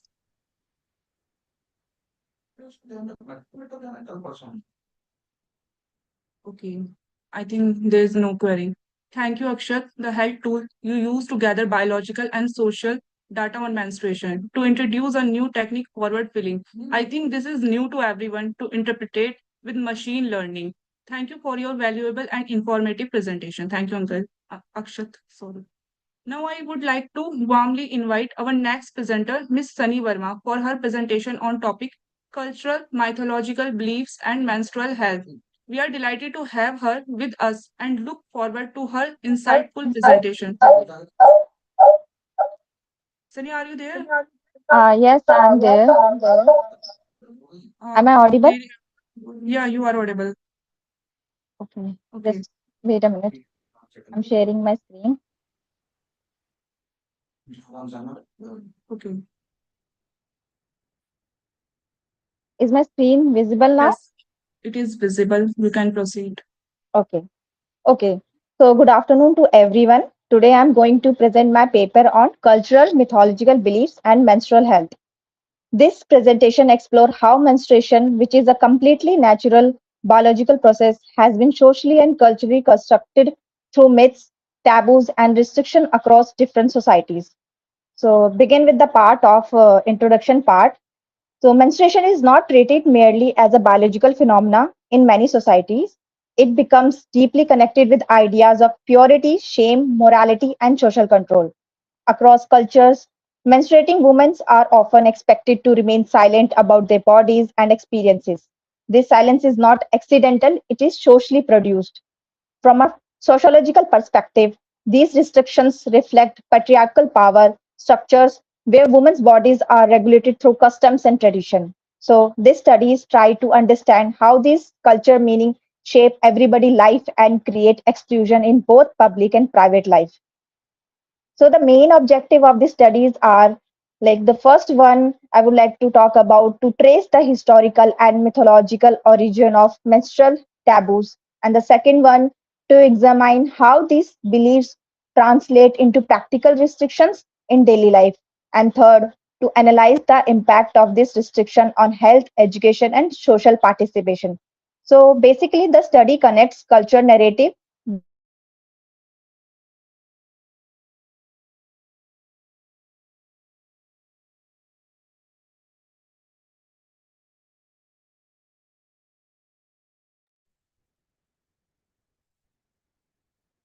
Sunny, are you there? I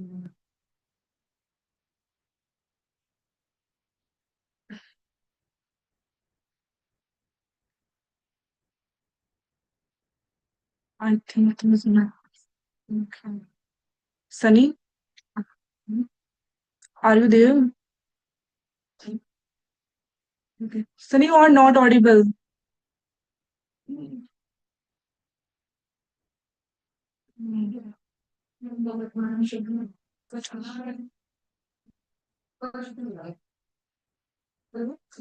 Sunny, please check your mic again.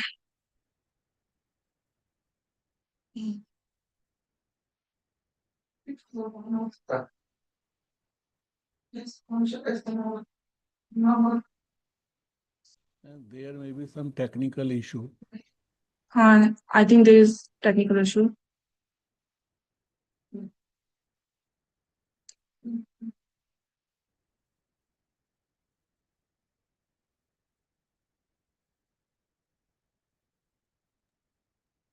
Miss Sunny Verma, are you hearing me?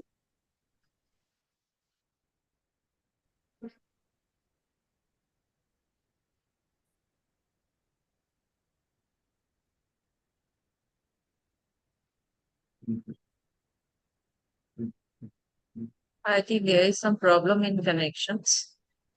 Yes, ma'am. She's not doing it.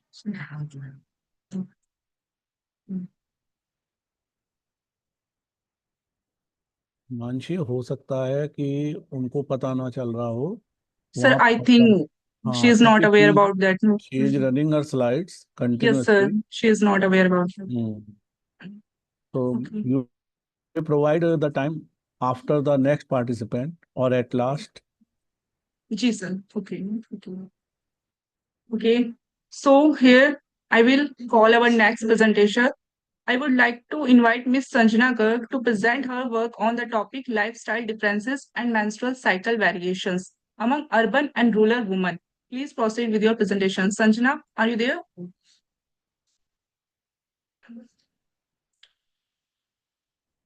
Miss Sanjana.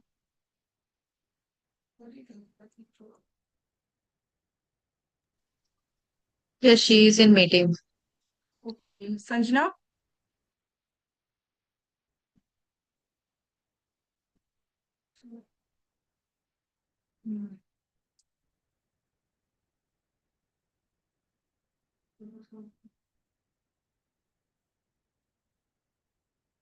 Okay. I think there are also some technical issue. Now moving to our next session, due to unavoidable time constraint and connectivity limitations, our esteemed guest speaker, Julio Maria from US and Monica Dixit from London are unfortunately unable to connect with us. They will connect with us later. So now we are moving to the next presentation. Now I would like to warmly invite Ms. Chandni Singh for her presentation on the topic cultural belief, traditional practice and menstrual health, bridging Ayurveda, psychology and modern science. We are delighted to have her with us and look forward to her insightful presentation. Ms. Chandni, are you there?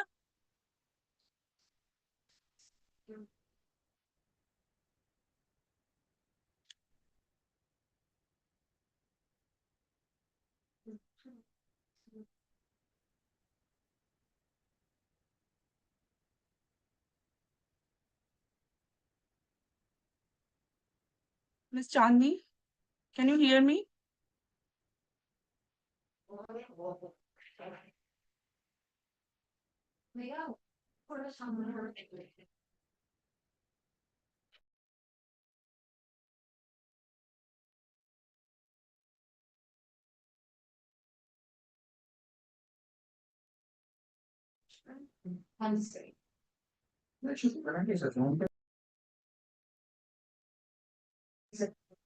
Okay, I think Ms. Chandni is also not there.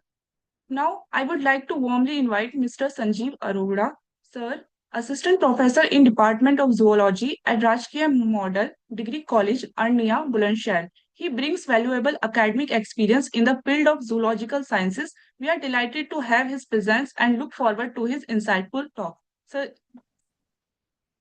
Sanjeev sir, are you there?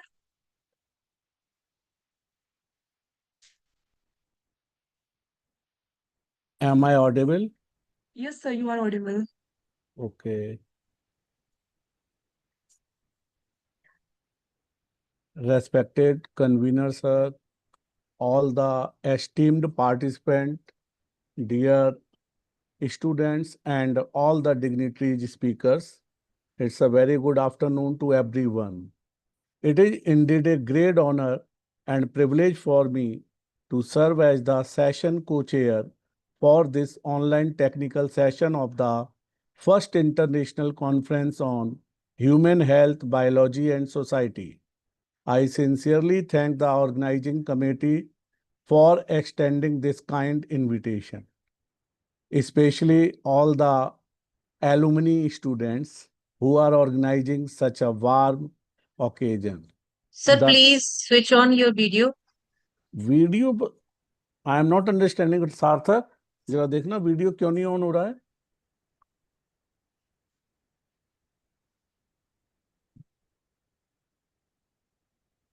Your profile photo is coming over here.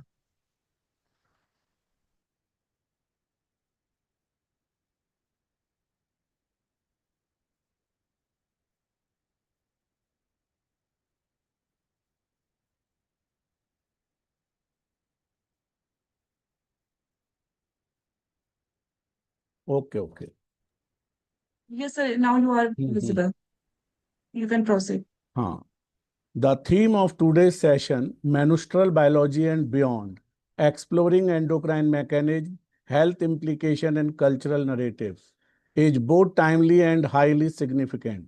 Menstrual biology is not only a fundamental physiological process, but also a subject deeply interconnected with endocrine regulation, overall health, and socio-cultural dimension.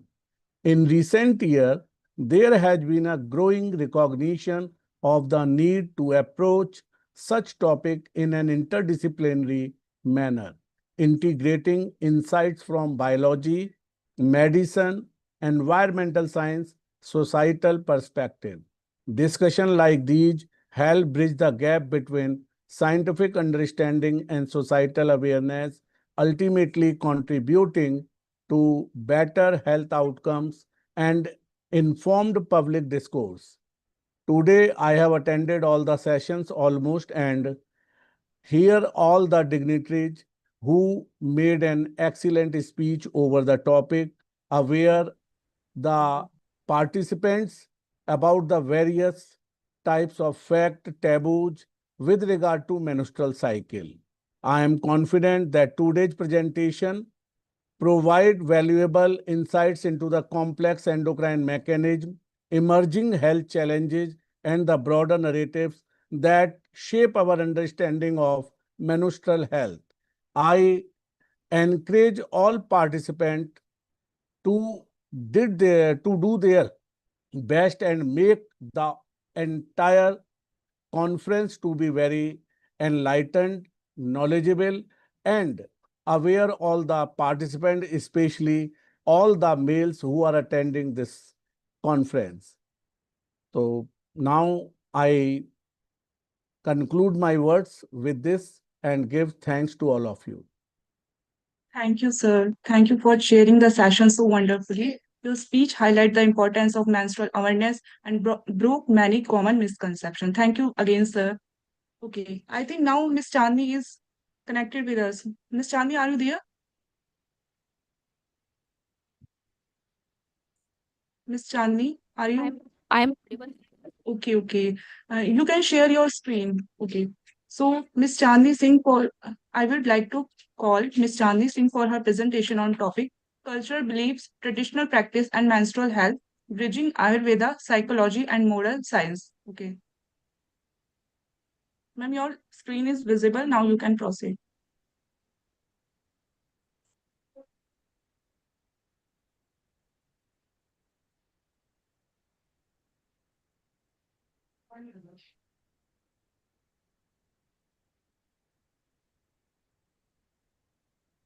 Miss Chandni, can you hear me?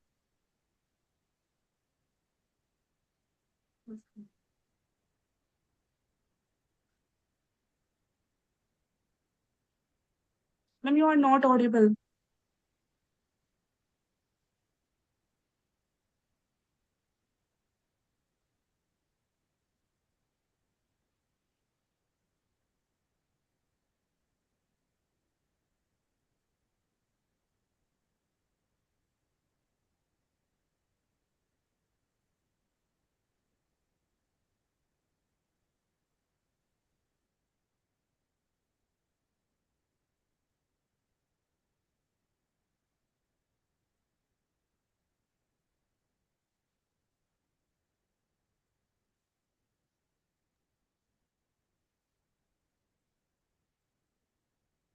Miss Chandni, can you hear me?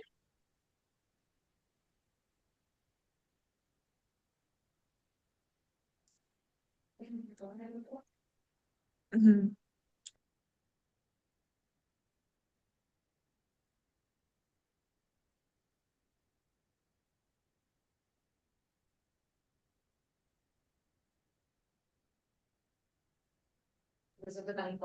Okay. Okay, ma'am, you are not audible.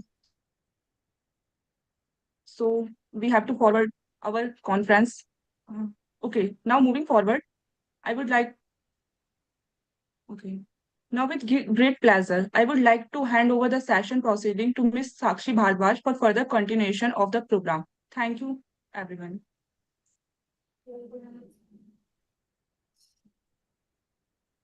A very good afternoon once again, everyone.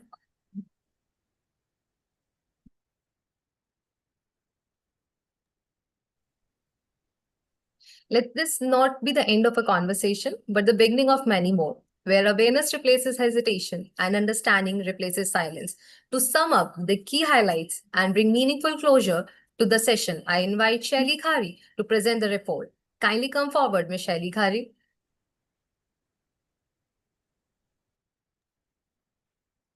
Mute correctly. Okay. Good afternoon to all of you. I feel honored to present the report of today's conference on menstrual biology and beyond, exploring endocrine mechanisms, health implications, and cultural narratives. This information conference was organized by the Alumni Department of Zoology, Kumari Mayavati Government Girls PG College, Badalpur, in collaboration with Indian Association of Music Therapy, Delhi. The conference was organized with the aim of creating awareness and prompting scientific understanding of menstruation while also addressing the cultural beliefs and social perspective associated with it. The conference began with the inaugural session chaired by Dr. Minakshi Lohani ma'am and was hosted by Ms. Sakshi Bharadwaj with the blessings of Ma Saraswati, marked by a graceful Saraswati Vanda, creating a positive and divine atmosphere. It was followed by a warm welcome addressed by the convener, Ms. Jyoti Sharma, and a brief introduction to the conference theme by Ms. Himanshi, highlighting its importance and relevance. We were truly privileged to hear from our respected dignitaries. First, we had the gracious presence of our chief guest, Professor Y. Vimla ma'am, who shared her valuable thoughts and inspired us with her words, delivered an insightful address highlighting the menstruation is not just impure but rather a natural process and a sign of purity of the life. She beautifully connected traditional concepts like sanskar and Rajaswala with modern understanding as speak about practices such as period worshipping and adding a personal touch. She shared how her mother used to give jaggery during periods, so reflecting traditional care. She further emphasized the importance of menstrual hygiene, awareness of hormonal changes and related disorders, and also discussed various government initiatives for the menstrual health. This was followed by the insightful address of our keynote speaker, Dr. Anshu Gupta ma'am, who highlighted key aspects of the theme and provide a deeper perspective on the psychology of menstruation and highlighted the emotional and mental aspect associated with it. The talk also covered various menstrual disorders and provide a global perspective on menstrual health, emphasizing the need for awareness, understanding, and holistic care. We were also honored to hear from a guest speaker, Dr. Shilpi Kanojia ma'am, who enriched the session with her meaningful views and practical insights. She highlighted the that not having menstruation can also be the matter of concern for both girls and their parents as well. She emphasized that menstruation is not just a few days experience, but months long cycle where girls often worried about timings, irregularity, and even small challenges like excess of pads. She also stressed that silence can lead to further health issues, and the boys that and the men should also equally included in conversations. Concluding on a positive note, she engaged the menstruation should not be hidden but understood, supported, and even celebrated as a natural part of the life. Further, the patron addresses by Dr. Neetu Singh ma'am highlighted the significance of maintaining good menstrual health and understanding hormonal balance. She pointed out the hesitation and lack of awareness among girls often prevent open discussions and proper care, emphasizing the need for a combined interdisciplinary approach. She engaged collective efforts in this area. She also extended her appreciation to the organizers for successful conduction such an insightful conference. We also we are grateful to our resource persons, Dr. Neha Tripathi ma'am, the speaker who discussed the chemistry and the structure of sanitary pads, highlighted that certain chemical compounds used in them may be harmful.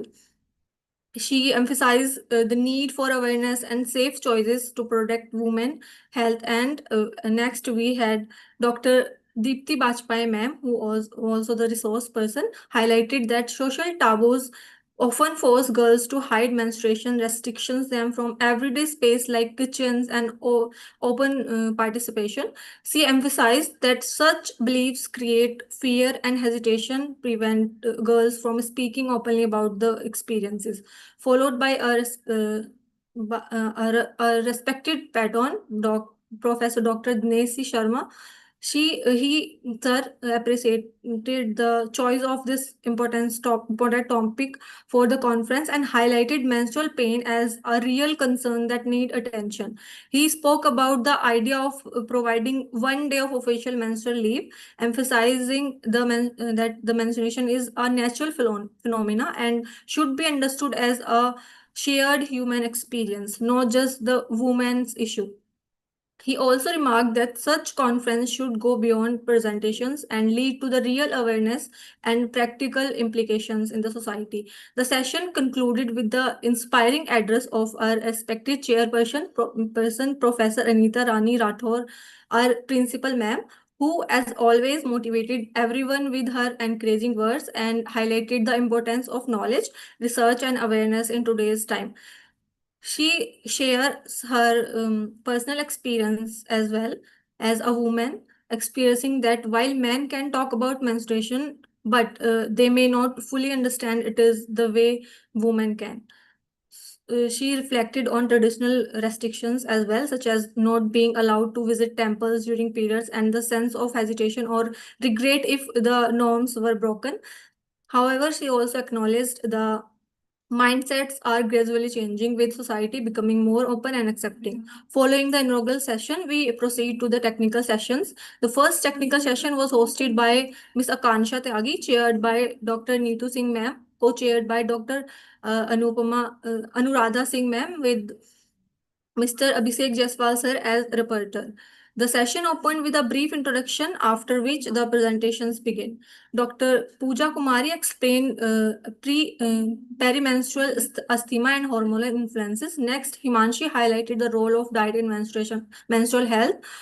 Om Bisnoi and Tamanna Tyagi then discussed kiss peptine signaling and hormone regulation, while Sakshi Garg and Nandri Agarwal focused on the menstrual hygiene and its health impacts. Overall, the session centered on the biological understandings of menstruation. The second technical session was hosted by me, Ms. Shaili Khari, chaired by Dr. Deepti Bajpai ma'am, co-chaired by Dr. Neha Tripathi ma'am, and Dr. Anupam Swami ma'am as a reporter. The session continued with insightful presentations.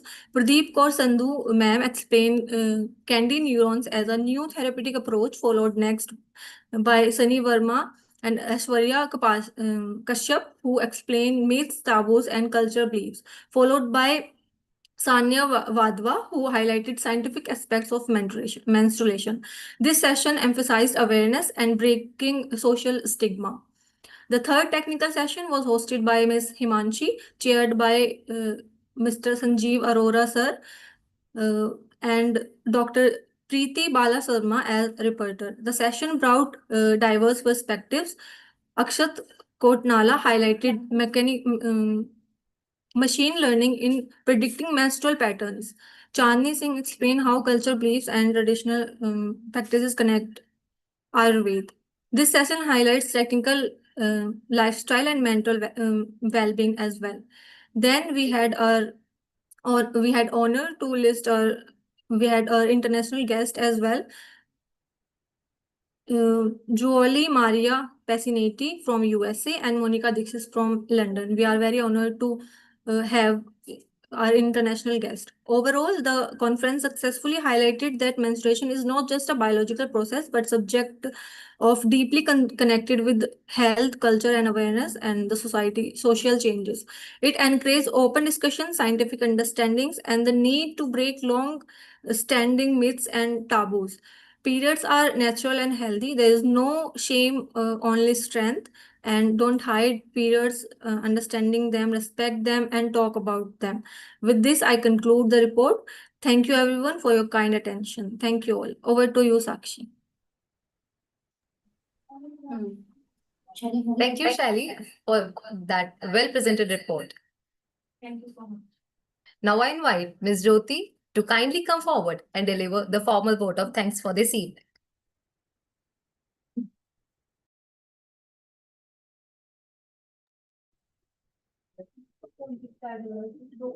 Okay, good afternoon.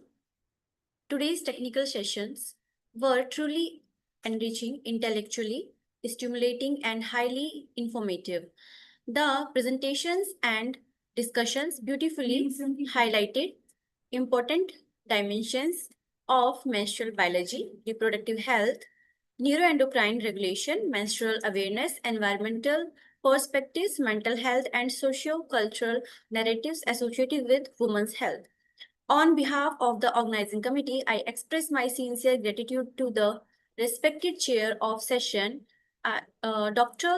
Neetu Singh ma'am, session number 1, co-chair Dr. Anuradha Singh ma'am, and reporter Mr. Abhishek Jaiswal sir for their valuable guidance, insightful observations, and smooth coordination throughout the session. I would also like to sincerely appreciate all our presenters and researchers whose valuable presentations made these technical sessions highly informative and impactful. The discussions highlighted important aspects of reproductive health, dietary habits, menstrual hygiene, hormonal regulation, environmental pollution, endocrine disruptive chemicals, and the role of kisspeptin in menstrual regulation. Throughout their insightful presentations, the sessions prompt scientific awareness, menstrual health education, and the importance of breaking social taboos associated with women's health and well-being. I also express my heartfelt gratitude to our respected co-chair, Dr. Anuradha Singh ma'am, for her kind blessings, encouragement, and valuable presence throughout the technical session. I also extend heartfelt appreciation to the chair of session second, Dr. Dipti Bajpayee ma'am, co-chair Dr. Neha Tripathi ma'am, and rapporteur Dr. Anupam Swami ma'am, for effectively moderating the discussions and engaging meaningful scientific interactions. I would also like to sincerely appreciate all the presenters and researchers of the second technical session for their insightful and thought-provoking presentations. The discussions beautifully highlighted menstrual myths, taboos, and the importance of scientific understanding and awareness in society. Aishwarya Kashyap emphasized the scientific reality behind menstrual myths and misconceptions, while Pradeep Kaur Sandhu ma'am highlighted can devise neurons as a novel non-hormonal therapeutic target for managing menstrual disorders. Sanaya Vadva ma'am also shared valuable perspectives through the theme Shuddhi and Shakti, encouraging a more positive, aware, and empowered understanding of menstrual health and hygiene in contemporary India. My sincere thanks also go to the chair of session third, Dr. Reena Rastogi ma'am, co-chair Mr. Sanjeev Arora sir, and rapporteur Dr.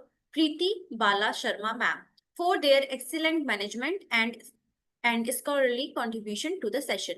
I would also like to sincerely appreciate all the presenters and researchers of the third technical session for their valuable and insightful presentations. Akshat Kotnala being the only male presenter who is presenting their paper today in our today's international conference of the session. Thoughtfully highlighted the use of interpretable machine learning in understanding menstrual cycle irregular, irregularities through biological and socioeconomic factors, reflecting the importance of interdisciplinary research and inclusive awareness in women's health. Chandni also shared valuable scholarly insights that added meaningful academic value to the session. Sunny Verma further shared valuable perspectives on cultural and mythological beliefs related to menstrual health, emphasizing the need to move beyond myths towards scientific understanding and social awareness. I also express my heartfelt gratitude to our respected co-chair, Mr. Sanjeev Arora sir, for his kind support, encouragement, and valuable presence throughout the session. Special appreciations to Ms. Akanksha for conducting the technical session so gracefully and effective and and eventually.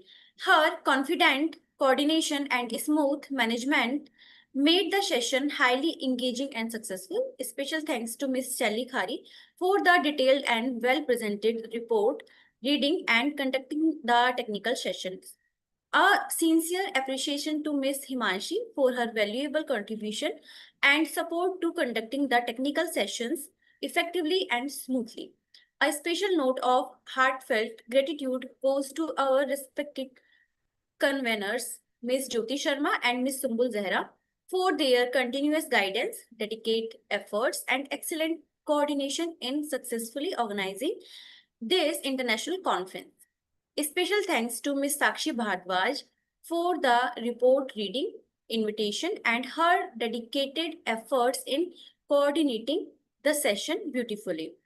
A sincere note of thanks goes to all organizing members, faculty coordinators, volunteers, technical teams, media partners, participants, and everyone who directly or indirectly contributed to the successful organization of these technical sessions. Their dedication, teamwork, continuous support, and enthusiastic involvement truly made this conference a grand success. This conference has truly served as a meaningful platform for scientific dialogue, interdisciplinary collaboration, awareness, and social understanding. The discussions and ideas shared today will certainly continue to inspire future research, innovation, and positive societal impact. Lastly, with immense gratitude and warm regards, I once again thank everyone for their gracious presence, valuable support, and contribution in making this international conference a memorable and successful event. Thank you so much. Have a wonderful day ahead.